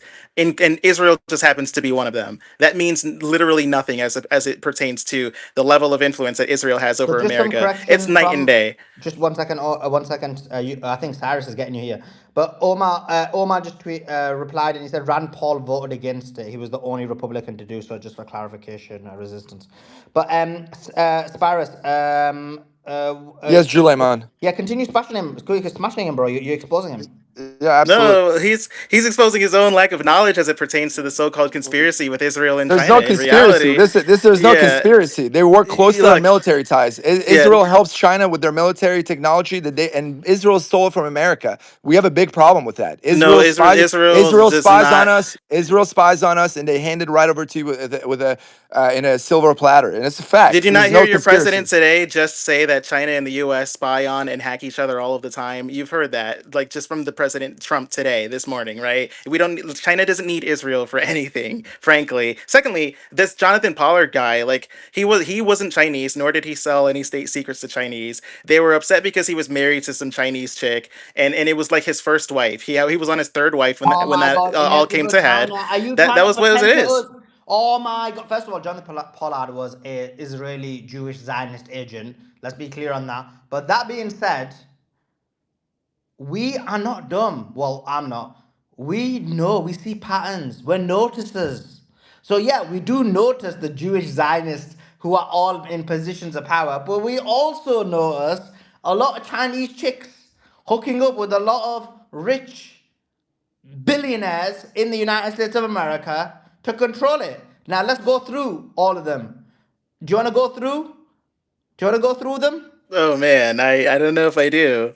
Look, how about Indian Exactly. chicks? How Go ahead, about Cyrus, continue. hey, look, there's an Indian chick married to the vice president. How many Indian chicks have wormed their way into Stop Cyrus. power? deflecting, you And Cyrus, can other you hear me? oh, now I can, yeah. Oh my God. See that? Now the CCP attacked my space as soon as I called them out. 1 second, I'm back. I'm coming back. Oh crap, that was not. I promise that was not me. I would never do Suleiman like that ever. Hey, don't look at Oh me. my But God. Do you know what? This is so weird. Suleiman says the CCP attacked my space, and Inevitable doesn't say, I'm not the CCP. What he says is, I swear I didn't do it. I didn't oh do it. I'd gosh, never do see, it. I should have Like, fired. what is going on? I'm back. I Busted, I'm back. mate. I'm back. I'm Busted. back. The CCP. Yeah, someone just mentioned in the chat. Rupert Murdoch is an example. Where's Zuckerberg's bird from? Where's all these guys? Like anytime you look at it, there was a massive Chinese infiltration into all of these companies. Come on, Spyro, smash him. Tell him. I mean, dude, you're doing my job for me, well, and no, also, you've got hey, Usa also inevitable. Vance. On a Go more ahead. important, note, inevitable. I mean, if you claim what you claim is true, and you're in China, and you're steadfast behind them. I mean, how do you, as an American, I'm assuming you still hold your citizenship, and you know all about the values and the I virtues don't of know. Do I? But I'm saying so. Did I No, ever? Hey, did I ever have a citizenship? That's the real question. Go ahead. in any event, so how do you feel about supporting a government that literally puts the Uyghurs in internment camps and re-education camps? They do organ harvesting from political prisoners. I mean, it is a brutal regime. I mean, how can you, like, in good faith, come here with an American accent and just speak so greatly about China? I mean, China is our greatest adversary. It's their near peer competitor. The moment they get military parity, they're going to be on a rampage. So, like, in good faith, I don't know how you can stand there and be like, oh, China this, China that, trying to put a spit shine on them, when they're really not a very good actor. Well, now you're Don't. just trolling with the whole Uyghur thing. Well, That no, whole wait though. dude. Don't. Go He ahead. left out. He left out the forced abortions. Say, my little sweet adopted daughter, China. When I was in Beijing, they force aborted her mother. That she went over the limit. Yeah, we're talking about a very evil empire, but us, they can't even hold a candle to Israel. But you're right, brother Cyrus. Our Chinese buddies are not our friend. Well, look, you've They're got Nikki Haley. yeah. You And got they're Nikki and they're Haley. very You got patient. Usa Vance. We have You've not got. seen China's ugly face yet. Just we'll give No, them no, 20 that's years. silly. You give Look, them that's 20 silly. years, Okay. see Well, what they okay. So do. then, When you're saying that. Australia's on their knees, when Japan's on their knees, they're going to be in bad shape. When So China there's. rises, you're not going to be happy. America's not going So to be happy. we haven't seen China's ugly face, but you're saying that they're genociding Uyghurs. Which is it? Like, do you No, actually we believe haven't. what We you're haven't seen them. saying? No, externally. Internally, we know what they are. External. No. No, The externally to fact of other the matter countries. is, Hey, listen, I clearly stated when China rises as a military equal to the United States, when they span out to fucking already is, by the way. Australia, to Japan, to South Korea, that they're good. That's their domain in their head. They want all of Asia to bow to them and kiss the ring. Right now, it's our domain. We have a blue water navy. We project power there. We have Japan on our side. We have Vietnam even on our. We have Yeah, communist. buddy, you're guess galloping, brother. We have communist countries on our side. Vietnam definitely wants us to succeed. They want us to be the hegemon in Asia, not Look, China. that's okay. Look, you're just galloping. Look, you see what Iran did to 17 military bases in its region? China would do that to every single military base in the entire Pacific Yeah, if good it luck. wanted Your to entire Air Force, tomorrow. your Air Force will And be that'd wiped out it'd in be a week right easy. now. It'd be As it easy. Check stands, this out. And now here's the next part. your entire Air Force will be wiped out in a week. I'm telling you, you have And you this whole stand no Uyghur chance. this whole Uyghur thing too is like rich because you understand. You already, I think you know, the NED and the WUC promoted this East Turkestan separatism in China and the Central Asian corridor to send terrorists into China's borders in the early 2000s, and they mistake that and conflate that with, oh well, that was a Uyghur genocide. No, it was exactly what Iran did, which is protect the sovereignty of their nation from the Judeo-Satanic imperialist order. Right, that's what China did, and you might want to regurgitate these talking There's a points from million and a Mossad, half. There's a from million and a Mossad half and the of them. CIA, the There's a Mossad million and a half CIA of them. No, talking points. that's from the Muslim community, from the American community. That's from No, people that's who have Mossad. Yeah, eyes. American intelligence community. People who have eyes. Everyone who sees it. Yeah, the They Five put a million Eyes. and a half. They put a million and a half Uyghurs in internment camps and re-education camps. They're going to come out That and yeah, No, that's from sorry, the eyes. That's from the Five they Eyes. take their little sorry, kids. sorry. There isn't any evidence. I checked these sorts of things. Yeah, There's that's from the no evidence. Five Eyes. That's the only eyes here. It's This is Five all Western Eyes. It's propaganda. CIA. That's Yeah, not. CIA talking Yeah, points. got The to be. NED China's a funding. brutal The regime. NED. Look, the NED sent China's a brutal 10. regime. The NED sent $10 million to so-called Uyghur groups and the so-called World Uyghur Conference. They sent money, and this was in the early 2000s, or rather the mid 2000s. They sent the WUC sent just as much money, and they've been funding these groups. And the CIA-backed Afghan Mujahideen included Uyghur volunteers after 9/11, especially. There was this like quid pro quo. Essentially for they were trying to get China's support with the war in Iraq, and they were leveraging that and saying, hey, well, look, we're going to send us all these people to your border, and you're not going to do anything about it unless you support us in Iraq. And so that's what the US does. And so look, if you want to regurgitate the same narratives that has the US in the war against Iran right now, the same talking points, the same rhetoric, then sure, so be it, but that doesn't make it correct, right? I would just say do your research, look into the whole Uyghur thing. It's just it's we all know it's just fake. It's and I get it, but that was a nice try. The last thing I'll bring up though is look, America, and the reason why Trump is invoking China's name right now is because America was embarrassed, and Iran embarrassed America's military by thwarting their so-called heist for uranium. And guess what? If you look into those satellites that were released, those, or rather, that satellite, the IRGC has been able to access satellites in order to direct pinpoint strikes and track and monitor every single asset of the United States and Israel in the entire region, and even across the entire planet as well. Look into it. I mentioned earlier.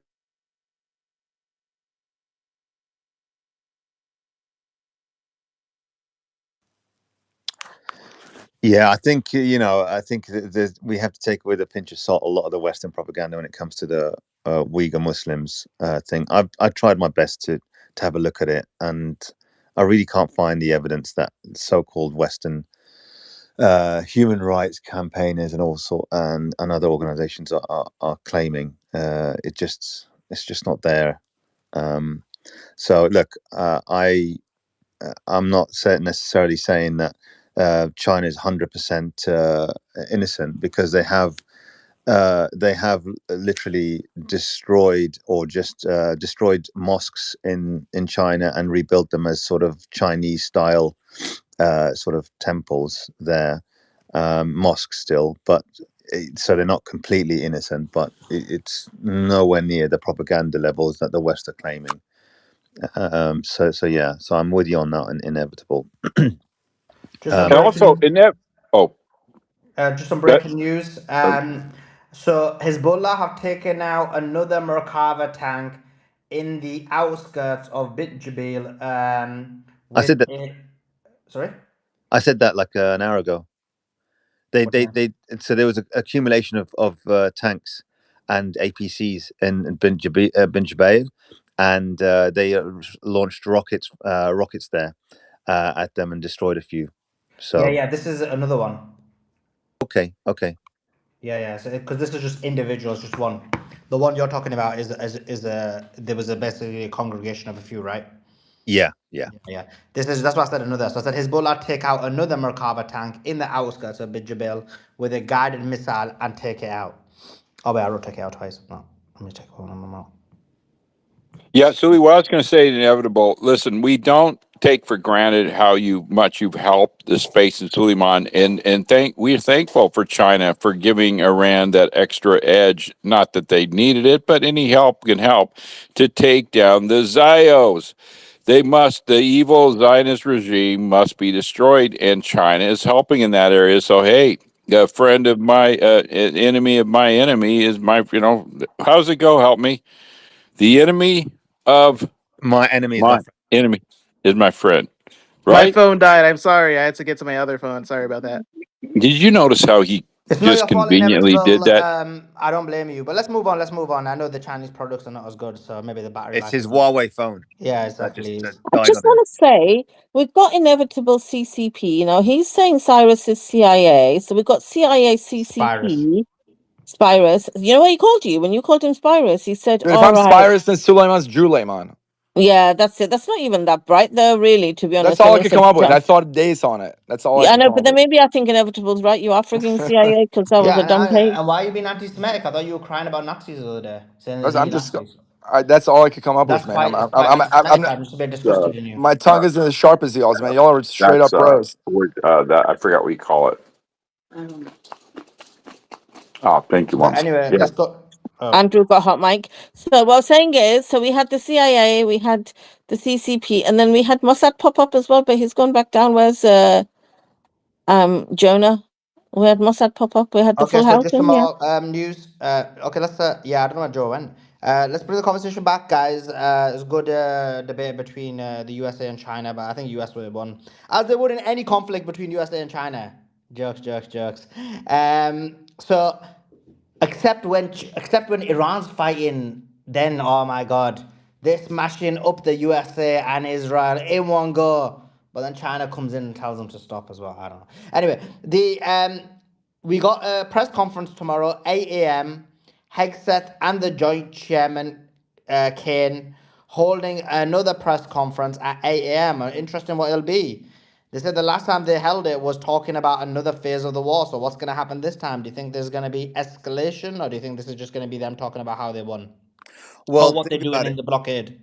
Yeah, well, if you look at the markets, right, this is an opportunity to short the market because now it's made all-time highs. This is where you say, actually, there's no ceasefire, and we're going to start. Iran's not listening to us, and we're thinking of a military intervention. And so you pile in all the shorts 5 minutes before the speech, if that was what you want to do, because this is the time where you want to This short. isn't financial advice. I don't know anything about this shorting and longing and what's going to happen with the market. This is solely resistance. Yeah, sorry. This is what I would think these Oh insiders my have God, you been meant to say, profiting. don't, this is not financial advice. Why are you getting yourself in trouble? Are you even a I flipping didn't lawyer, say bro? financial advice. I said this is what I'm saying. Yeah, this is what I'm saying based on these scammers, these insiders who have been carrying out financial fraud for the last year and a half or year and a bit. This is what they're doing. This is what they're likely to do, and so this is probably another opportunity for them to make some more money through fraud by sort of saying by utilizing or if Hegseth and all those cronies want to make some money, this is what they'll do. They'll say, "Oh, these ceasefires are breaking down, and we'll have to go in and resume the war." And that's when the shorts would pile in 5 minutes before his speech, and it'd make hundreds of millions of dollars. Unfortunately, because Resistance. yeah, You're absolutely right. Yes, like literally, they're planning on this for the long game. That like I think we both agree here. They're not. This is not going to be a short term deal. I don't know if you heard about the Pentagon and how they're reaching out to Ford and GM and GE and a bunch of like other manufacturers for to boost their weapons output. Now, why do you think that it is? yeah, because this is what the Russians are saying. The Russians are saying this is a ruse. The ceasefire is a ruse to give them a bit more time to restart the war and attack Iran. I because the markets were saying yesterday, last couple of days, the markets were saying that a ceasefire, an agreement is on the cards, is really likely. I'm thinking when you look at the charts now, it's all over all-time highs, somewhat overbought.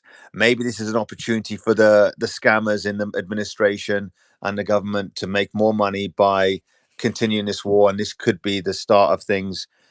So I'm going to keep it open, but right now, I mean, I'm still thinking there's going to be a ceasefire agreement because I think it's still too painful for America to continue this war and for the world as well. But I But like think, you said, you just said it, the resistance. The Russian Security Council yeah, literally yeah, you confirmed have to that the take that with, ceasefire is a mask. It's a mask yeah, for a yeah, U.S. yeah, ground yeah. invasion. Yeah, this is why for me, this is the thing. I'm open to both possibilities. I'm open to that, to either. And for me, I would say, look, the one underlying thing that I have, that the one underlying point that's the strongest point for me is I don't believe that US, Israel, and the GCC would ever allow Iran to prosper. So with that in mind, either if they make a ceasefire agreement, I think they're going to restart the war in a year's time after building up their military capabilities. If they don't make a ceasefire agreement this time, they're going to just continue drag on the war, right? But it's going to be painful because Iran will just choke the Strait of Hormuz indefinitely, and it'll just cause uh, financial collapse of lots of markets, which I don't think they would want. So this is why, for me, and the markets are saying everything is all going well. The oil prices going down as well. A ceasefire agreement is the most likely sort of outcome here in the next week or two. So this is why I'm saying, but you have to take what the Russians are saying and what the military buildup is actually looking like in the region, and you got to use that and think actually there is another sort of angle here, in which case they could be looking for a long protracted war of attrition. So these are the two sort of competing things in my mind, but I'm still leaning on the ceasefire agreement to be made. But it doesn't mean to say they can't make some money in the stock market right now. While the stock market's making all-time highs, they can actually make short the stock market and long the oil market, and make a lot of money just by making these sorts of announcements. They're going to resume the war, or whatever. They're going to do some military intervention, or whatever it is that they're going to spin it tomorrow. So yeah. That's a good perspective too. I respect. I totally see that. They can't. But if you're Israel and the United States, but especially Israel, in that perspective, they can't give Iran too much time either. Because if you give Iran 6 months, they will come. Like they're not going to be able to handle what Iran does to them. Especially if Iran is able to continually arm Hezbollah and provide them further access to equipment to expand their networks even further. Right? They can't. Israel in their mind, it's like urgent. So it's like it seems like if there is a ceasefire, I guess maybe that's just my question to you. Like, how long would it realistically be? Because I don't think a year is realistic. At least if Israel has any brain cells, I don't think Well, you it give will. your enemy a year. You don't. Well, it will be. It'll have to be a year because it will be within the Trump presidency. I just don't see another president coming in, unless he's No, they need way somehow. less time though, right? Isn't a year too much? Because if give Iran a year and Well, the look, midterms are in the they might way. have a nuke by then, right? Yeah, well, the midterms are in the way. I don't think they'll have a nuke, but the midterms are in the way. That's the problem.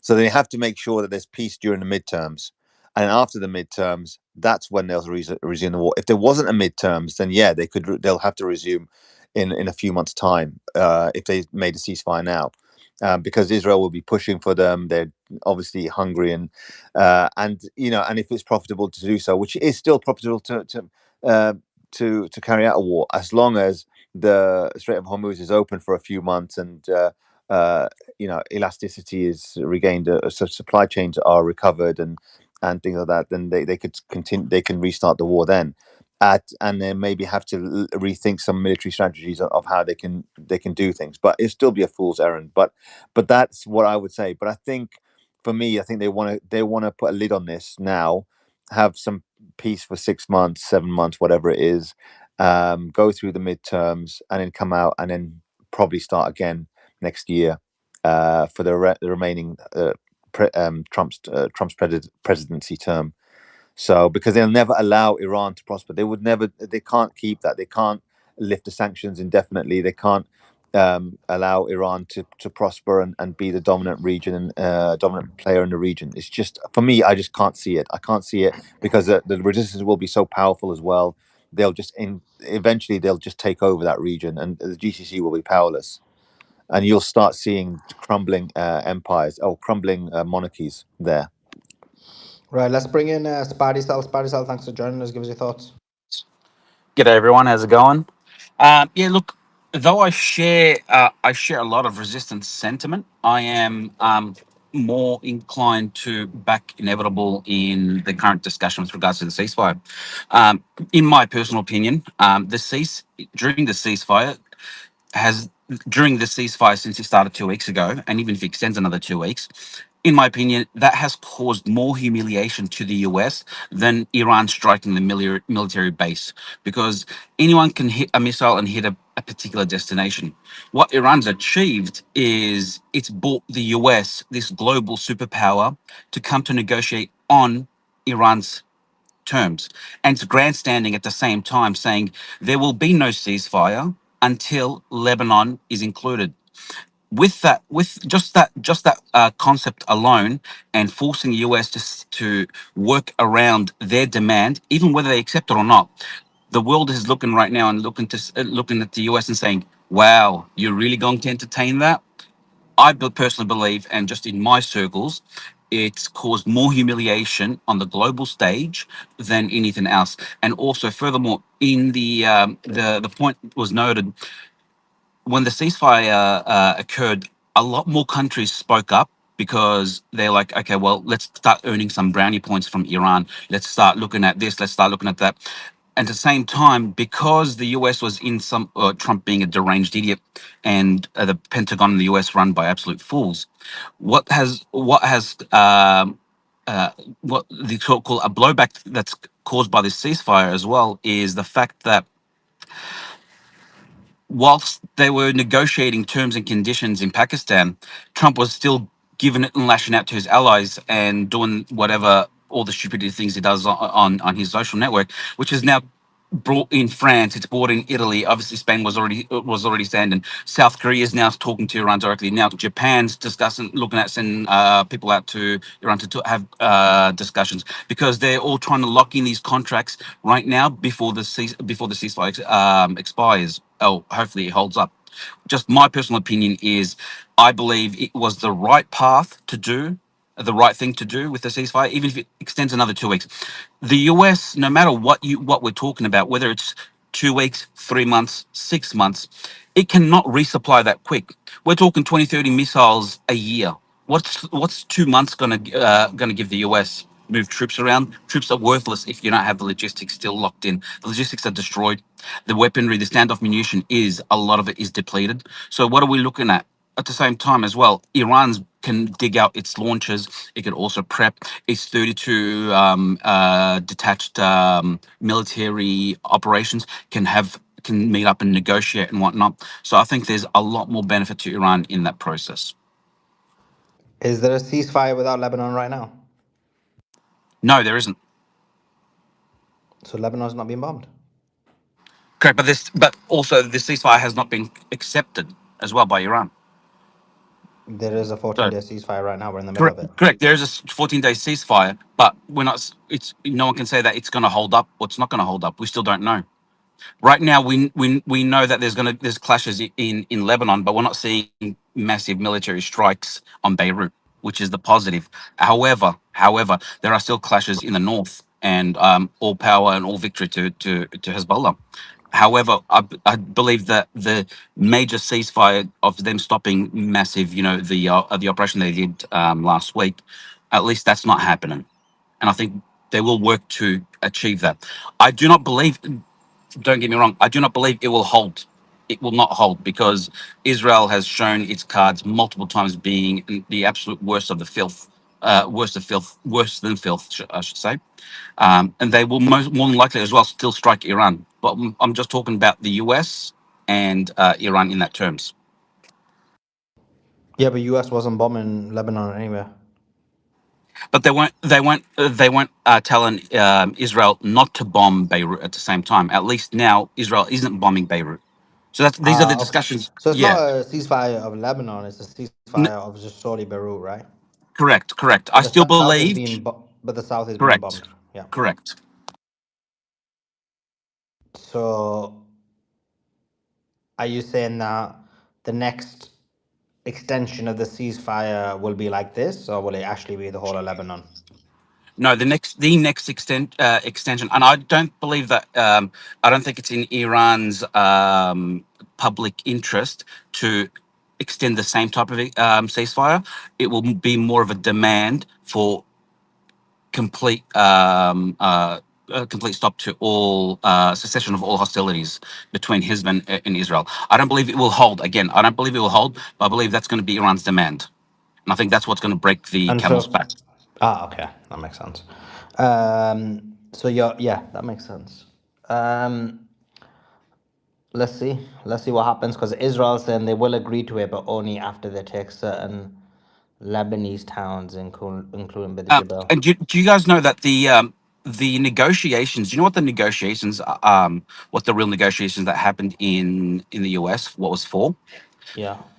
The now obviously the big picture that or what mainstream You media mean has. you mean the reason Yeah, the behind it, reason. Sorry. or Yeah, the main reason.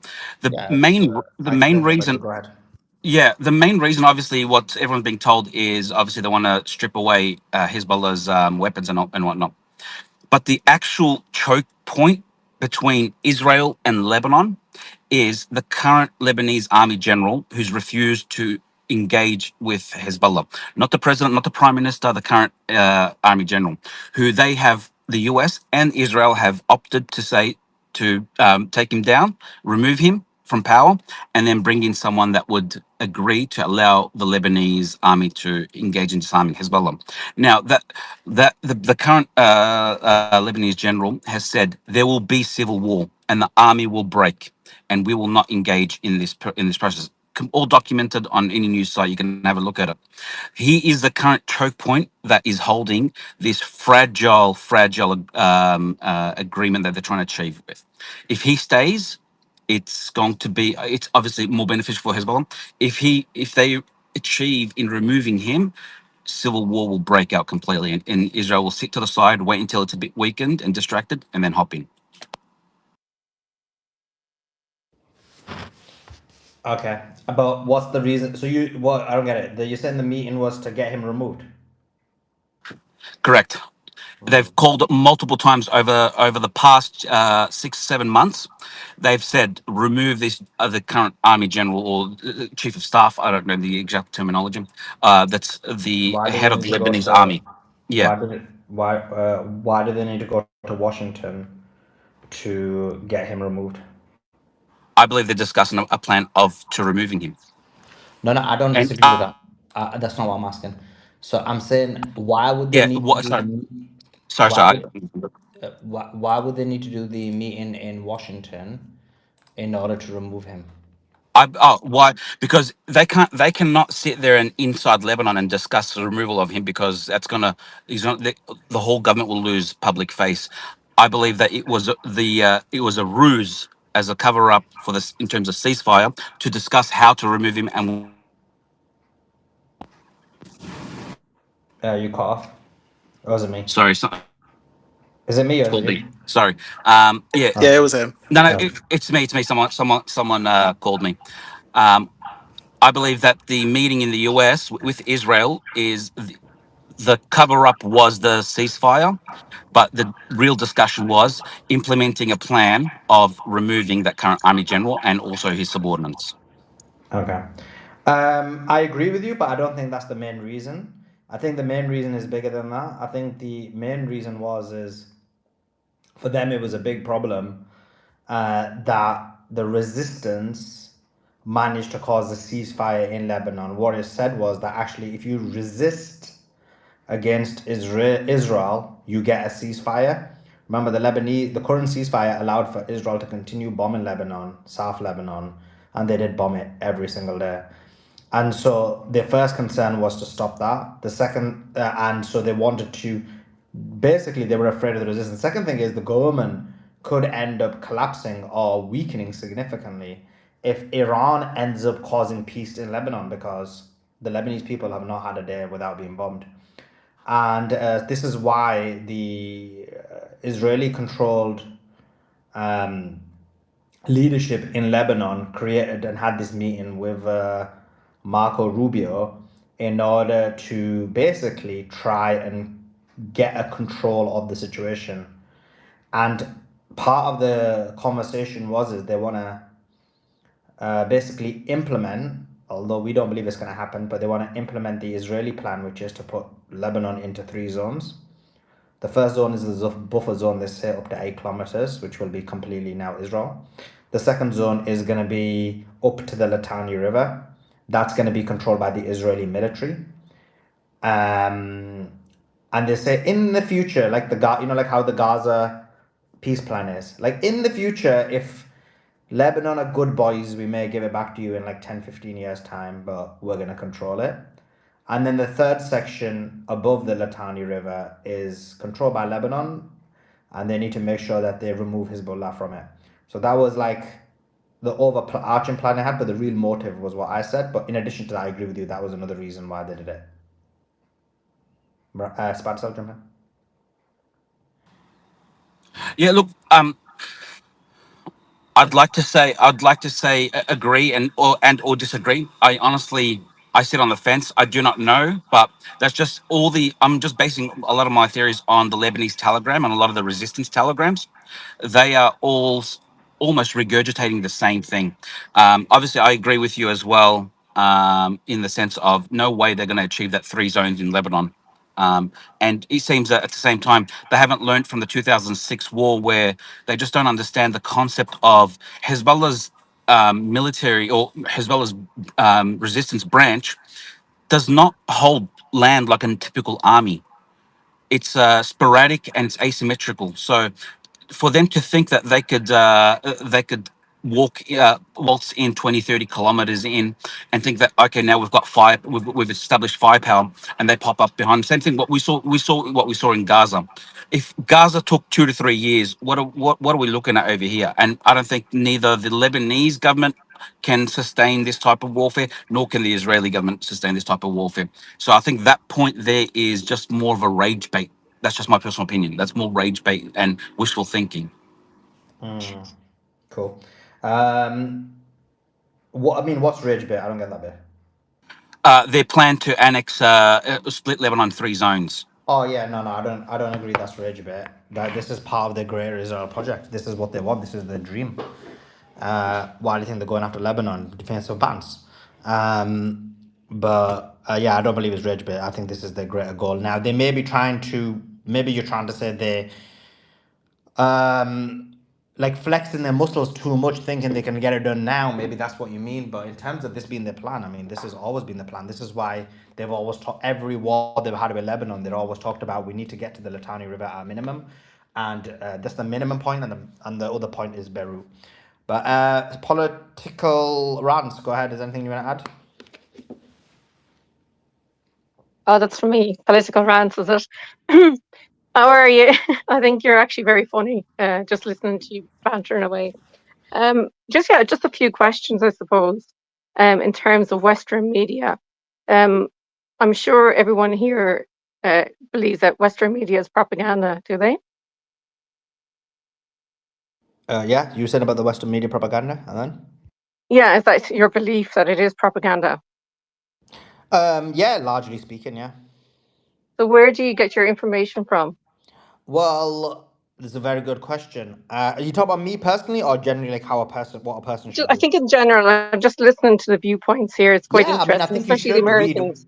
Yeah, yeah, of course. I think there's no harm in reading Western media as long as you're able to discern like truth from falsehood. Like I generally read. I do read a lot of the mainstream media, just to know what they're saying, what their perspectives are, what they're trying to relay, and then I'll read alternative media as well, and that can be X, Substacks. I'll check Telegram for updates, and then separate. Obviously, for me specifically, I have like my sources on the ground as well. But yeah, I think that one should read everything and then come to the realization you shouldn't box yourself in for sure. But just that because people don't have time to gather and read through that level of information, they need to find some source that's trusted. So, like our audience trusts us, so they kind of listen to what we've got to say, and they trust that we're relaying information to them accurately, and then they're able to discern. But if you have more time, it's always worth reading everything and trying to figure out what's going on. Yeah, because I suppose I just have a different perspective on what's going on in terms of Iran and stuff. So I think from what I see would be that Iran is on its knees and that it has about 2 weeks before it runs out of money. Because I know there's a lot of videos going around and a lot of discussions. I have a lot of friends, I suppose, in America who are ex-military, and they, I suppose, from their perspective, they feel that this was a good move by Trump and what he did to cut off Iran. So where's your evidence that they've only got 2 weeks of money left? There was a video going around from Iranian TV, and I think I suppose the leaders that are there at the moment, there was a leaked video of them panicking because America with the Gulf states had decided to freeze bank accounts. I think a lot of the state, it's not the Gulf Well, what states, you're is it? referring to is, I'll tell you what you're referring to, and that hasn't, and they're not going to run out of money in 2 weeks. So what you're referring to is Scott Bessent. Scott Bessent talked about how he's going to speak to the GCC and a few other people who hold some money of Iranian officials in their bank accounts with the possibility that they can freeze them. I mean, Iran or those individuals aren't relying on that money. Well, Iran isn't relying on the money of those individuals to run the country. So they'd like two separate things. But you're talking about the Scott Bessent. But Scott Bessent, yeah, of course, he's tried this before this war even started. They crashed the Iranian economy thinking that would help, and then that just completely failed. But I would love for you to come back tomorrow if that's all right, and we can go into detail about this. You kind of come on just before we were about to end. And I would have delayed the video coming out, but there's like a timing and it can't be delayed anymore. But what we'll do is we'll definitely have this conversation tomorrow. So if you've got time, we're going to be live again tomorrow. And we're live. We go live at 2 p.m. Eastern, and we're live for like many hours. So you can definitely come on then, and we'll have that conversation. And maybe we can give you an insight that isn't manipulated by the mainstream media, and you can hear a different perspective because the media is controlled by the Jewish Zionist Israeli lobby, and they try and perpetuate certain ideas and positions without giving you the truth about what's going on. And this is why you can hear what we've got to say if you're open-minded. If it's just you're here for like drama, then that's a different story. We can do because you're Irish. I know the Irish are pretty cool, Yeah. so I'm assuming that you're coming genuinely. So do come tomorrow and we'll have this conversation, and maybe any other question marks you have, you can maybe have a bit of time to get them out, and we can genuinely have this conversation. I think it will be interesting for Do you know you, and it'll what? be interesting for the public. Yeah, it would be. It's actually quite interesting. As to say, I really like the space. I like how you banter with each other. There's even though you're arguing, there's a bit of banter there. I really like it.